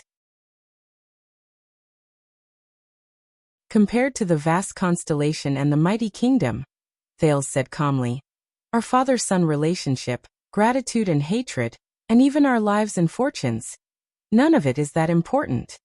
At that moment, King Kessel's expression changed. He struggled several times, but in the end he did not speak. Looking at the other's reaction, Thales smiled softly. Just like 500 years ago, the King of Ascension killed his son as a sacrifice to the gods. King Kessel was slightly shocked. Thales looked at the deep ceiling and sighed. Those who hear only know that this is a violation of the natural order, cruel and terrible. Those who know are the ones who walk. Only then will they know the inside story. It is sorrowful, heroic and generous. Recalling the story he had unearthed, Thales gradually became lost in thought. Ascension King, Alan I bore the infamy and his prestige was destroyed. Alien Prince Herman shed blood and sacrificed his life. Jade Star joined forces, father and son conspiring together, stirring the kingdom's blood to boil, inciting the anger of the subjects and people to crusade. Finally, they knocked down Sunset Temple, which had dominated Constellation for 200 years, from its altar, causing it to split and decline, never to recover.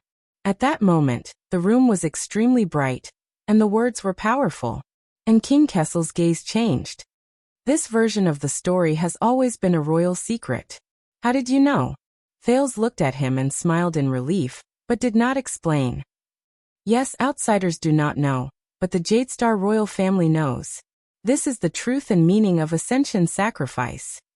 With the blood of the son and the grief of the father, strip the ribbon of divine power from the king's scepter. In the next second, Thales' expression became solemn. Let me show up, your majesty. Let me become your enemy. Your spy, your chess piece, your bargaining chip. Your sword. He placed his hands on the table and looked straight at the king. In this way, I can help you achieve your wish. Not just Sand King, not just Western Desert, but all of the kingdom. At the end of the long table, King Kessel stared blankly at the teenager in front of him, swallowing several times. Perhaps the entrance and exit of the guard captain made the lights burn brighter. The chill in Ballard room gradually dissipated and warmth returned. As I said, father, when you are overwhelmed by the weight of the crown, you will not be able to breathe. At that moment, the prince's gaze was aggressive. I have come to save you. For this, I will stake my reputation, my life and my future, to help you achieve the unprecedented greatness of the kingdom. Thales clenched his fingers into a fist and punched his chest. The scar that was burned many years ago seemed to be heating up again. This is my real bargaining chip today. He looked at the speechless king and said in a low voice, it has already taken shape since I openly broke into the palace and rebelled under the eyes of the entire kingdom, and completely broke off relations with you at the imperial conference. And you have no reason to refuse. Thales punched his chest, his gaze cold.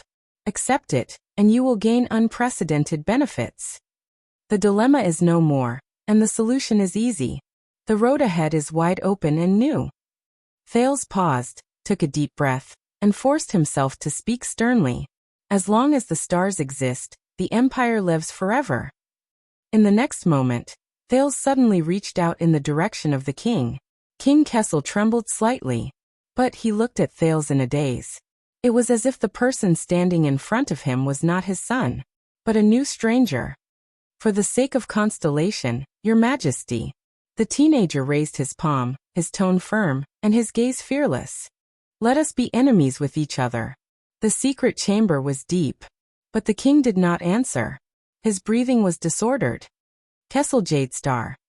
Thales was unmoved. He continued to stare at the man in front of him. What do you say? The lights flickered. Kessel did not answer. He looked dazed. Iron Hand King. Thales' expression was deep. He dragged out his words and lowered his tone, making people uneasy. What do you say? The Iron Hand King did not answer either. His whole body was stiff. Father.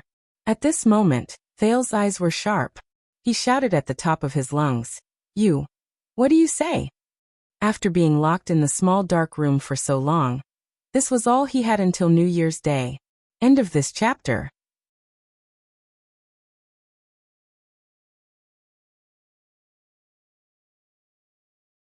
Chapter 625. It was late at night, and the temperature was getting colder. In the corridor outside Ballard, the royal guards arranged as few people as possible for the sake of secrecy, and as many as possible for the sake of abundance. They formed the most efficient and strictest defense and siege formation, filling every corner within sight. The guards in the innermost circle maintained absolute silence and concentration as they waited for the enemy to arrive. They were all experienced and capable elites transferred from the 6 wings. They stared at the door of the Imperial Conference Room as they pressed their hands on their weapons. It was as if what was locked behind the door was the most mysterious, cruel, and terrifying beast in Renaissance Palace. It was grinding its teeth and claws, growling, and could break through the door at any time to devour people. But they could not be timid, let alone retreat. They were the Emperor's Praetorian Guards. They had an oath that they would guard this door until the Emperor's order reappeared, or the minister would rest. Lights flickered in the corridor. As time passed, anxiety spread in the air, and the fingers on the hilt of the swords became tighter and tighter. But the heavy stone door remained motionless and silent. In the face of countless increasingly sharp gazes, it was unperturbed. It fulfilled its duty and locked all the beasts behind it. Just like the past 600 years. 6 doctors who specialized in trauma first aid, toxicology, and pharmacology were urgently summoned by the court baron and ordered to wait outside. Confused, they were anxious but did not dare to ask questions. They could only force themselves to stay alert in the suffocating atmosphere and tremble in the endless speculation and prayers. They were also waiting. Behind the 3rd row of guards, a few nobles were calm and collected. They could even pace leisurely and talk in low voices. But as time passed, their expressions remained the same. It was just that they paced faster and faster, and the intervals between conversations became shorter. The air was dead, and the palace was dark. Heralds and trusted servants kept their heads down. They kept appearing from corners, seeping into the crowd and disappearing again and again. They came and went without warning, and their tracks were fleeting. Only the whispers and shadows of ghosts could be heard in the ears of a few people, and on the dimly lit walls. Time was probably still moving forward, but it seemed to be moving slower and slower. It stopped moving forward and admired the changes it brought to its surroundings. In the silence, the guards had never felt that their breathing was so heavy, to the extent that they could even raise 2 inches of dust in front of their noses. They had never realized that their hearing was so sensitive. Just the sound of their bones rubbing against each other was enough to make the muscles of the soldiers 2 feet away tense up. And their eyelids were so afraid of loneliness that they would bump up and down every once in a while to greet each other, for fear of being left alone. As for their hearts, they were so strong and powerful. As a result, when the heartbeats of hundreds of people in the palace gathered together and became faster and heavier, it felt as if a huge monster known as Renaissance Palace had just woken up from a long slumber, and was slowly waking up. And that stone door, which everyone stared at with rapt attention, was the ferocious eye that was about to open. This made everyone tremble with fear. What happened? What would happen? What should they do? Should I swing my sword? Or should he back off? The political knowledge gained from years of guarding the palace allowed the royal guards to force themselves to remain calm, but at the same time, they could not help but feel uneasy. They wanted to turn their heads, look at each other, and exchange their emotions. At the very least, they could find some comfort in the same doubts. They could get rid of their confusion and loneliness when they were led by their own kind. But the guard's orders were clear. This sword will only be brandished for the Emperor's edict. It will only be broken for the Emperor's edict. There is no other use for it. The habit that was engraved in their bones and formed through countless training sessions made them restrain themselves and remain vigilant. This made them force themselves to get rid of all distracting thoughts and focus their gazes, which had become a little unfocused because of the long wait. They placed their gazes on the heavy stone door that they had guarded countless times, but had never once made them this anxious or nervous. Asterisk boom. Asterisk everyone trembled at the same time. The dark stone door, which seemed as if it would never open again, suddenly cracked open from the center. Asterisk boom. Asterisk the huge beast opened its eyes. That was everyone's first thought. With a mechanical and unpleasant sound of friction, the stone door slowly opened to the two sides like a pitch-black eyelid. A golden-red brilliance shone from the crack of the door. It was like the brilliance of a lamp, but also like the bright red of blood. In just a few seconds, the stone door stopped. It only opened a crack that allowed a single person to pass through. It shone with a golden-red brilliance, just like the half-opened eyes of a beast. It looked like it was asleep, but not asleep, as if it was not awake. It was as if the huge beast was immersed in a nightmare. Cold wind assaulted them from behind the door. The royal guards in the first row were extremely vigilant. They took a step back together. This door of Renaissance Palace. It's quite heavy.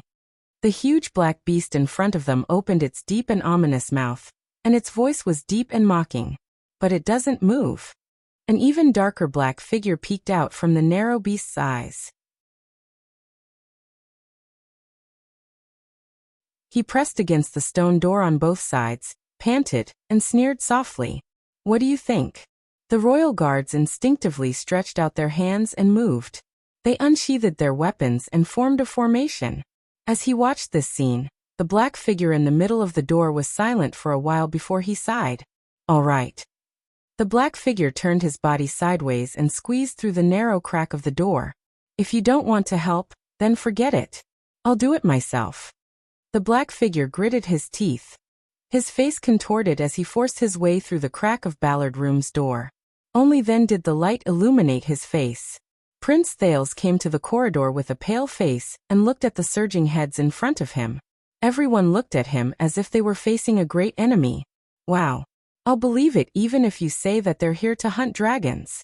The exhausted teenager turned his head to look at Ballard Room, then at the royal guards in front of him. He felt a little resigned. He walked out of the treacherous and dangerous hall. He walked into the heavily guarded encirclement. This scene seems familiar? After sizing up the prince's body, the guards in the first row only stayed silent for a moment before they pressed their swords together and moved forward. Steady. Chief Guard Captain Adrian's voice rang. He pushed through the crowd and patted his overly nervous subordinates from time to time to make them relax. It's okay. Relax, relax. It's over. Adrian's voice seemed to have a soothing power. Wherever he went, the blades of the swords would be lowered. Your Highness, it's only been 15 minutes. The captain welcomed Thales in a relaxed manner. As he spoke, he looked at Ballard Room through the crack of the door. I was just about to go in for dessert. There's no need, Lord Adrian. Mealtime is over. Thales exhaled and placed his hand on Adrian's shoulder without hesitation. He moved sideways and squeezed his way through the stiff postures of the people around him. He squeezed into the royal guard's lockdown formation. Adrian saw the situation through the crack of the door. He frowned and turned his head around. Then all of you. Don't worry. Thales waved his hand nonchalantly. In case you're curious. In the face of the guards who remained vigilant and suspicious, he took a deep breath, placed his palms by his mouth, and roared at the ceiling. The king's not dead. Thales used the sin of Hell's River. This time, his voice was like thunder, and it could be heard clearly in the entire corridor. The lights flashed, and there was a commotion in the crowd. Thales patted the two royal guards in front of him, who looked shocked. He pushed them away tiredly, and did not forget to add something that made the people around him change their expressions again. He's not dead yet. Adrian frowned. He glanced at Thales' back, but still turned his head around. He signaled his subordinates to open the stone door and enter Ballard Room to ask for the king's permission. Your Majesty. On the other side, Thales squeezed past the surprised or nervous people. He did not care whether they were servants, doctors, guards, or guards. He said loudly without any scruples. If you're waiting for the king to give the order to capture or release me, don't even think about it. He doesn't dare to capture me, because I have something on him. The crowd's surprise and commotion grew louder. He can't release me either, because he's the king. Thales squeezed past the third row of guards, and was gratified to see that they had begun to consciously make way for him. So please everyone be kind and understand the king's difficulties. Just pretend that you didn't see me. The guards were in disbelief. They either exchanged glances or asked for help from their superiors. But the chief guard captain was still in Ballard Room, and their efforts were naturally futile. Excuse me, excuse me. Thales walked forward under countless people's surprised and wary gazes. As he cleared the clouds and saw the sun, he spoke listlessly. The event is over. I have to catch the subway home. I still have to go to school and work tomorrow.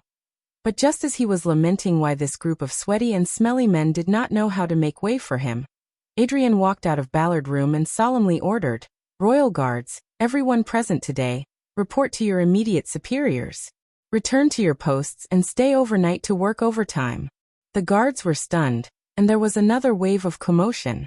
Adrian glanced at Thales from afar and said with a complicated expression, We still have paperwork. Thales watched with satisfaction as the guards who filled the corridor finally dispersed. Many of them could not help but look at Thales before they left. Their gazes were as if they were looking at a monster, and their gazes were filled with surprise, wariness, and doubt. Your Highness, I'm glad you're safe. Thales stopped in his tracks and looked at the nobles in luxurious clothes in front of him. Sir Cullen, Prime Minister. The prince heaved a long sigh as he looked at the old duke, who was smiling from ear to ear, and the ministers around him, who had complicated expressions on their faces and were hesitant to speak. And you, Advisor Sauter, Chief Kirkirk, Viscount Kenny. Have you been standing guard here? Of course not. Prime Minister Cullen looked elated. He happily patted his bulging belly. I just came after eating. I wanted to slip away, but this bunch wouldn't let me. Kirkirk, who was muttering in frustration. After all. The Prime Minister rolled his eyes and gestured towards Ballard Room. The meeting isn't over yet. Thales nodded. His gaze swept past the Prime Minister to the other ministers behind him. He noticed that Gilbert was not among them. So it's over now, the teenager said calmly. But Advisor Sauter, who had been watching him, had the wrong impression. The prince's words left no room for doubt. Your Highness, Kenny, the Minister of Trade who had been watching Ballard Room hesitantly said. You and His Majesty he. Nothing. I got bored so I picked a fight with him. Thales said nonchalantly, his face beaming. That's all. Got bored so I picked a fight with him. The ministers looked at each other and saw the confusion in each other's eyes. About what? Viscount Kenny, the Minister of Trade, pressed. Your marriage? Thales snorted softly. Yes. I guess he won't force me to marry someone I don't like anymore. Military Advisor Sauter grew even more puzzled at these words. Compared to that morning, this teenager who had just walked out of Ballard Room felt unfamiliar to him. Apart from those who stayed behind to keep watch, the surrounding royal guards gradually dispersed, casting glances at this group of central high-ranking officials from time to time. I see, Viscount Kenny persisted. Then may I be so bold as to ask, the candidate you rejected, which family's young mistress is from? Thales exhaled, feeling inexplicably irritated. Who cares whose family it is? Fortunately, the smiling Duke Cullen interjected in time, and personally took over the topic that the already exhausted Thales was extremely annoyed about. Then I'm sure you won't mind considering my granddaughters? Thales smiled perfunctorily. Seeing that most of the people around him had dispersed, he did not intend to waste any more time. His Majesty has said that today's Imperial Conference shall end here. If it's time to disperse, so be it. As soon as he said this, everyone was surprised. That's great. The drowsy Kirkirk suddenly opened his eyes. He snapped his fingers happily and said gratefully, I knew it. Advisor Sauter frowned. But we still have business. I know. Thales interrupted him with a wave of his hand and said impatiently, there's still business to discuss, right? Thales looked towards Ballard Room, at the faintly discernible figure, and sneered. About substitute service, tax payment, Western Desert, the expansion of the regular army, the reduction of conscripts, and so on. He spoke carelessly and without bothering to conceal his volume. This caused the expressions of all the officials, including Sauter, to change drastically. Your Highness, be careful with your words. The military advisor interrupted Thales and looked around nervously. This is, Thales slapped his forehead, as if suddenly enlightened. Oh right, this is a secret of the kingdom. The prince turned his head lazily and said loudly to the few royal guards who were still present. That's a secret of the kingdom. Everyone, you didn't hear anything. Didn't hear anything. Did you hear anything? You didn't hear anything. The guards turned around in bewilderment, not understanding what was going on. Aware of the pros and cons, the officials looked at each other with ashen faces. Sauter was even more astonished. Ayaya, you might not believe this. Prime Minister Cullen interrupted the conversation at the right time. He was in high spirits. This time the chef from Renaissance Palace has surprisingly made a new dish. After working hard for so long, Thales, who just wanted to find a flat ground to lie down on, no longer wanted to feign civility with him. He faked a smile and said, very well, good night. Without looking at the Duke of Eastern Sea's expression, he turned and left. No, the meeting is not over. Behind him, Advisor Sauter tried his best to stop the officials who were about to leave. Everyone, with all due respect, today's imperial conference is of utmost importance. The kingdom is now at a critical juncture. The enemy has already struck. We have to respond. Thales stopped in his tracks. Oh, he also wanted me to bring a message to you, my lords. Thales turned around and pointed his thumb in the direction of Ballard Room. He was all smiles. The kingdom's secret intelligence department acted in time. That letter is safe. As soon as he said this, the officials were taken aback. Letter? Viscount Kinney recalled and asked suspiciously. Oh, you mean the letter that just arrived today? Advisor Sauter said in surprise. And it's safe. What do you mean? The chief of finance, Kirkirk, rolled his eyes and said without hesitation. You mean the person who deliberately leaked Covendier's letter has been caught? The officials shuddered in unison. Kirkirk. Sorry, I spoke too quickly, Kirkirk said nonchalantly as he turned around. But this person from the Secret Intelligence Department said they couldn't. The chief's expression changed. He turned around and looked around. That's strange. Where's that Scarface? I remember he was here just a moment ago. Where is he? The letter has been recovered. That means, Viscount Kinney said solemnly, we still have room to maneuver, as long as we pretend that letter doesn't exist? Thales watched the officials go back and forth with cold eyes. It was strange. This morning, he had never felt this way when he was listening to the briefing in the Imperial Conference Room. It was strange, cold, indifferent, and boring. As if there was a thick curtain separating them. Interest in chess. Yes, interest in chess. Just like the feeling when he used his mystic energy. Thales' heart sank. Amidst the bustling debate among the officials, Duke Cullen was the only one who stayed out of it. He smiled with narrowed eyes. Ah, that's good. Given the kingdom's secret intelligence department's capabilities, they naturally won't tolerate any mischief. Advisor Sauter gritted his teeth in disbelief and was about to walk towards Ballard Room. No, that's impossible. I'm going to see His Majesty. But Thales raised his arm gently and blocked his way. Please don't, Sir Sauter. I tore that letter in front of him just 10 minutes ago. The prince said casually. His Majesty is in a fit of anger right now. Thales' words, which were as light as a mosquito, silenced all the ministers. They looked at the young man in surprise. What? Sauter turned around in shock and disbelief. Letter, why you? Thales lowered his arm and nodded expressionlessly. Believe me, you don't want to see him now, much less mention this to him. Saldus' breathing quickened and his face flushed. He was silent for a second, then rushed towards Thales. You, soldiers, take it easy. Take it easy. Kirk, who had a hunch, grabbed Saldus' waist from the side and used all his strength to stop him from moving forward. Calm down, that's the prince, the prince. Aya, it doesn't matter if the letter is gone, we're not going to use it anyway. Besides, it's not like it was leaked. We don't have to worry, what's the rush? The other officials came to their senses and hurriedly surrounded Sodder to dissuade him. Thales watched the scene coldly. The Prime Minister smiled and hummed a tune. But Advisor Sodder was still struggling and extremely angry. No, you don't understand, you don't understand. Do you know that, That's right, Thales replied calmly. That was paid for with my life, Covendier's letter of surrender. Sodder was taken aback and stopped. Oh, by the way, the next time you want to mobilize the regular army, or check other people's accounts, or something like that. Thales turned around slowly and smiled at the military advisor and the chief of finance, who were hugging each other. Tell me first, okay? He spread his hands helplessly.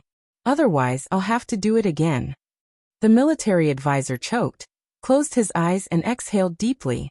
The officials looked at each other. Aya, be more careful. Look at your age. You're prone to diarrhea after eating a new dish. The Duke of Easternsea reached out to comfort him. Duke Thales, your highness. Sodder finally calmed down. He looked puzzled and pained. What happened? Thales shrugged. Nothing much, His Majesty changed his mind, that's all. But it shouldn't be like this. Sodder gritted his teeth. What did you do in the middle? What did I do? Thales' gaze froze. I just saved your lives. He looked at every official in front of him, his expression calm and unperturbed. You're welcome, my lords. Sodder looked at him in disbelief, while Kirk frowned deeply. Some did not understand, while others were deep in thought. Prime Minister Cullen, however, laughed. His plump abdomen dropped and he bowed. I am eternally grateful for your saving grace. Thales ignored him. And the right question should be, Sir Sodder. The prince looked indifferently at the trembling military advisor. You and His Majesty, and perhaps that Scarface. What did you do? With that, Thales did not linger any longer and left. Behind him, Sodder stared at Thales' back with a solemn gaze. But as Thales walked along the brightly lit corridor, his thoughts drifted back to what had happened earlier. I know what you want to do. The king's voice rang out in Ballard Room. It was less sharp than before, but more hoarse and deep. You want to be the kingdom's chariot. King Kessel said calmly. Restrain the galloping warhorse, and fasten the heavy chariot. Warhorse chariot. Standing in front of the council table, Thales was dazed for a moment. A fierce horse will not yield to an iron whip, and the driver will not give up whipping. You think you're protecting the chariot. The king shook his head. But by doing so, you're slowing down the warhorse and interfering with the chariot. So he knew. Thales told himself. Of course he knew. He always knew. He just didn't care. As you say, Your Majesty. Thales composed himself and slowly sat down. I wander on the top of a cliff, but dream of the heavens. The Iron Hand King snorted with a half-smile. This road is treacherous. If you take the wrong step. I understand. Thales quickly replied to him, yes. If people find out that I'm the king's spy, I will be regarded by thousands of vassals as a traitor to the noble camp. I will be condemned by thousands and despised by tens of thousands. The king nodded with a solemn expression. They will hate you more than they hate me. Thales rubbed his spoon and was silent for a moment. Then we better not mess up. The king shook his head slowly. Messing up is just the best outcome. But if you act too well, hide your abilities, convince everyone, and successfully become the savior of the vassals, the hope of the vassals. King Kessel sized Thales up. His tone was cold. Those who are deceived by you and support you will gather into a rolling wave. They will use their reputation, stance, camp, interests, connections, situation, and everything else to force you to move forward. You will not be allowed to defend yourself, you will not be able to control it, and you will not be allowed to regret it. They will love you more than they hate me. Thales' smile slowly disappeared. The king's words became flat. When that time comes, you will have no choice. Even if you want to get off the chariot halfway, it will be too late. Falkenhaz's words rang in his ears again. You have to know that when your vassals and subordinates are enraged and the will of the people is high, you will have no other choice but to go with the flow. Thales wanted to say something but stopped. And on the other hand, King Kessel looked at the door with a complicated expression. When you raise the war flag of rebellion against royal power, far more than just the feudal lords will unite.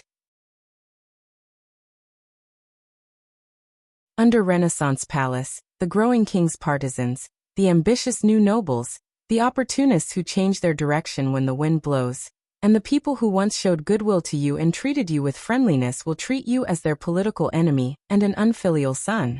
In fact, they will not hesitate to make things difficult for you so that they can raise their status. Thales gritted his teeth. Gilbert, Portray Sauter Kirkirk, Viscount Kenny. Many faces flashed before Thales' eyes. There were even a few seconds when the purple mask flashed before his eyes. From that moment on, the title of heir will no longer protect you.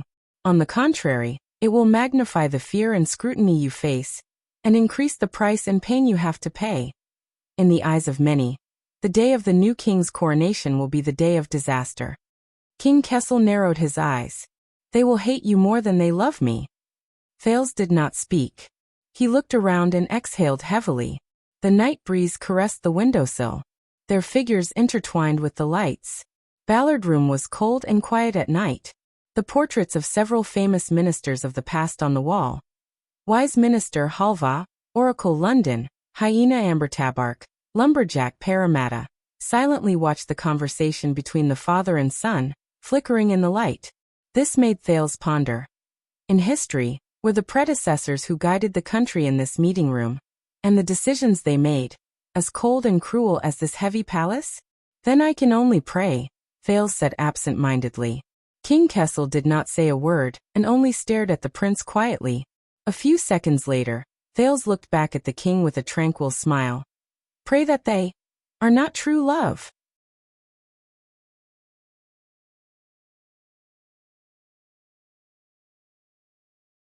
Chapter 626.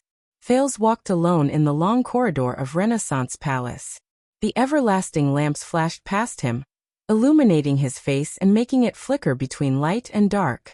Along the way, the guards and servants all had complicated expressions on their faces when they saw him, and they avoided him. But Thales did not care.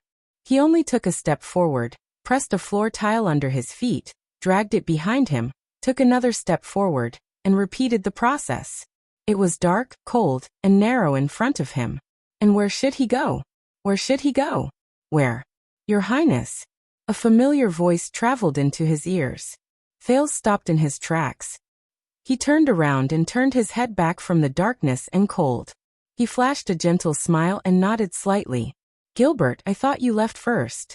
The Foreign Affairs Minister came in front of Thales with his staff and bowed respectfully to the prince. He was meticulous in his actions. It was as if they were meeting for the first time. You know that I will not leave. Gilbert stared at him. His words were filled with gratification and absent-mindedness. Before you and His Majesty. Thales did not speak. He only smiled faintly. Gilbert and Thales' gazes met in the air. One of them had complicated feelings, while the other had subtle feelings. They faced each other in silence for a full 3 seconds. The person beside Gilbert, the Archdeacon of Sunset Church, Guy Stylianides, smiled when he saw this. He tactfully took a few steps back to give them some space. Gilbert flashed an apologetic smile at his friend. He then turned his head around and hesitated to speak. So His Majesty, Thales nodded. There was not a hint of emotion in his voice. He let me go. That's it. Gilbert looked surprised for a moment. Forgive me for being blunt, but His Majesty did not. No, the royal guards did not. No. Thales tried his best to make the hint of mockery in his words less obvious. I guess that His Majesty is tolerant and kind, and loves his children like his people. The two of them were quiet for a while, and both sank into deep thought. Is that so? Gilbert did not care about the small flaw in his words. The Foreign Affairs Minister exhaled and mumbled absent-mindedly. That's good, that's good. Thales did not say anything. At that moment, he suddenly felt that the cunning fox of Constellation had aged a lot. However, The scene of Gilbert calmly driving the carriage with a lantern and bringing the dirty and pathetic child beggar into Mindy's hall felt like it was only yesterday. Right, it's quite a coincidence. Gilbert snapped out of his daze and smiled again. When you were having a heart-to-heart talk with His Majesty, I felt bored, so I went out of the palace for a walk. I happened to wander near Mindy's hall, so I took a look and casually asked around. Mindy's hall. A thought struck Thales, and he said in surprise, Gilbert. The smile on Gilbert's face grew wider, just like his wrinkles.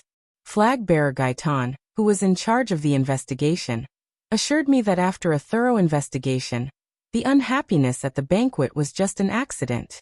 The guards and servants around you are all fine, and they should be released immediately. Mindy's hall should be unsealed immediately as well. Of course, some necessary security work has been strengthened. I hope you do not mind. Thales stared at him in surprise. From here to Mindy's hall, you cannot reach it merely by strolling. Oh. Constellation's cunning fox's expression did not change. Looks like I'm not old yet. My feet are fast enough. Thales did not speak. Gilbert suddenly thought of something, and his eyes brightened. By the way, I ran into Vanguard Mariko in the corridor just now. He was with your subordinates, the ones who followed you into the palace, including Wuxia. I also asked around. He and them, got along quite well, and they had a pleasant conversation. Thales was silent for a long time. His emotions were complicated. Thank you. Gilbert shook his head. His smile remained the same as before, and he looked behind him. Thank God. I did not want to say this, but I am thankful that the people still believe in the holiness and majesty of the sunset goddess, and that they gave extra respect to the archdeacon. At that moment, Thales felt a suffocating feeling in his chest. Gilbert. The Foreign Affairs Minister turned his head around and sighed. And I hope that this will make you feel more at ease. Thales took a deep breath and felt his voice tremble. However, Gilbert, who had always been good at reading people's expressions, did not seem to see the prince's distress and hesitation. He only clapped his hands and said apologetically, Oh my bad, Your Highness. You must be tired. Coincidentally, I called for a carriage. Why don't we go back together? Gilbert. Thales had no choice but to raise his voice and use all his strength to interrupt him. Aren't you curious? The prince's breathing quickened. He glared at his teacher. About why I broke the rules and barged into the palace. Why I disobeyed the king. Gilbert paused. The smile on his face slowly faded away, and he lowered his head in silence, as if he was avoiding Thales' gaze. Thales took a deep breath. And what I said to His Majesty just now, this is not a joke. In Ballard Room, Thales quietly listened to King Kessel's words. Whether you succeed or fail, if you are not careful and make the slightest mistake, you may be overturned by the warhorse and abandoned by the carriage. Not only will you never be able to be crowned, you will also have enemies everywhere. You will be surrounded by enemies, and even your life will be in danger. Surrounded by enemies and in danger. The king's warning was clear in his words. When that time comes, the nobility of the Jade Star family will not be able to save you. The vastness of Constellation will not be able to accommodate you. Even the king. King Kessel paused for a moment. He looked at the staff of Constellation leaning against the chair with a complicated expression. Will not be able to protect you. The king will not be able to protect you. Thales' gaze froze, and Asda's words echoed in his mind. What I am looking forward to, Thales, is not your ultimate success. Instead, you will be caught between your own nature and the gazes of others. In the end, you will be torn apart by conflict, destroyed by conflict, and devoured by regret. Then what if, after a few seconds, the teenager raised his gaze, and his smile was a little stiff. Do you think Dragon Cloud City will accept political asylum? King Kessel did not respond to the joke. His gaze was profound, and no one knew what he was thinking. All right. In the end, the teenager sighed, and the relaxed and joking expression on his face disappeared. It seems that you really do not have a sense of humor. The king stared at him without saying a word. It was night, and the lights were dim. Two shadows facing each other were cast on the stone floor and extended to the walls. They were dark and cold. Bottomless. That is for me, your majesty. The prince snorted softly and focused his gaze on the spoon in his hand. Please be healthy and live to a ripe old age. King Kessel's gaze flickered. At least finish the show, don't quit halfway, and leave me alone on the stage, unable to defend myself. At that moment, Thales looked at King Kessel, but he thought of King Nuven, and his head that rolled in a pool of blood. Believe me, the feeling of a person's curtain call, Thales said emotionally with lingering fear in his heart. It's not that good. Kessel did not reply. Perhaps it was because it was late at night, and the lights in the room became soft. The light and shadow between the two were no longer as sharp as the edge of a sword, and they were clearly separated. Instead, they were one, and light and darkness coexisted. You know. King Kessel suddenly said. You could have not done this. Thales' gaze shifted. You could have behaved yourself, followed the rules, not revealed any attitude, not got involved in any trouble, and not acted impulsively like you did at the banquet and today. Your actions were shocking. Then you would have worn the 9-starred crown and ruled over the entire kingdom. The Iron Hand King said softly. It was only a matter of time. The 9-starred crown. Thales' breathing stopped. The word seemed to have magical power.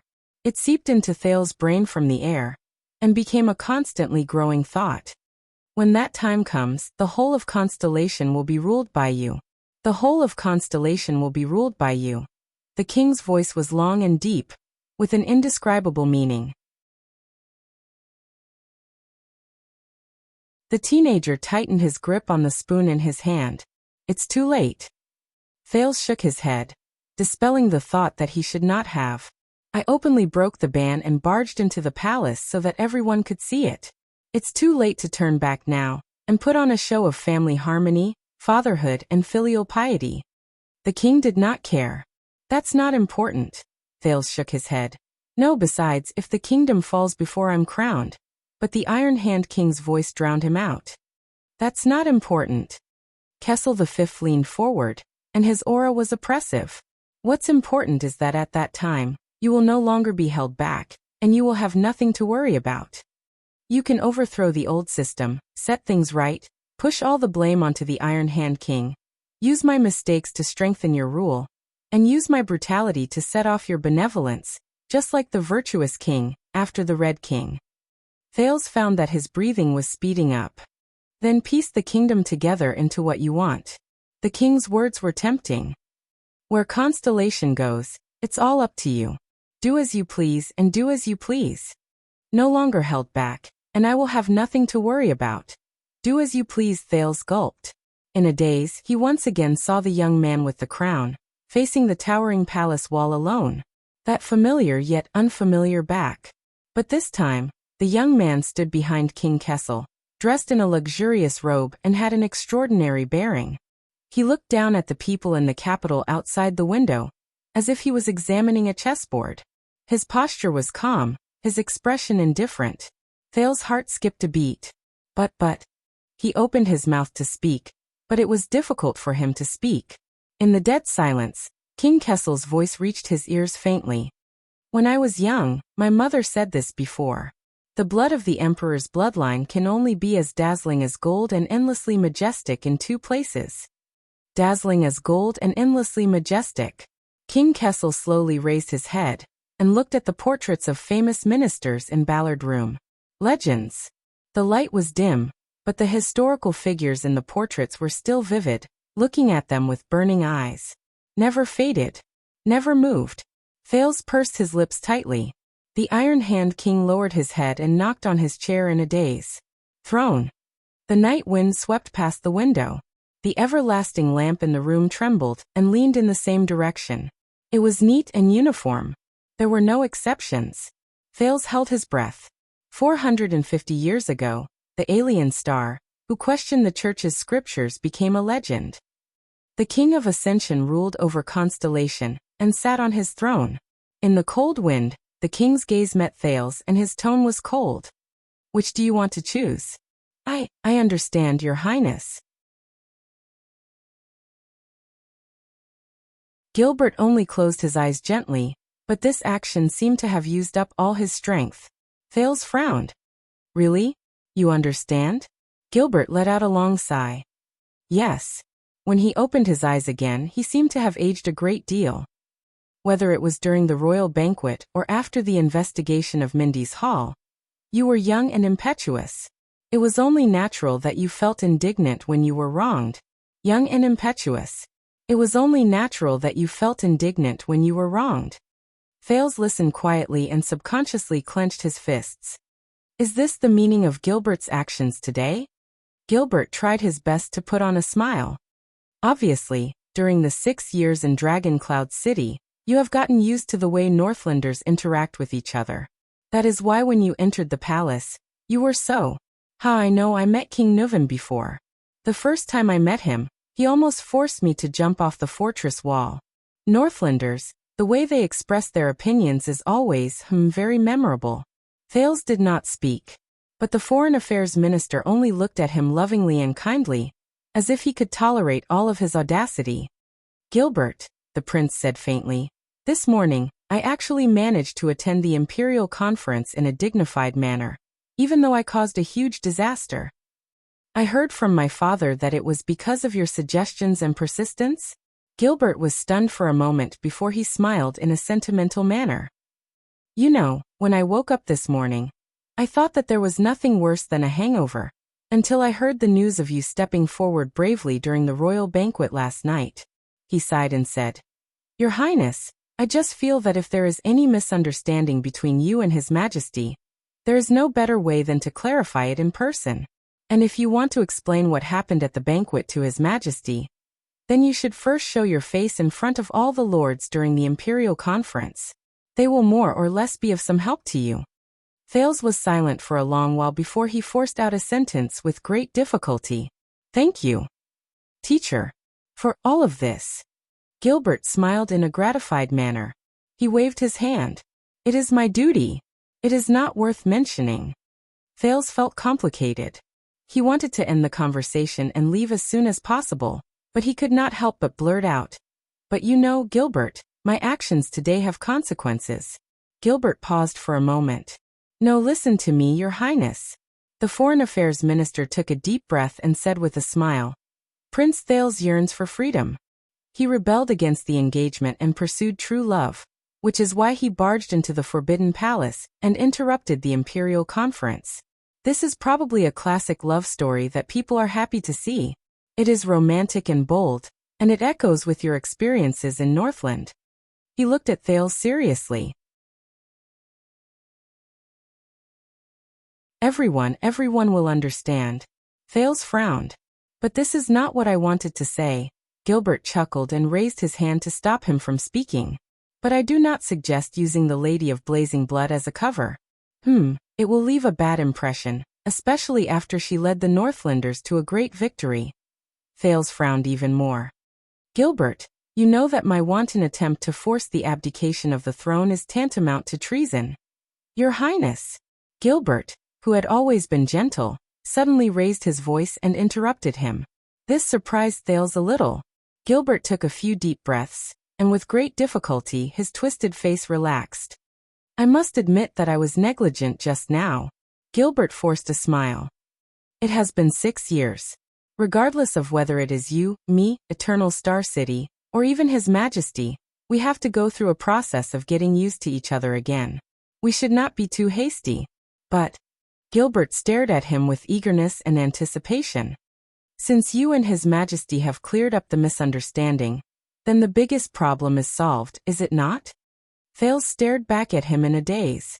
He did not know how to answer. As for everything else, such as getting used to each other, we and the entire kingdom can take our time. Take our time. Unknowingly, there was a hint of a pleading look in Gilbert's eyes. Just like in the past. Just like in the past. This made Thales feel even more unfamiliar. He also felt guilty.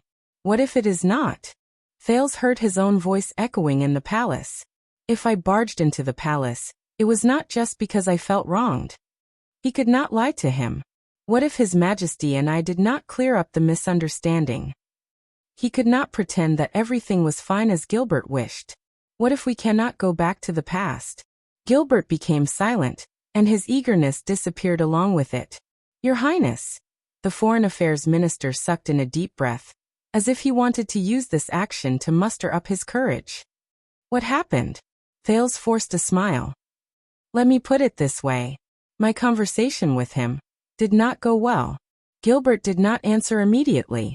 He sized up Thales, and there were a few times when he wanted to say something, but he swallowed his words. No, I mean, after hesitating for a long time, Gilbert's voice trembled a little. What happened to you, Your Highness? Thales looked back at him and maintained his smile. What? Something is wrong with you. Gilbert shook his head and stared at Thales with an incredibly complicated gaze. Compared to this morning, you are like a completely different person. If I did not see it with my own eyes, I would even suspect that you have been impersonated. Perhaps you are right. Thales thought in his heart. What happened to you after you left the palace? Thales was silent for a while before he answered truthfully. I went to Lower City District. Gilbert was stunned. Lower City District. But that is not where you... Yes. Gilbert was silent for a while before he said, You are rash, Your Highness. You must know that you have a noble status, and your every move is... But before he could finish speaking, he was interrupted by Thales' vague and absent-minded answer. I am afraid of him. Gilbert was taken aback. What? Thales looked at him and smiled. He then turned his head around to look at the end of the long and dark corridor. When I was still abroad, even though my life and wealth were in someone else's hands, and I was in a precarious situation, I was never afraid of the sinister vampires, the powerful born kings, or the ruthless Chapman Lampard. Yes, most of the time, I was not afraid. But when I returned to the kingdom, I saw him. Thales stared at the darkness at the end of the corridor, and his mind gradually wandered off. Gilbert furrowed his brows. When I was in the same room with him, I always felt like an idiot and a coward. I could not help but try to figure out the meaning behind his actions, and guess the meaning behind his words. I was paranoid and uneasy. The prince snorted softly. Yes, I know this sounds ridiculous, but yes, I am afraid of him. Thales turned his head around and looked straight at Gilbert. His words were pained and sincere. But tell me, Gilbert, why would I be afraid of him? Gilbert only stared at Thales in a daze. He did not know what to do. It was completely different from the cunning fox of Constellation's usual confidence and composure. Yes, he is the supreme king of Constellation. But is he more cunning than the vampire, more powerful than King Nuven, and more ruthless than King Chapman? Is he more difficult to guard against than Shadow Shield, which he thinks about every day? Thales' gaze was sharp, and he spoke faster without realizing it. Is he more sinister, ruthless, fatal, and terrifying than the countless jackals, wolves, tigers, and leopards who wanted to harm me along the way? Gilbert found it difficult to understand this question. His lips opened and closed in disbelief. But he is your father, Your Highness. Thales smiled. Did you know? In Lower City District, I met a boss who ran a decent business. He was absent-minded and pretended to be polite when he faced a tall, strong, and fierce police officer, Thales said absent-mindedly. But when he faced a gangster who could not see the light of day, he trembled in fear and panicked. In the same place, there was an ordinary girl who resolutely rejected the rich man's promise of a luxurious life. She would rather continue to stay by her mediocre, useless, petty, and cowardly husband. She lived her mediocre life, and there was nothing special about her. It was very puzzling. Thales' voice drifted. And in my hometown, there was a ruthless gangster who was unfortunately disabled. He hid in a small, run-down house and struggled to survive. He gave up on himself, but he rejected the help of his friends in the gang. He would rather die than return to the Brotherhood, which had once given him a glorious and imposing presence. As he listened to these words, Gilbert became puzzled again. Just like you, I do not understand these things. Thales stared at Gilbert and became determined. But in the end I understood. The police officer's authority was not small, but the young owner was able to remain safe and sound after doing business on the streets for so long. He did not rely on the lazy police station, but on the relationship and tacit understanding he formed with the gangsters who bullied and dominated the market over a long period of time. It is good that the rich man gave her a luxurious life, but if it did not change the girl's fate of belonging to someone else, then I am not much better than her husband. At the very least, she understood her good-for-nothing husband and knew how to deal with him. As for the ruthless gangster, even though he sounded full of resentment, he knew better than anyone else that his glory in the past was obtained with a body that could fight and fight. If he lost this body and returned to the gang, he would only be asking to be humiliated. Thales took a step forward and looked straight into Gilbert's eyes. Between what they can do and what they cannot do, they all understand what is truly in control of themselves. Gilbert subconsciously took a step back. So, I think it is about time for me to understand as well. Thales stood in the deep and cold corridor of Renaissance Palace and spoke airily. Just what is controlling me? And what can I control? Perhaps you are right, Your Majesty. In Ballard Room, Thales lowered his head slightly. Perhaps I can wait quietly until that day comes. After that, I will no longer have any restraints or worries. Thales subconsciously tightened his tone and spoke faster. At that time, I will sit on the throne and have great power in my hands. Whether I want to grant amnesty to the kingdom or ease conflicts, I can do whatever I want. I can carry out my will and achieve everything you rejected me for today. King Kessel stared at him quietly. Thales stared at the darkness outside the window. His gaze was empty. Just like what many smart people have said, if you do not like this system, then join it, influence it, build it, and finally, change it from the inside. In the next second, Thales' gaze refocused.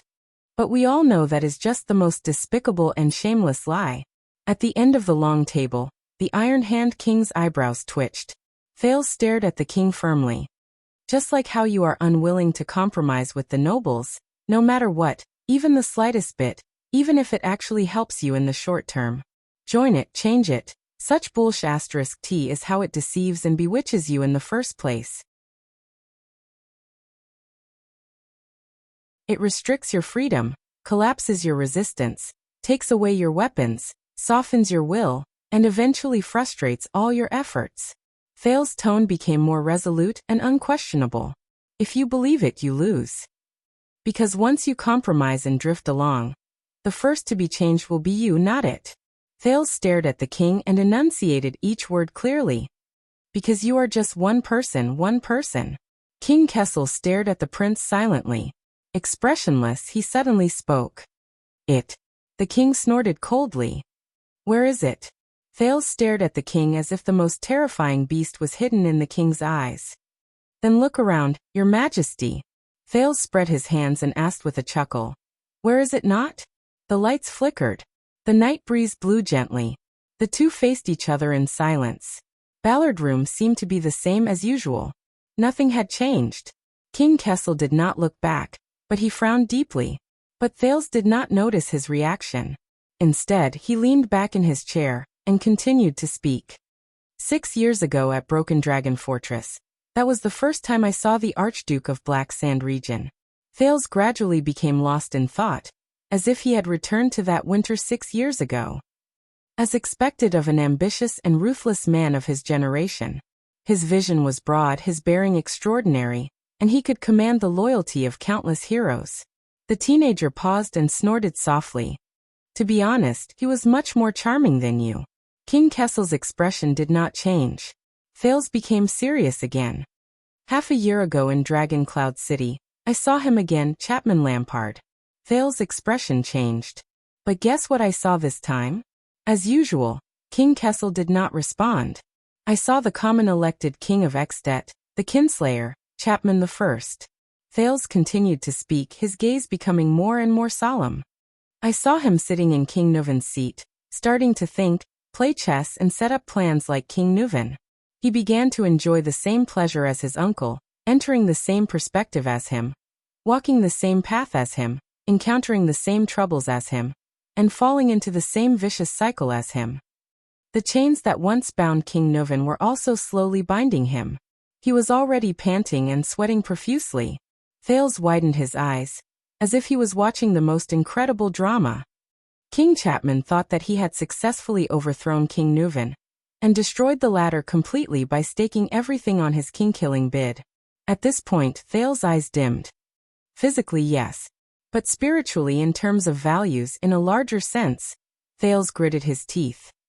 He did not. The teenager looked up abruptly and met the Iron Hand King's eyes. Because he had no choice but to be ruled by the values of the born king. He was imprisoned by his vision, oppressed by his methods and habits, and occupied by his way of thinking. He was haunted by Nuven's soul day and night, thinking what Nuven thought, doing what Nuven did. He was immersed in it, unable to extricate himself, until he became Nuven's slave for all eternity, just like how Nuven became the slave of the kings who preceded him when he was alive. At that moment, Thale suddenly thought of the Black Prophet in the kingdom's secret intelligence department. He sat on the wheelchair made of those demonic vines, relying on them to sustain his life, but was also firmly bound by them, unable to leave. 6 years, only 6 years. Thale's gaze was filled with rare sorrow and fear. I was surprised and saddened. King Nuven, who had been dead for a long time, only used 6 years to devour his nephew, the former Chapman Lampard, from the inside out, from head to toe. Not a single bit left. King Kessel still did not say a word, but his gaze was extremely serious. Among all the people I have met, Chapman is already a top-notch hero. Thales exhaled and was filled with emotion. Ever since the Night of Dragon's Blood, he was clear that his enemy was not Nuven, but the things that once held Nuven back and defeated him. Enemies that were bigger, higher, and more terrifying. He killed King Nuven not for revenge or profit, but to prevent another Nuven from appearing. Thale's gaze darkened as he recalled the meeting between him and King Chapman in the carriage. Thales, you know better than anyone that after 6 years, the ideal Exted is getting further and further away from me. Until he became Nuven's successor, wore the crown, sat on the throne, and replaced him as the second-born king. He sensed it and struggled with all his might, but the results were minimal. He was powerless. King Kessel snorted coldly. Thales snapped out of his daze and snickered, but his words were sad and helpless. Don't misunderstand. Chapman Lampard is still dangerous and terrifying. But from what I can see, this man no longer has much that truly belongs to him. Thales stared at his plate with a complicated expression, watching the spoon sink into the soup. Since he had to compromise with reality and the rules, and bow to the joint ruling pledge. Since he temporarily gave up on his great idea, then he was collared again. Thales said faintly, and became another Nuven the Seventh. King Kessel fell into deep thought and did not speak. On both sides of the long table, the king and the prince stood facing each other quietly. At this moment, Ballard Room was extremely quiet. Even the wind was no longer noisy, as if this scene could not be disturbed. Until Thales took a deep breath and looked at the Iron Hand King seriously again. In Constellation, I could not stand your methods and did not accept your will. Of course, I could lie low and endure it, plow slowly, seize power, and wait for the ascension. This may be a method that is more recognized and praised by others, a method that will be praised by history books and future generations, just like the last 2 months. But Thales changed the topic and hesitated. But after that scene at the banquet, I am afraid. King Kessel scoffed. Afraid. Thales took a deep breath, nodded and said, I am afraid that in my repeated acquiescence and concessions, in the silence of, I actually disagree but I won't say anything, I will gradually get used to it, slowly become numb, and compromise with it. He said dejectedly, I'm afraid that I'll get used to your cruelty in destroying countless families without batting an eyelid. I'll get used to your indifference in the face of despair, and pleas for help. I'll pay the price for today's punishment. In the future, when I meet the next Anchor Viral and the next injustice, I'll start to hesitate and hesitate. Thale's voice trembled. I am afraid that one day, I will be unaware of everything, calm, and finally lose myself and accept the status quo. King Kessel's gaze slowly changed. I am afraid that the moment I sit on the throne and wear the crown, I will sit back and watch others die for me without any burden, hesitation, and with a clear conscience. And not only will I get used to it, I will feel that it is only right and even worse. As long as someone is unwilling to sacrifice for me, unwilling to die for King Thales, I will be dissatisfied and angry. I will think that they do not love me, do not love their country, that they betray me, or even commit treason. Thales looked straight into King Kessel's eyes, as if trying to see through all the defenses behind it. I am afraid that I will become so weak that I will not even recognize myself. I will no longer be Thales Jade Star, but an empty shell occupied by the King of Constellation. Thales' tone calmed down, leaving only emptiness and exhaustion. That scares me more than death, than failure, than being crippled and disgraced. His voice faded. Ballard Room returned to its dead silence. But this time, the surrounding light seemed brighter. A few seconds later, King Kessel raised his head slightly, and his gaze fell on the portrait of wise minister, Halva on the wall. It seems that you have made your choice a long time ago, he said faintly. Thales snorted softly. I will not play by your rules, he said firmly. Nor will I play by their rules. Thales raised his head, his gaze solemn and firm. I will not become the next Chapman Lampard. Or the next Kessel Jadestar. Thales paused for a moment. Just like how my blood has never, and will never, shine with golden light. Kessel V lowered his head and looked at the prince seriously and sternly. To hell with the legend and the throne. Thales clenched his teeth, clenched his fist, and hit his chest hard. My blood, from the beginning to the end, has always been bright red. My red. King Kessel sneered. The air in Ballard Room seemed to flow again. Thales Jadestar. He called Thales' name softly. Are you really prepared to become the king's enemy? Thales laughed when he heard that. You are old, your majesty. I asked this question 6 years ago. Kessel's gaze moved slightly. In the next second, Thales' expression turned serious and he spoke decisively. Fate. You have long prepared for me.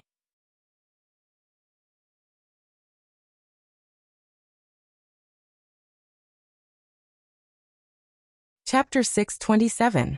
Control. Gilbert's gaze changed several times, but his rich experience allowed him to maintain his gentle and calm tone. Forgive me for being dull, but I do not understand what you mean. Thales gave him a profound look. No, Gilbert. Thales smiled. You are the smartest person in the palace. You are so smart that you know when to be dull. The dim light in the corridor made Gilbert's expression turn as dark as still water. You know very well that from the moment you brought me into Mindy's hall, everything I have achieved, be it using the name of the prince to make the Archduke of Northland listen to me patiently, using the interests of the city to make Dragon Cloud City hesitate in taking action, using my status to make a small group of people willingly obey my orders, and also my painstaking efforts to prevent conflicts, avert war, and help my friends. Thales' smile gradually froze. At the end of the day, all of these originate from him. Gilbert was stunned. He wanted to say something, but stopped himself. Thales continued. It also originates from what he represents. The kingdom, the system, the tradition, everything. This is why I am not afraid of Nuven, Chapman, and Shadowshield, but I am wary of him. I am afraid of him. Thales sucked in a deep breath. Because without him, without the things he gave me, I could only return to my original form, and become that lonely and weak child beggar in the abandoned house in Lower City District. Thales clenched his fists. He remembered that night in Heroic Spirit Palace, Asda's direct question to him in the room of Heroic Spirit Palace. The prince said laboriously. I am nothing. I am nothing. I know that King Kessel has always been domineering. Gilbert tried his best to find a way to interject and comfort Thales. His demands on you are too strict, which caused you to distance yourself from him and even fear him. Strict? Thales repeated the word, snorted coldly, and shook his head. King Nuven forced me, King Chapman used me, and Shadow Shield hurt me. But they had to first raise their swords and resort to the most direct and brutal methods. But he is the only one. He is the only one. What he controls me with is not a certain saber, not a certain order, not a certain threat, and not even a clear hierarchy, interest relationship, or power chain. Thales slowly turned around and faced the shadows in the corridor where the light could not reach. His words were bitter. Instead, it's a towering net. It's called constellation or this damned world. Gilbert shuddered and blurted out, Your Highness. But Thales raised his hand abruptly and stopped his teacher from speaking. And he is right at the top of the net. He doesn't need to say anything, do anything, or even show up. The existence and weight of the net itself, and the impenetrable structure of the net, are enough to make me lower my head and stagger. Thales was in a daze. Until I was bound by the countless threads in the net and became him, or whatever it wanted me to be. I understand. Gilbert could no longer hold back and anxiously rushed to speak. I understand, Your Highness. However, you are father and son after all. You are his heir, and you stand on the same side. As long as you resolve the conflict and misunderstanding. Untie. Thales raised his voice and turned around. He stared at the Foreign Affairs Minister, and a cold smile appeared at the corners of his lips. Gilbert, you are a diplomat. You can untie a knot and a misunderstanding. You can untie the grudge between two people and the conflict between two groups. You can even untie the predicament of war between two countries. But how are you going to untie a net? Gilbert's gaze froze. If the owner of the pharmacy had a good relationship with the gang, he might have been able to pay less protection fees. Thales took a step towards Gilbert, and he was rather aggressive. But Gilbert, answer me. How is he going to get out of that net? That cruel net that he is so used to that he has become numb to. That one-sidedly emphasizes that a person cannot seek freedom and security at the same time. And that he must give up on one of them, thereby justifying violence, exploitation, and oppression. Cold wind seeped in through the cracks, and it was bone-chilling. Gilbert did not react. He stared at Thales in disbelief. That good girl might be able to find a so-called good man like me and live happily ever after. Thales glared at his teacher. He had to get the answer no matter the cost. But Count Casso, answer me. How is she going to get out of this net? That unjust net that she has long seen through but can do nothing about. That women are designed and trained to rely on and submit to another person. And that they can only exchange their skirts for bread. Or else they will be punished and unable to move an inch. The lights in the corridor flickered, and ghostly shadows moved about.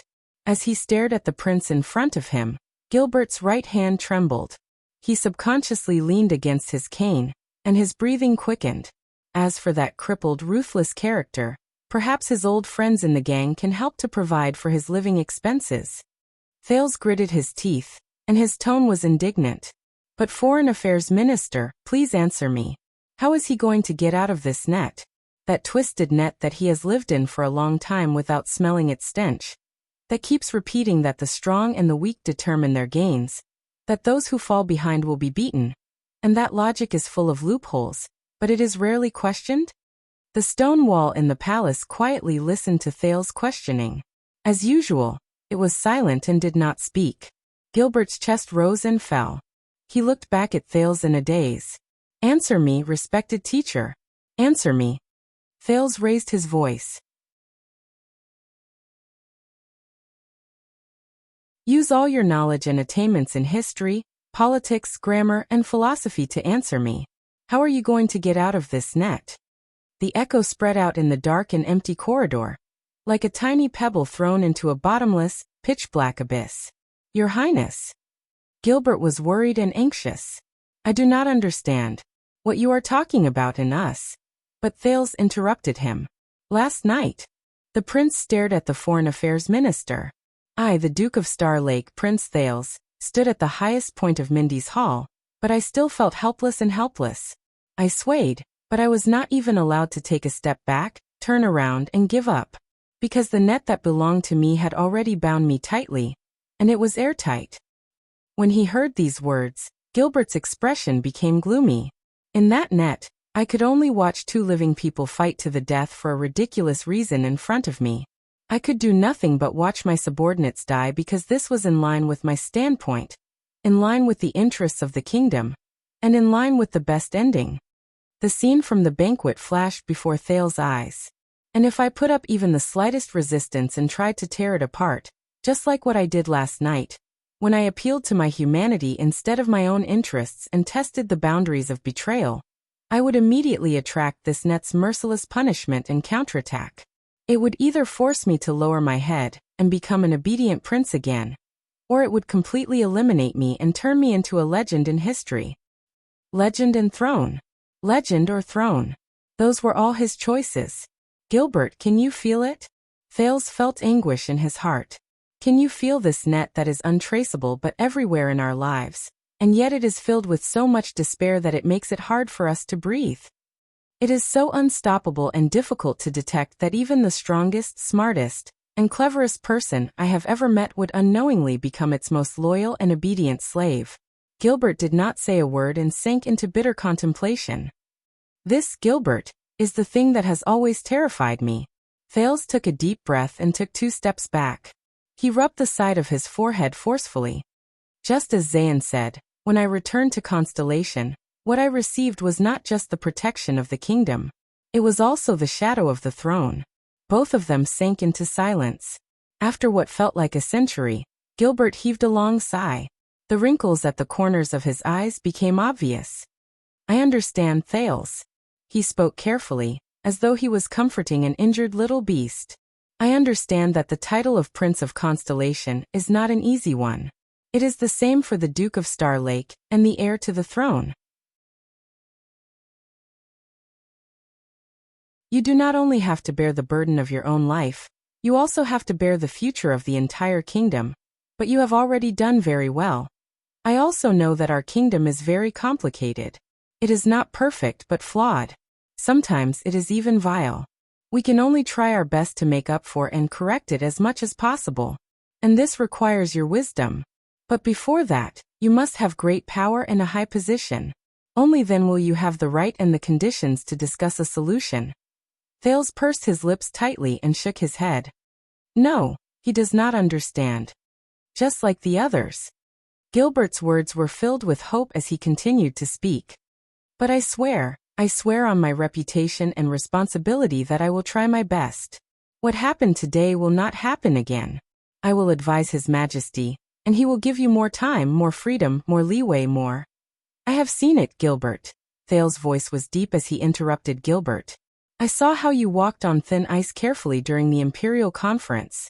You tried to strike a balance between the king and the prime minister, between finance and military affairs, between gentleness and radicalism, and between humanity and interests. Gilbert was stunned. Thales smiled mockingly. Even as a member of the king's party, you do not agree with the king. At the very least, you do not approve of his methods and methods of doing things. He is radical, domineering, and unreasonable. He incites resentment everywhere. He is completely unlike Prince Midir from the past. Gilbert's expression was slightly tense. No, Your Highness, you are making a forceful assumption. Thales shook his head, but his gaze was firm. But there is nothing you can do. Because of you, Gilbert Casso, the creator of the Fortress Treaty, the cunning fox of the Western Peninsula, who once went north alone and forced back an army of 100,000 tigers and wolves, because you are the same as me. You are also trapped in this net that reaches the sky. You are controlled by it, and you are powerless to fight back. The Foreign Affairs Minister was stunned.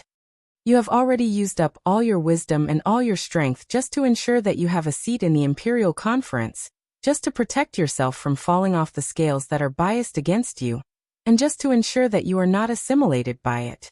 Thales stared at him, extended his hands, and grasped Gilbert's shoulders tightly. You do not have a single ounce of strength left for yourself, for the ideals and ambitions you once had. Gilbert's eyebrows trembled slightly. Thales clenched his fist slowly and said through gritted teeth, "That is why when you first discovered me 6 years ago and discovered that there might be another candidate for the King of Constellation, you were extremely excited, as if you had found a treasure. You worked hard and were willing to be my subordinate, and you did so many things for me. Because you were counting on me to one day replace him." At that moment, Gilbert raised his head swiftly. The shock in his eyes could not be any greater. Thales revealed a smile. Am I not? Silence, a suffocating silence, lasted for a whole 3 seconds. In the next moment, Gilbert reacted. In his shock, he instinctively retreated and broke free from Thales' grip. Thales stared at him. He raised his hands horizontally, but there was only emptiness in his palms. Gilbert stared at the student in front of him in shock, as if he did not know this teenager anymore. You should be happy, teacher. Because I will be. Thales put away the disappointment in his heart, and lowered his head to look at his empty palms. The scar on them became even more obvious. From now on. Gilbert's expression changed abruptly. Your Highness? He seemed to have realized something. He quickly went forward and wrapped his arm around Thales' shoulder again. What are you talking about? What do you want to do? Thales smiled. Gilbert, do you know why I was able to walk out unscathed after committing such a treacherous act? Do you know what's the most interesting thing about this snare we're in? Thales faced Gilbert's shocked gaze and felt the heaviness on his shoulders. He looked behind him at the dark corridor that led to Ballard Room.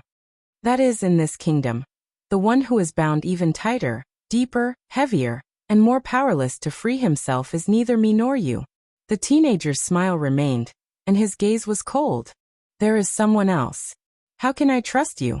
In Ballard Room, King Kessel began to eat again. His voice rose faintly. It was not as sharp as before, but there was a hint of coldness in it. How do I know that what you said is true?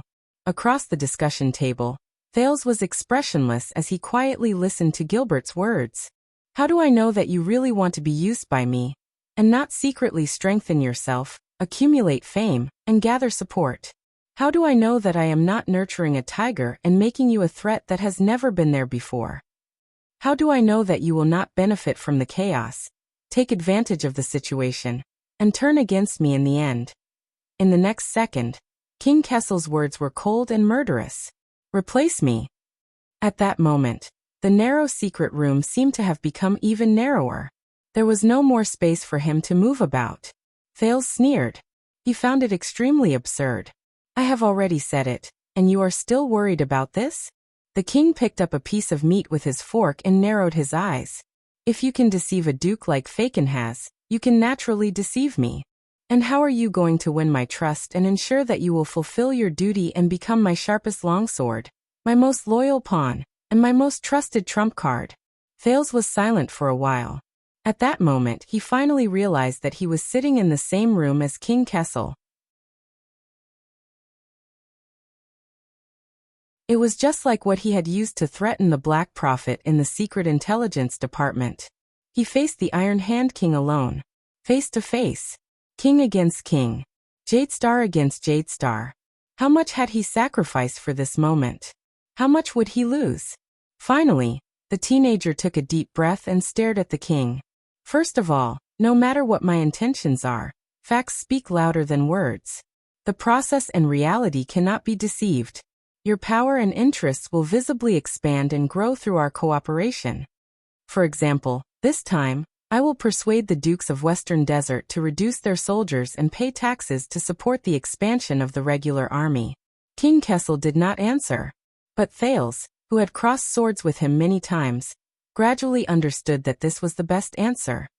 Second, if you are worried that I will go down this path until the end, that I am really in cahoots with the disobedient, and that I will defect to the enemy. Thales' tone was calm as he spoke slowly. I believe that you know why I made this proposal and embarked on this path. To fight with you on the battlefield, to fight with blood, to the extent that the kingdom is destroyed and countless sacrifices are contrary to my original intentions. This is the situation I do not want to see the most. King Kessel snorted, his emotions indecipherable. Third, as you said, there is a price for me to take this step. Thales' gaze did not waver. If I still want to return to Renaissance Palace, walk into the base camp of the king's partisans who regard me as their enemy, wear the crown and inherit the throne safely, peacefully, gracefully, and without bloodshed, and ensure that my head is on my shoulder, then I will have to count on your endorsement and acknowledgement at the last moment. Only by bowing down with the king can I not be pelted with eggs by the audience below the stage. This time, King Kessel frowned slightly and was silent for a long time. The Iron Hand King's gaze shifted. But if you do not openly betray us and slaughter the people, instead, imitate your dearest friend in the north, plot in secret, and strike a sudden blow? His friend in the north. Thales frowned when he thought of Lampard's old sword and King Nuvan's head that rolled on the ground. Someone as experienced as you is also afraid of assassins? Thales said sarcastically. King Kessel's knife and fork froze in the air. You know, Yodel is no longer here.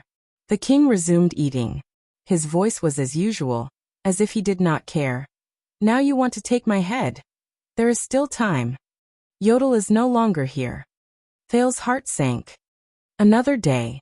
The prince looked at the food in front of him that had long since turned cold. He said flatly, "This spoon doesn't fit me." King Kessel sneered as well. Even if you are really blinded by lard right now and sincerely want to do so, the king said slowly, but how can you guarantee that once the situation changes in the future and things change with the passage of time, you will still abide by your promise? Remember the agreement. Overcome all obstacles for me and punish the evil? Overcome all obstacles for me, punish the evil. Thales sneered in his heart. I don't know. The teenager did not show any weakness and retorted decisively. I can't guarantee things that haven't happened yet, and I don't want to say some pretty words about not changing my original intentions. King Kessel frowned, until Thales' tone changed. But it depends on you. The king's gaze shifted. What? Just like me, there is a price for taking this step.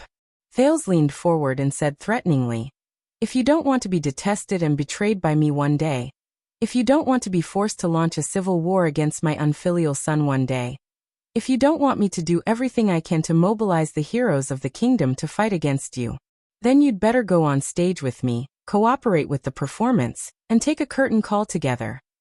King Kessel listened quietly.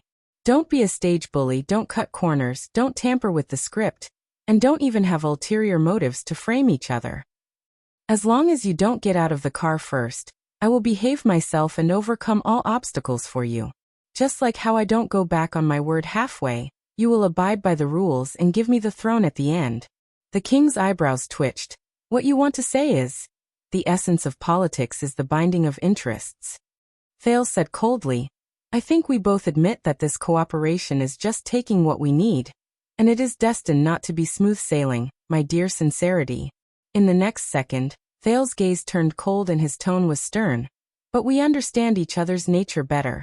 No matter who goes back on their word and betrays first, no matter who turns hostile first, the other party can make him pay an unimaginable price. Studying Thales' expression, the corners of the king's mouth slowly curled up. On this chariot, we are tied together, Thales said with certainty. We are each other's guarantors.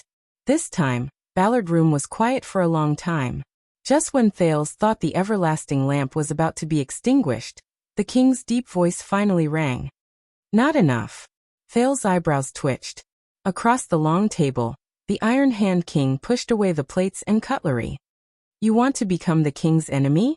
For the first time, Kessel Jadestar, who had always been cold and stern, raised his head and showed the teenager a bright, indifferent, and even somewhat mocking smile that the latter had never seen before. Words alone are no proof. End of this chapter.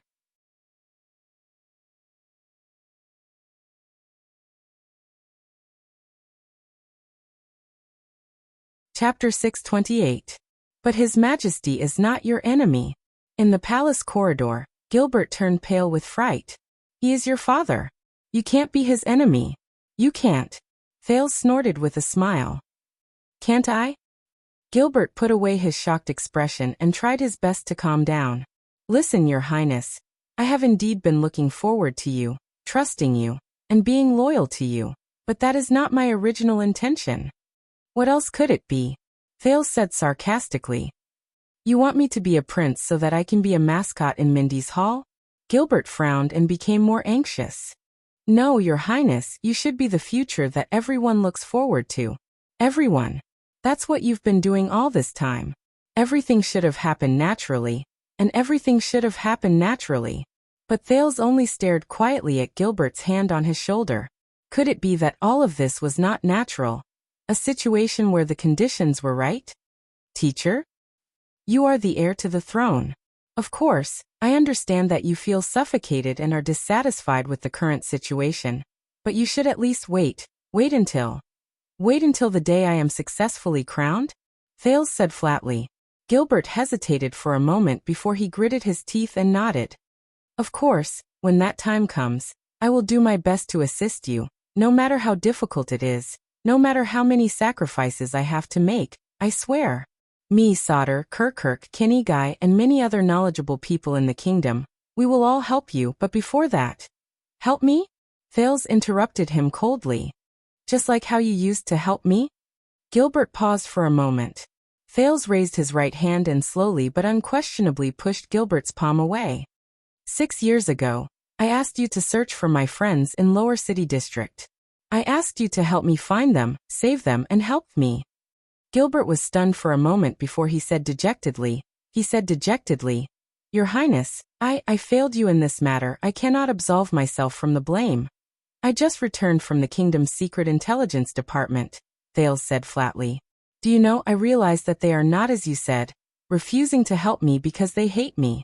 In fact, the secret intelligence department is very interested in searching for my childhood playmates. Gilbert's expression changed slightly. Your Highness, the secret intelligence department has never been on good terms with you. But Thales interrupted him and continued on his own. They also told me that over the past few years, Gilbert, you used your connections and reputation to find the chief garrison officer. You mobilized the city hall and the police station, gathered the teams of police officers and tax officers, and launched a few large-scale sweeps in Lower City District and Western District just to help me find someone. The teenager looked into his teacher's eyes seriously. I am grateful, Gilbert. Gilbert was stunned and did not know how to reply. Until the secret intelligence department told me more. Thales was expressionless. For the past few years, the town hall and the police department have been attacking in such a high-profile manner. They directly intervened in the dogfight between the Black Street Brotherhood and the Blood Bottle Gang. They chase away the tramps, disperse the beggars, and let the powerless people at the bottom suffer. They check the vendors and close the shops, leaving the pitiful, honest people with no way to survive. They hunted down petty thieves and extorted local gangs, but let the real scumbags escape. They caught a few typical criminals and used them as political achievements to appease the people. But they turned a blind eye to the more serious oppression and exploitation. They acted hastily and in a grand manner, but it just so happened that the forces of power hiding in the sewers were scattered. Thales stared at him carefully. They were violent and callous, arrogant and conceited. They were like people sweeping the ground with an iron plow. What they cared about was movement, not tidiness. And after they left, the already chaotic Lower City District became even worse. When Gilbert heard this, he hesitated. Your Highness, I did not know. I am sorry. If I had known that the chief garrison officer and the others. But Thales did not allow him to finish. The most important thing is, their actions almost irrevocably destroyed all the clues. The prince raised his voice.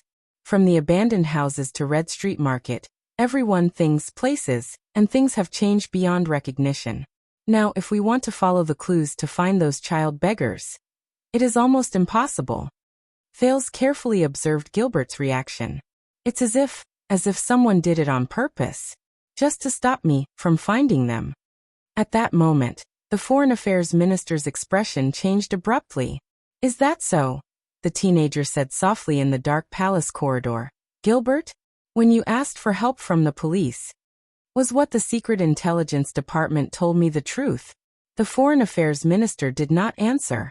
Only Gilbert's steady breathing filled the air. The silence lasted for a long time. Thales shook his head and continued to speak. 6 years ago, when I asked you to find them, you told me that I could not, because it was for the sake of secrecy. I became a prince during the national conference, but you still told me that I could not, because it was for their safety. Then when I went to Northland, you wrote that you were working on it, but the progress was slow, because it was not to be noticed by those with ulterior motives. Then when I returned to my country, you told me that you could not find them, and advised me not to look for them, because you cannot go back. Thales faced his teacher calmly, as if he was telling someone else's story. There was no answer. What answered him was still an embarrassing silence. Thales raised his head and chuckled. The Secret Intelligence Department said that it has been 6 years, but you still could not find them, because you did not want to find them at all. Thales said softly. Or should I say, the Secret Intelligence Department is lying? But Gilbert only lowered his head, and his expression could not be read. This time, the silence lasted for a long time. Forget it, Gilbert. No matter whether the Secret Intelligence Department lied, or how many lies they told, it is no longer important, no longer important. The teenager turned his head and said absent-mindedly. At this moment, Gilbert suddenly opened his mouth. The Secret Intelligence Department did not tell you anything, right? You only wanted to test my reaction, just like how you tested the Duke of Iris flowers. Thales sighed. The cunning fox of Constellation. Yes. Thales' gaze was desolate. The Secret Intelligence Department was wary of me, so they did not tell me anything. What I know is what I deduced from what I saw and heard when I revisited the old places in Lower City District and Western District. Gilbert closed his eyes. Thales and Gilbert did not speak in the corridor. Both of them just looked away in tacit agreement. After an unknown amount of time, Gilbert finally spoke. I am sorry. His tone was exhausted, and his words were the same. But you could not find them. Thales let out a long sigh with pain and relief. The two of them sank into silence again. You know, I tried to convince myself before, Gilbert. Thales faced the darkness in the corridor. His tone was normal, even gentle and friendly, as if he was chatting with an old friend. Really, I tried. I tried hard to convince myself that even though Gilbert Casso was known as the cunning fox, he was, after all, in a high position. He did not know the ways of Lower City District. He did not know that he would not intentionally destroy the clues, and he would not intentionally stop me from searching for them. That was why I used the simplest and crudest method in the world. And he was my teacher, one of the people I trusted the most in the world. I should not and could not doubt him. I told myself that as long as you told me that you did not do that, I would believe you. Thales' eyes were lifeless. I've tried, really I've tried. When Gilbert heard this, he raised his head and spoke with great difficulty. Your Highness, why? Gilbert was silent for a while before he spoke in a haggard manner. During the Bloody Year, His Majesty was crowned in a hurry. He was surrounded by enemies, and his throne was unstable. Renaissance Palace had no choice but to take the unorthodox path and carry out the subjugation crusade again. Murat Hansen was also a close friend of the late king for many years. He had a lot of experience, so the kingdom's secret intelligence department was highly trusted. They could make arbitrary decisions and act outside the law. In the beginning, this was very effective. It was simple, crude, clean, and direct. But as time passed, it allowed His Majesty to advance rashly and blurred the boundaries of the Secret Intelligence Department's authority. Thales frowned. They have His Majesty's support now, but what if you succeed the throne and are crowned? As you can imagine, in order to maintain their power, the officials of the Secret Intelligence Department will definitely think of ways to restrain you at all costs, and your past and family background are the most criticized weaknesses. Your old acquaintance is exactly what the Secret Intelligence Department wants to use against you, but they can't. But you are also the future of Constellation, the hope of reforming the politics of the court. I can't let the Black Prophet or anyone else who harbors ill intentions control you. Not even a little bit. Gilbert looked at Thales with gloomy eyes. That is why you cannot find them. You cannot. Even if you find them before the Secret Intelligence Department does. Their clues should be buried forever, and no one will know. The Foreign Affairs Minister's voice faded away. Even the everlasting lamp in the corridor became much dimmer. So, Gilbert, you lied to me, Thales said in a daze. From the beginning. At that moment, Gilbert's face turned pale. But Thales still gave him a comforting smile. It's all right, Gilbert, I understand, Thales said tiredly. But now can you feel the weight and thickness of this net? Your subconscious obedience to it, its silent control over you, its influence on me, and my wariness towards it. All of these are ranked far ahead of our sincerity. Gilbert's expression was bitter. He gulped. Thales stared at the shadows in the corridor in a daze. Just like how a student faces his teacher, an employee faces his boss, A wife faces her husband, and a subject faces his king.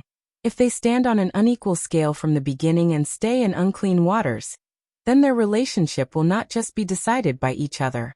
When we are shrouded in an established power structure, Gilbert, when you have no choice but to use all your strength to prevent yourself from being thrown off by the skewed scales, when you are shackled from head to toe, when you are only left with the choice of adapt or be destroyed, when you are shackled from head to toe. Before you realize it, you have completely lost the right to choose freely.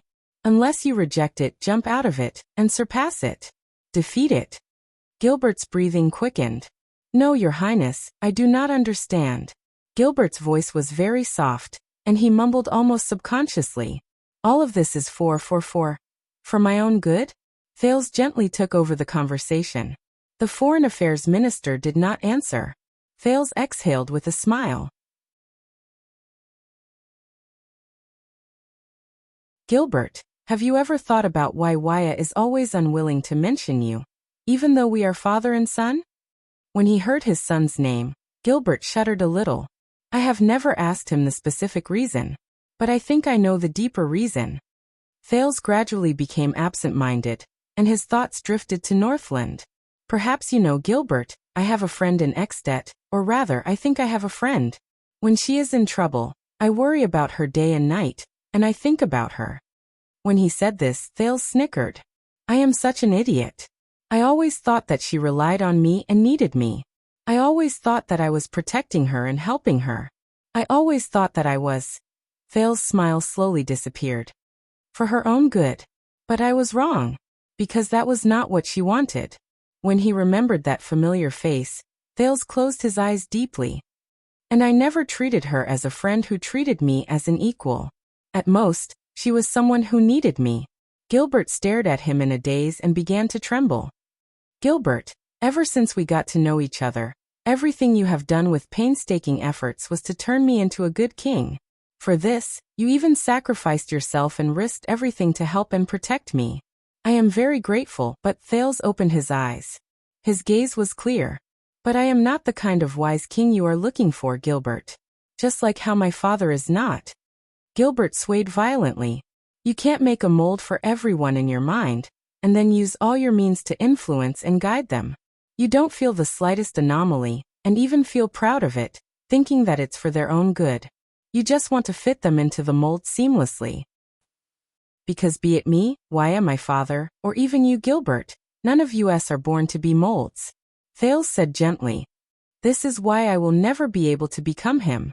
No matter how you teach me to be close to him in terms of dressing style, knowledge system, and even behavior, I will never become the next Prince Midir, no matter how good of a mold he is. When Gilbert heard this, his entire body trembled violently. He cried out involuntarily, Your Highness, I... But Thales only smiled in a friendly manner, just like he always did. You are a good teacher, Gilbert, really. You treat your students meticulously. You do not care about how much effort you put in. You teach them everything you know. You answer every question. You are considerate and considerate. You are really good. So good that I cannot even find a single flaw in you. But when I met the old crow, I met Mr. Hicks, the one who shakes his head, talks all sorts of things, and always relies on what do you think to earn his salary in class. I finally understood. Thales took a step forward and looked straight into Gilbert's red and wet eyes. Your biggest problem, Gilbert, is that you are too nice. You are so good that your students can completely rely on you and need you.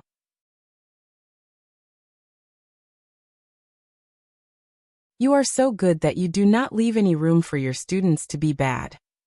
Gilbert opened his mouth to speak, but his lips trembled. 2 streams of tears rolled down his cheeks. But reality has proven that even without me being good to her, my friend can still live very well. Even better. Thales sighed and smiled subconsciously. I am happy for her. In the next second, Thales opened his arms without hesitation and embraced Gilbert, who could no longer speak. And I hope that you can be happy for me too, Gilbert. Thales pressed his lips against Gilbert's ear and said in a quivering voice, My friend. The Foreign Affairs Minister shuddered in his arms. Thales suddenly realized that Gilbert, who was dressed in bright clothes, was very thin. But in the next moment, The teenager restrained his emotions and forced back the tears in his eyes. He gritted his teeth and said, "By the way, Count Casso, I do not like your class schedule." Thales let go of Gilbert, who was staring at him in a daze, and the corners of his lips curled up. "It is too full." When he finished speaking, Thales raised his hand to his chest and bowed to Gilbert in a respectful and well-mannered manner, just like how Gilbert bowed to him 6 years ago.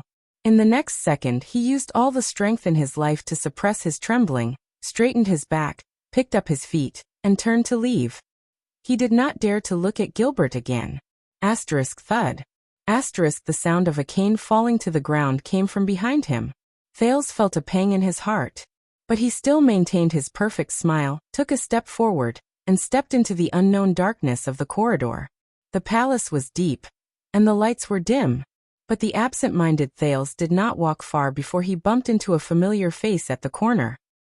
"Oh, sorry, Your Highness." The chief of palace butler, Baron Quintin, who had once lectured Thales on wasting the royal family's wealth, rubbed his forehead. "I didn't see you. It was not intentional." Thales also rubbed his chin in pain. "It's okay, it was just an accident." But he was very happy that there was someone he could talk to at this moment, even if it was nonsense. "Your Grace." Thales forced a smile. "I heard from Captain Adrian that you are not feeling well?" "Oh, it's nothing. I used to pretend to be sick to avoid work." Quintin tugged at his exquisite cuff and wiped a notebook with a cracked cover. He did not care at all. "It won't affect my work. I am sorry to have caused you trouble."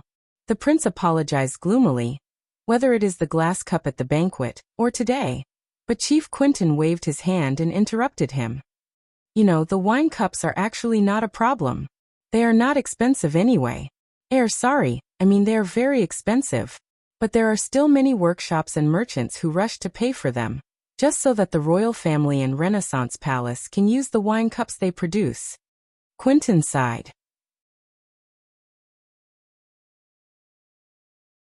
"And I have wanted to change those glass cups for a long time. They are fragile and easy to break. They always give the young ones an excuse to be slow. Now, I only hope that the metal and thick wooden cups will be more powerful." Thales smiled, nodded, and was ready to leave. But why? Thales paused when he heard that. Baron Quintin looked at him with a profound gaze. "Your Highness, I have always found it strange. Why do Northlanders have to smash their wine cups when they drink?" "Smash their wine cups?" Thales was silent for a while. Even though I have been there for 6 years, I find it strange too." Baron Quintin said, "Intentionally or unintentionally. Exerting force, throwing, smashing, colliding, breaking, shattering. But what can this prove? Extravagant? Overbearing? Bold? Fierce? Lust for power? Masculine?" Quintin stared at him. His tone suddenly softened. Just use the rare and precious cups that have been passed down through history, used by our grandparents and parents. Everyone will be filled with gratitude, and drink a cup of wine in peace. Everyone will be happy. Isn't that good?" Thales was silent for a while again. "I don't know. But if I don't smash it in Mindy's hall." Thales raised his head and smiled weakly. "Renaissance Palace will not get new wine cups, right?" Quintin stared at him and pondered for a while. A new batch of wine cups may not be better than the old ones. Perhaps. Thales felt complicated. "But you don't know." "What if I know?" Baron Quintin answered quickly. "What if I have already seen it?" Thales looked at him. "Perhaps it is hard for you to imagine, Your Highness." The Baron sighed and rubbed the cracked old notebook under his armpit. "But I have worked here for more than 30 years. When I was a brat, I held a pen and paper and followed behind my father. I kept records and took care of every Jadestar's clothing, food, housing, and transportation." The chief of palace affairs was absent-minded. "Every single one." "Every single Jadestar." Thales did not speak. The Baron snapped out of his daze and looked at Thales. There was an indescribable emotion in his eyes. "So, I have seen every single batch of wine cups. Every single batch." Thales was silent for a few seconds and nodded. "You are very lucky." Quintin laughed self-deprecatingly and did not comment. In the next second, the prince smiled at the chief of palace affairs. "But I remember that Hicks, Gilbert's teacher once said something. Under the sun, everything is new. Hearing this, Baron Quentin was silent for a while before he sighed. You know, even if the Jade Star royal family is as rich as a country. He stared at Thales with worry in his eyes. You still have to pay for the batch of wine cups that were smashed. Pay. Thales pursed his lips. Yes. That is how it should be. Both of them were silent. Or should I record it down for you, Your Highness? Quentin broke the silence and patted the notebook. There was a hint of hope in his tone.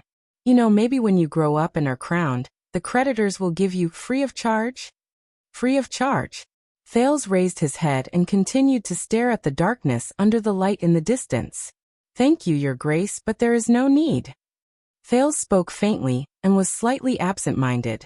I still have to pay. Or sooner. Or sooner. End of this chapter.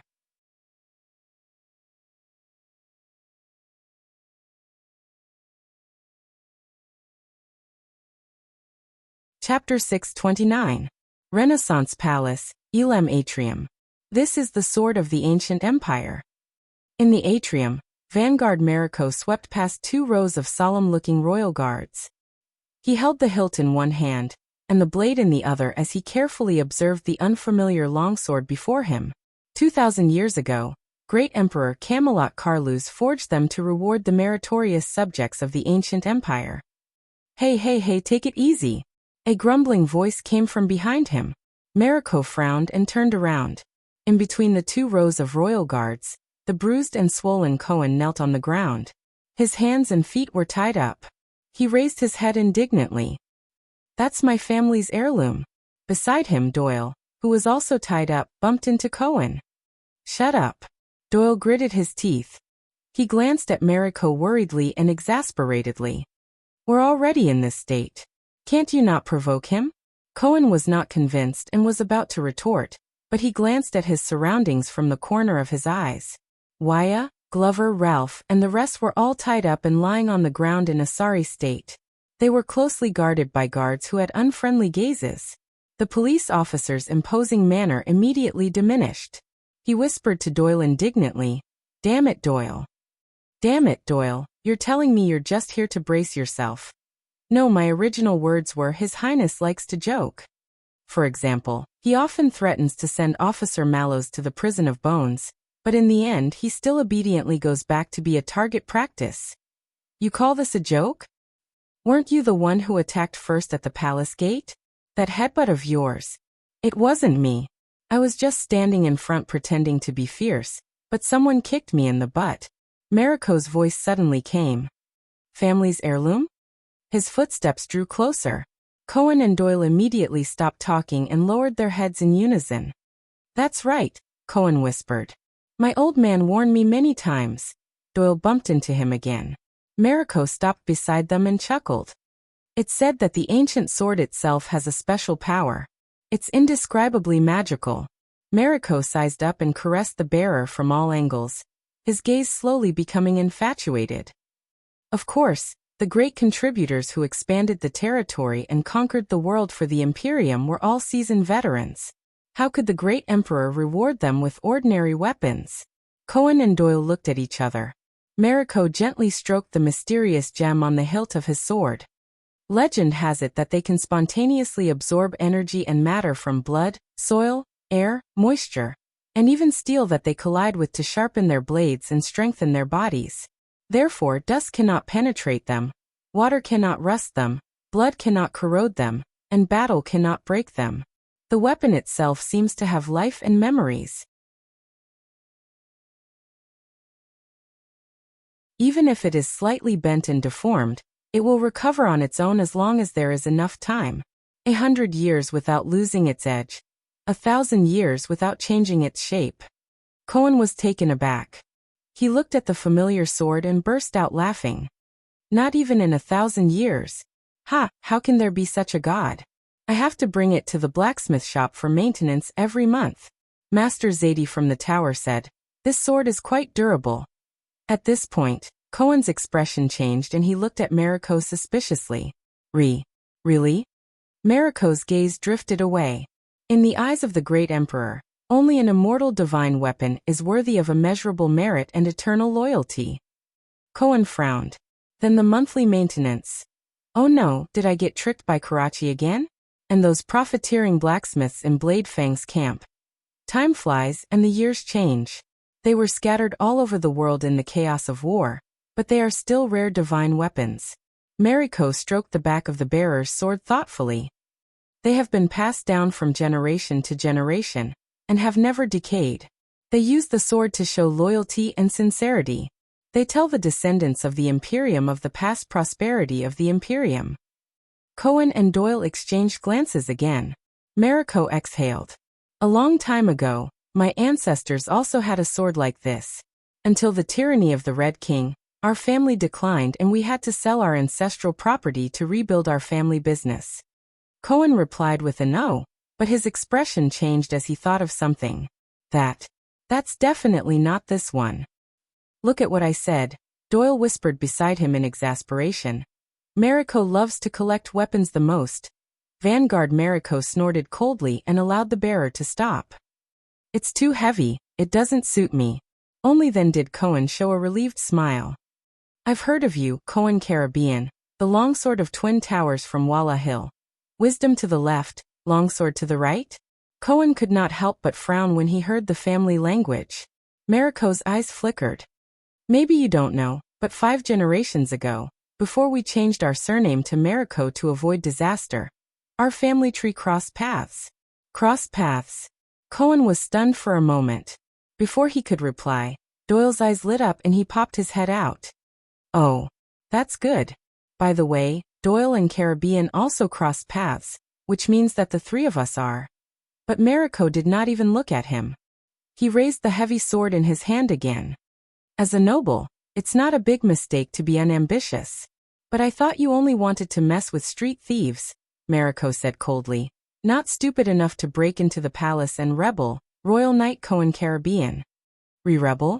Koan was shocked and smiled apologetically. It's a misunderstanding. It's a misunderstanding. I'm here for that. Have you ever been in a gang fight? It's when 2 people face each other and talk tough while 200 people stand on both sides and shout, but don't do anything. 20 people. But Mariko did not listen to him at all. His tone was cold. When you broke into the palace, there were 20 guards on duty.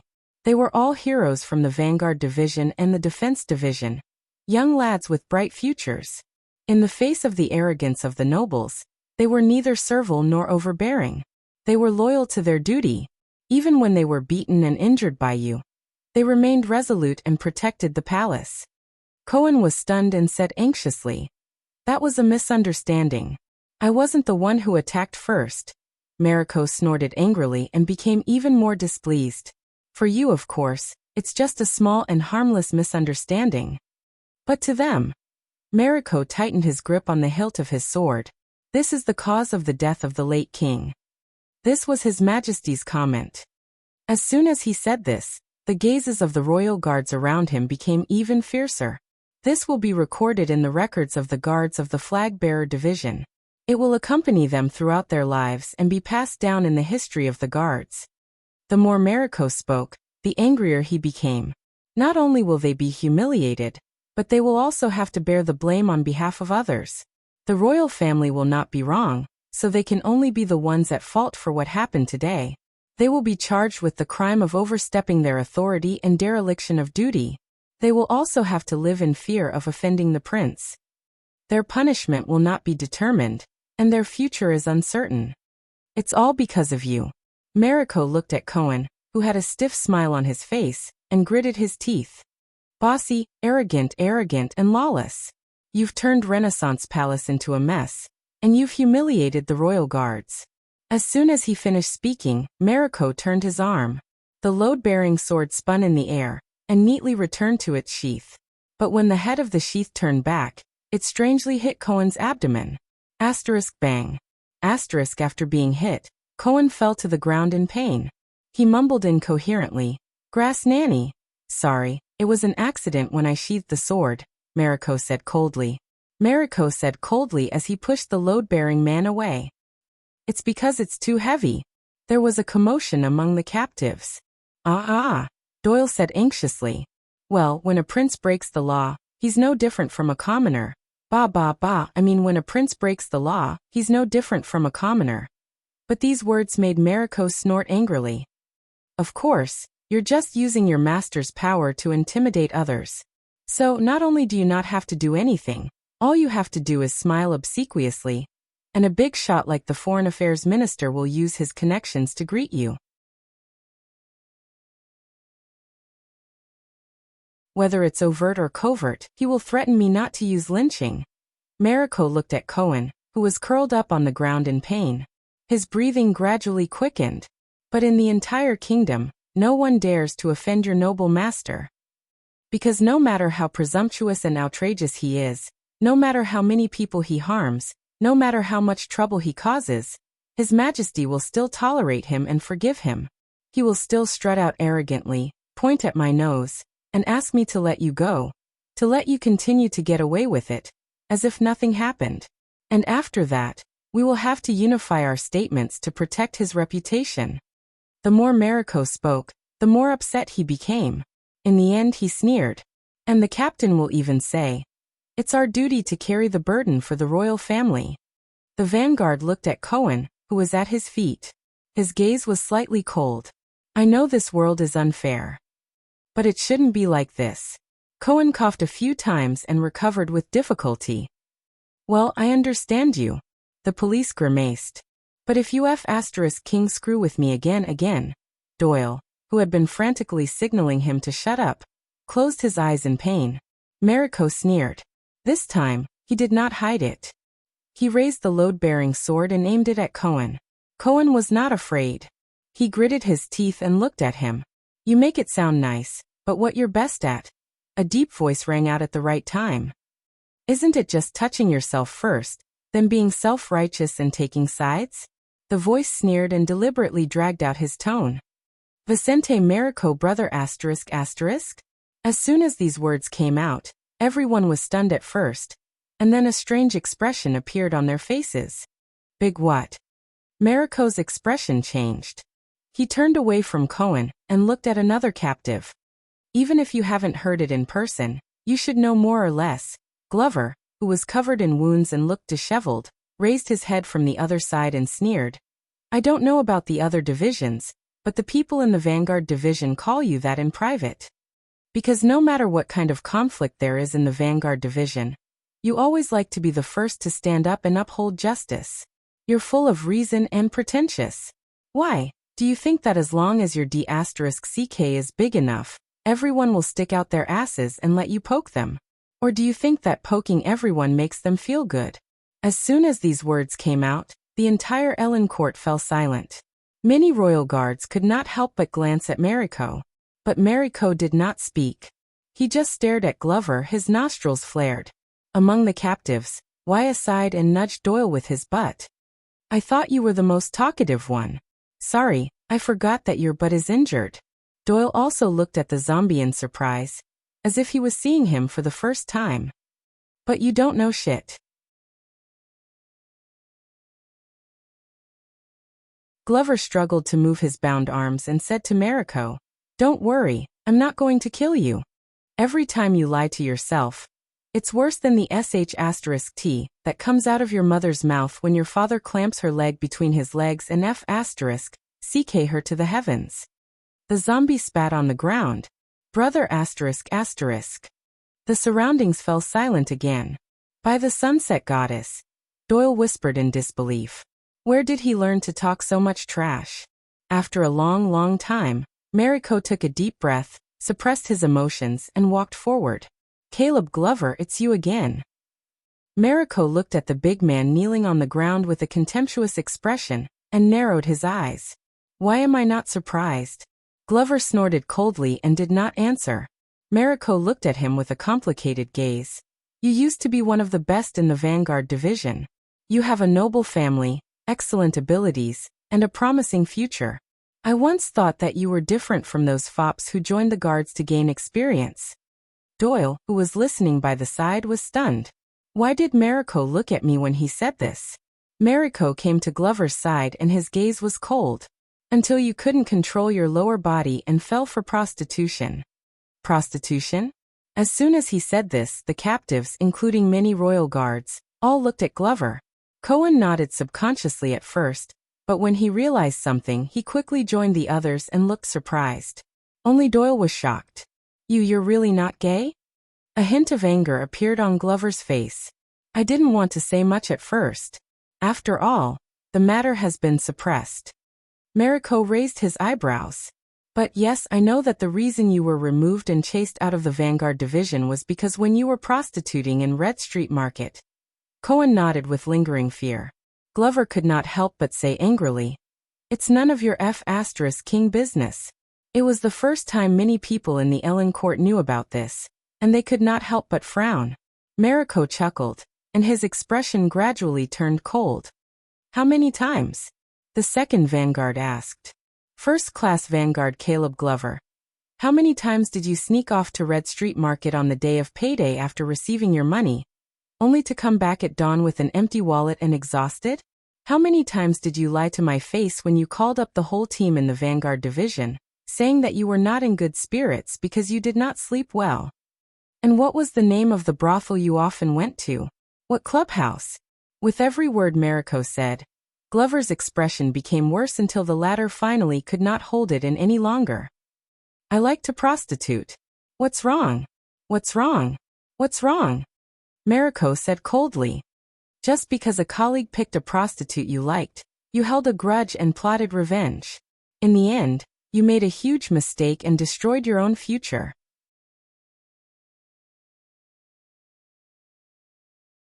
Cohen's mind raced, and he felt that this point sounded familiar. Glover remembered something, and his expression became ferocious. They deserved it. I know that Menides is a scumbag, Mariko said coldly. I also know that you have an old grudge against him, and I even guessed that he set a trap to provoke you first. But so what? Are you really stupid enough to take the bait? Do you have so much heroic spirit that you've lost your mind after being provoked by a few women? Glover's eyes trembled, and he clenched his fists tightly. Vanguard Glover, you abandoned yourself, murdered your colleagues, and maimed your own brothers and sisters, all because of a few prostitutes' pillow talk?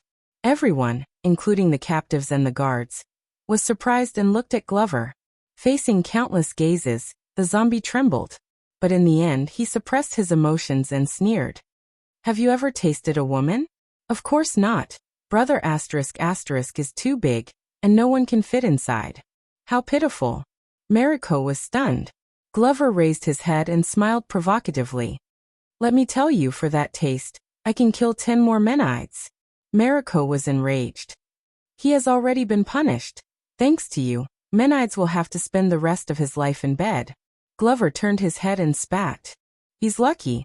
In the original plan, he had to spend the rest of his life in the dirt.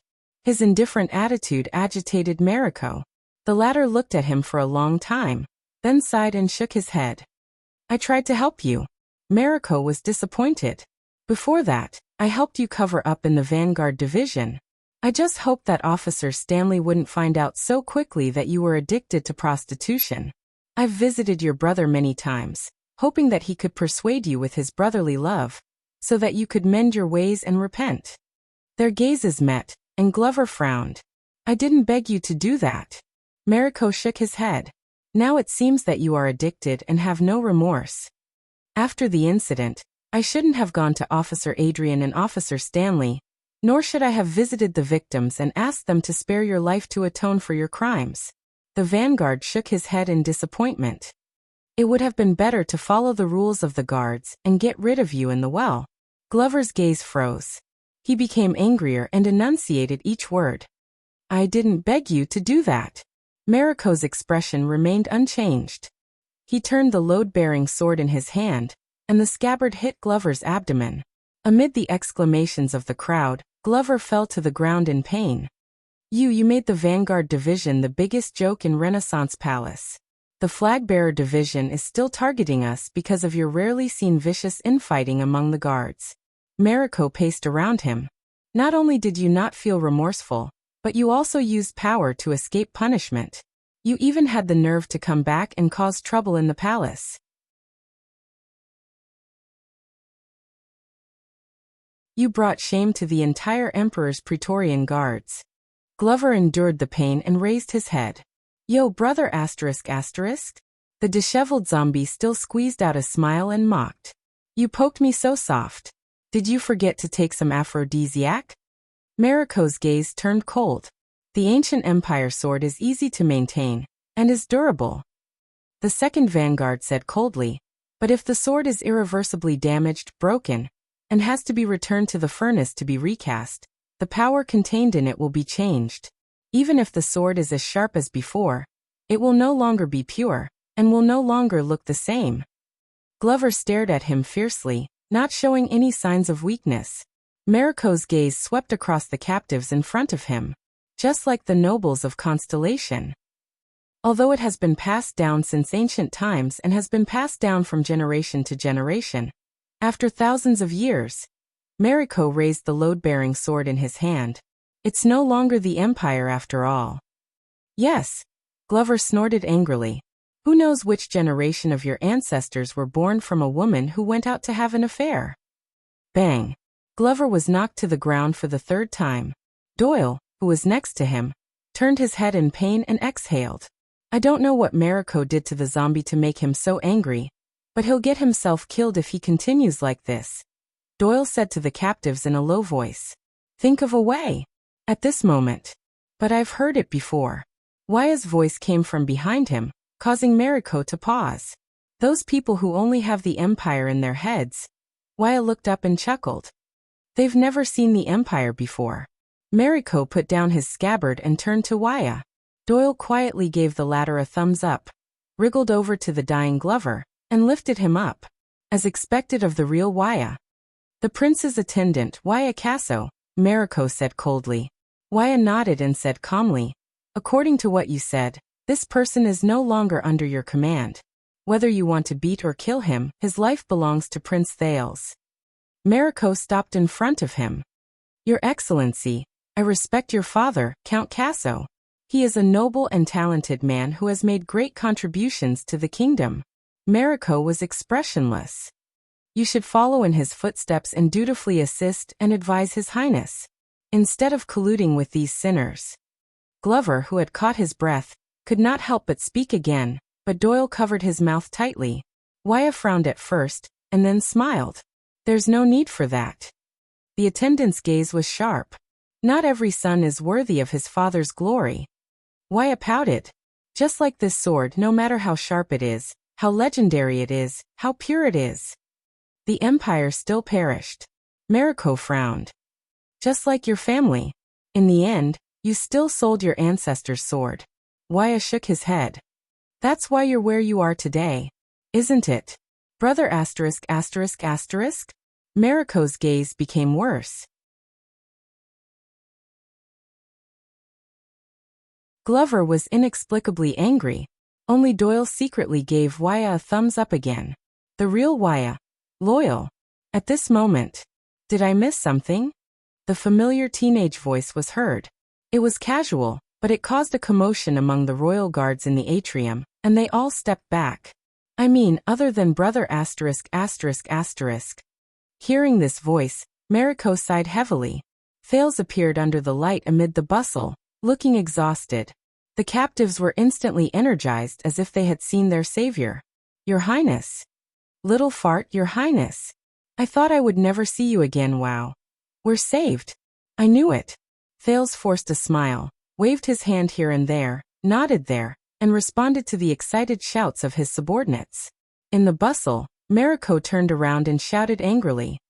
Shut up. The guards in Ellen Court scolded one after another, suppressing the enthusiasm of the captives. All right, the show is over, Vanguard Mariko. Thales waved his hand at Mariko and said sleepily, untie them. It's too dark at night. I need company. The Vanguard stared at him with a complicated expression, and bowed first. Forgive me for not being able to comply, Your Highness, Mariko insisted.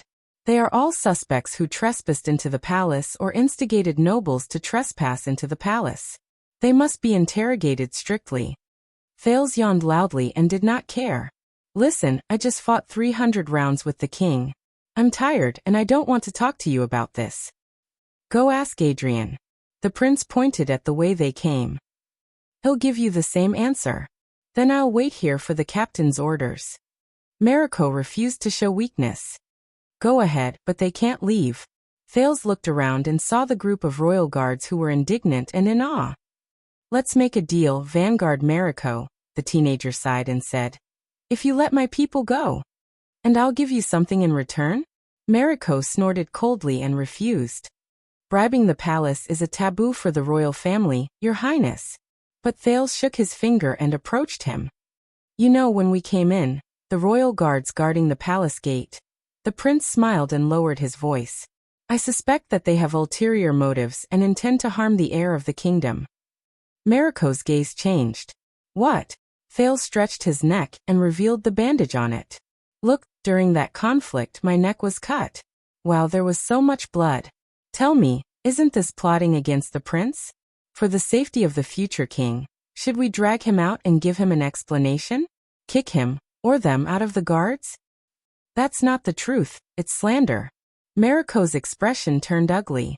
The captive stared at him in a daze. Thales smiled. That's not up to you to decide. After all, my father also said that the death of the late king was all due to your negligence. Don't you think so? Mariko took a deep breath. You. Let my people go.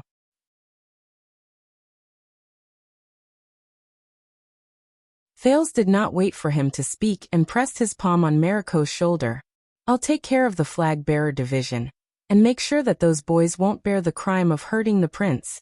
There won't be any record of dereliction of duty in their resumes, and I won't retaliate against them. What do you think? Mariko's expression changed several times. Thales clicked his tongue. So, brother ****, you're going to fight me to the end. He looked at the captives who were waiting to be fed. Or? A minute later, Thales walked through the corridors of Renaissance Palace, surrounded by many people who had survived the disaster, in high spirits. Their procession was disorderly and messy, but they made a lot of noise, along with a big black horse that was unhappy because it had missed dinner. And all the guards and servants along the way avoided them. I'm sorry, Cohen. I didn't expect it to be so serious, Thales said tiredly. I just wanted to borrow your family's name, but I didn't expect you to be the first one to make a move. Forget it. Once the director finds out, he'll definitely suspend me again. I just hope he won't cut my salary. Cohen, whose face was bruised and swollen, hugged his family's heirloom sword miserably. Snot and tears ran down his face. No, I remember now. I was suspended to reflect. And I wasn't the first one to make a move. Someone kicked me in the back. Doyle coughed twice behind him and said in a low voice, Does the director know His Highness? Cohen was stunned for a moment before he reacted in an unprecedented manner. Ah, Your Highness. It's my honor to be the vanguard for you. With our friendship, I'm willing to go through fire and water for you. If Cohen wasn't the first one to make a move, then... Thales glanced behind him. Ralph looked elsewhere and snorted coldly. Tisk tsk. Young Callan, I didn't expect this. Doyle patted Glover's shoulder in a gratified manner, completely ignoring the latter's discomfort. You're a kindred spirit too. When are we going to share our experiences in Red Street Market? Glover snorted angrily, shook him off and walked forward. Get lost. Doyle, who was rejected, was a little embarrassed. He chuckled at Janet and Willow behind him. We have a good relationship. We talk more casually. Wyatt caught up with Thales and asked worriedly, Your Highness, did you get what you wanted? Thales snapped out of his thoughts and forced a smile. I'm still alive, right? Wyatt looked at his expression and hesitated to speak. But Thales raised his eyebrows and interrupted him, changing the topic. Oh right, Vanguard Mariko just now. He's not bad? Glover snorted in disdain from behind him. Even though he more or less wanted to gain fame and show his loyalty to gain favor, in the end he compromised. Thales scratched his chin.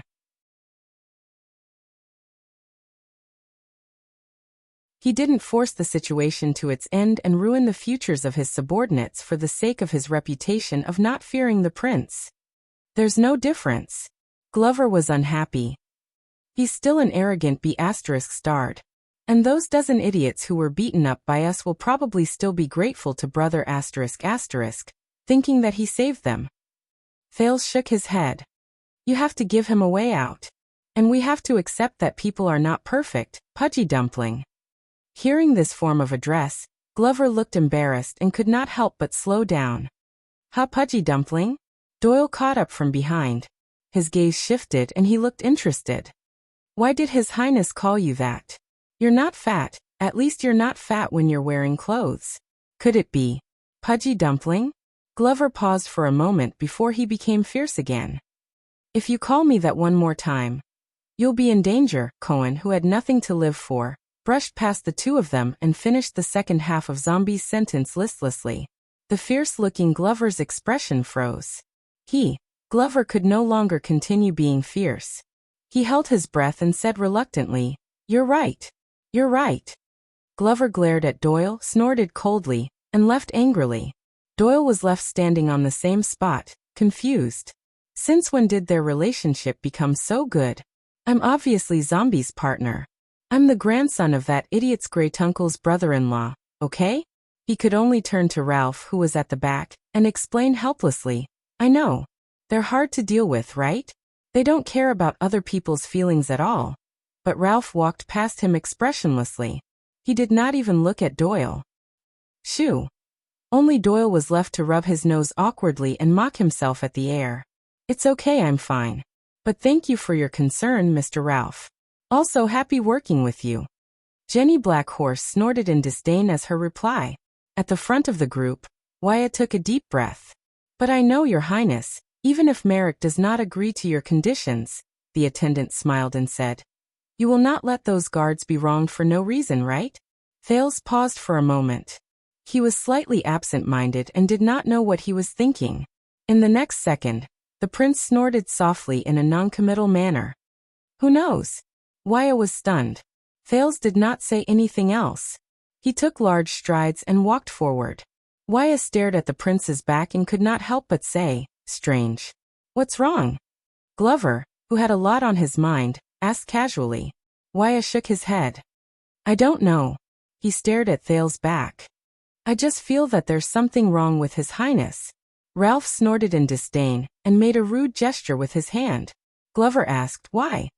Wyatt hesitated for a second and said, if he were to ask that question in the past, he would definitely smile easily and say of course with certainty. And he would never hesitate.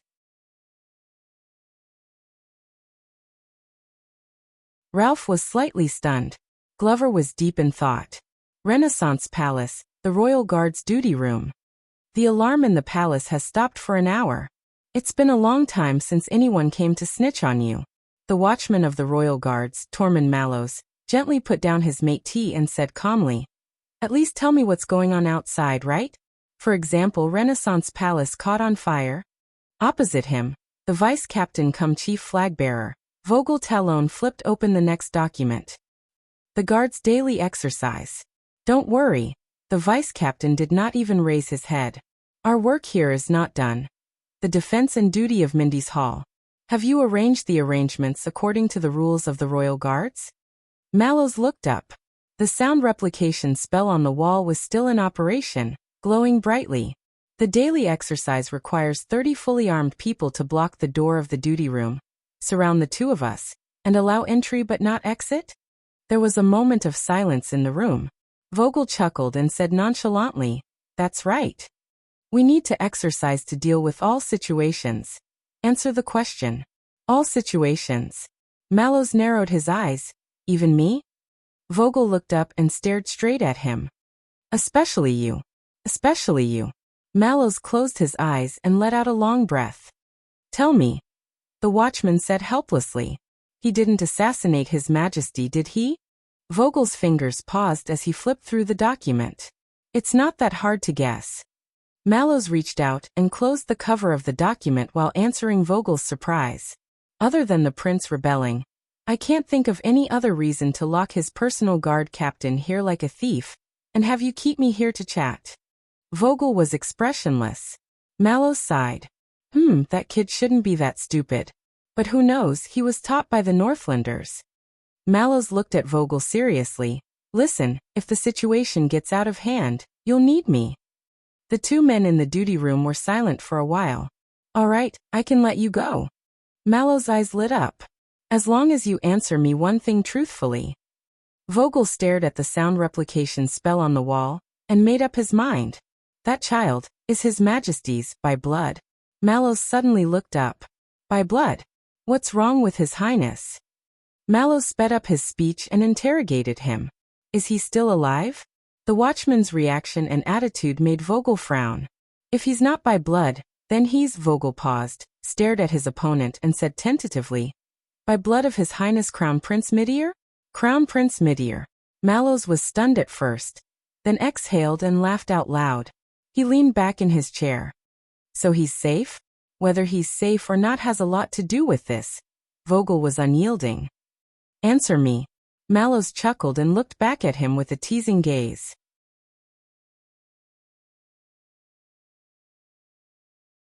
His Highness Midir died 18 years ago, in the year 660 of the calendar of eradication.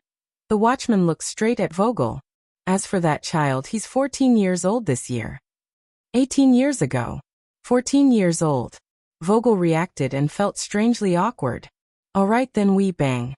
The door to the duty room was slammed open. Mallows and Vogel turned their heads in unison. One was relieved, the other unhappy. Flag-bearer Will walked in with a mournful expression. Sir. I said not to disturb, Vogel said unhappily. Flag-bearer Will's expression became even worse. He nodded mechanically, and made way for the figure behind him. Right here. Prince Thales stepped into the room. The two men sitting opposite him were shocked and stood up at the same time. Just a lousy place like this, Thales said with a frown. Aren't you two too chatty? Behind him, the heads of Doyle, Cohen, Wyatt and the others popped out from the doorframe, and curiously sized up the duty room where only the commanding officer could rest. Your Highness. Vogel was in slight disbelief. You are all well. Thales waved his hand to indicate that he understood. Your Highness. Mallow's gaze was indifferent. Did you have fun?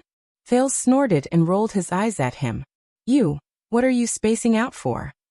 The prince waved his hand and turned to leave. Go home. Mallows raised his eyebrows at Vogel, indicating that he had no choice. Vogel reacted and spoke forcefully. Your Highness. The paperwork for the flag-bearer division has not been completed. Vogel came in front of Thales and blocked his way gloomily. And this is an important tradition of the Royal Guards. It concerns the safety of the royal family. Please understand. The corners of Thales' mouth curled up. Who's that? The villain of the guards. Look, even Mallows can't do anything about him. What will His Highness do? 1 silver coin. I bet he'll do it the hard way, like threatening his house. Then I'll bet on the soft way. Chattering sounds came from behind him. Thales' expression froze. He turned around abruptly. The heads on the doorframe disappeared in unison. It was quiet. The prince turned back to look at the flag-bearer. What if I don't understand?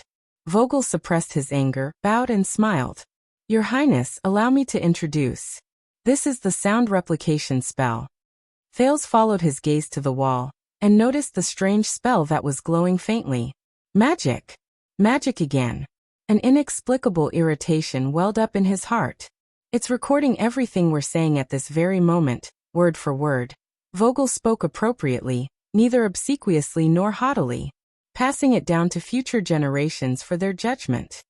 Thales frowned. Future generations? Vogel nodded. Although the sound replication stone used for recording is an extremely rare consumable, in the hundreds of years of Constellation's history, many wills and wills of the former kings have been left this way.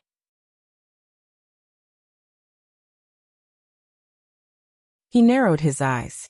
Many historians wrote biographies of the former kings of Constellation, which were passed down for generations to come, in accordance with this source. Wrote biographies, which were passed down for generations to come. Thales froze when he heard that. He subconsciously straightened his collar.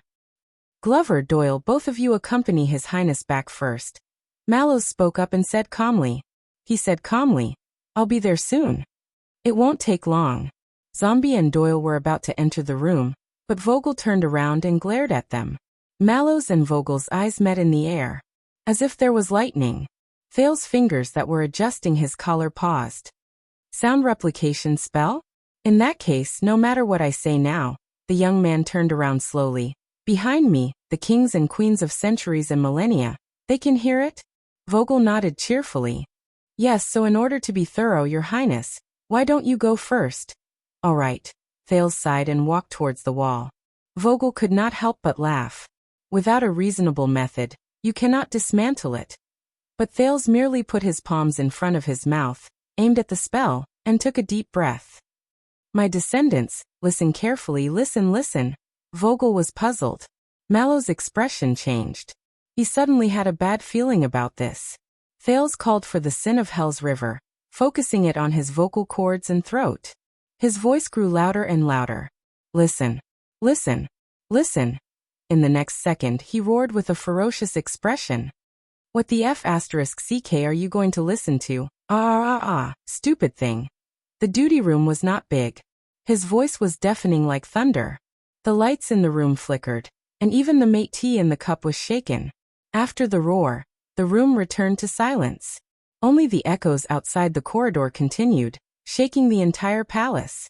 The light of the spell flickered a few times and dimmed considerably. It seemed to be on the verge of death. Thales exhaled. After letting out this roar that would resound for thousands of years, he only felt refreshed and carefree.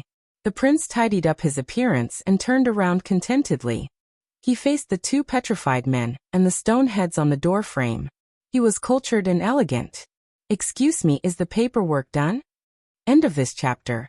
That you're tuning in to the Lime's Wuxia Whispers YouTube channel. We're so grateful for your support, and don't forget to subscribe to join us on this incredible journey through captivating stories. Your generosity through donations truly makes a world of difference, as it's the primary source of revenue that allows me to expand and enhance this channel for you. Thank you from the bottom of my heart for being a part of this adventure.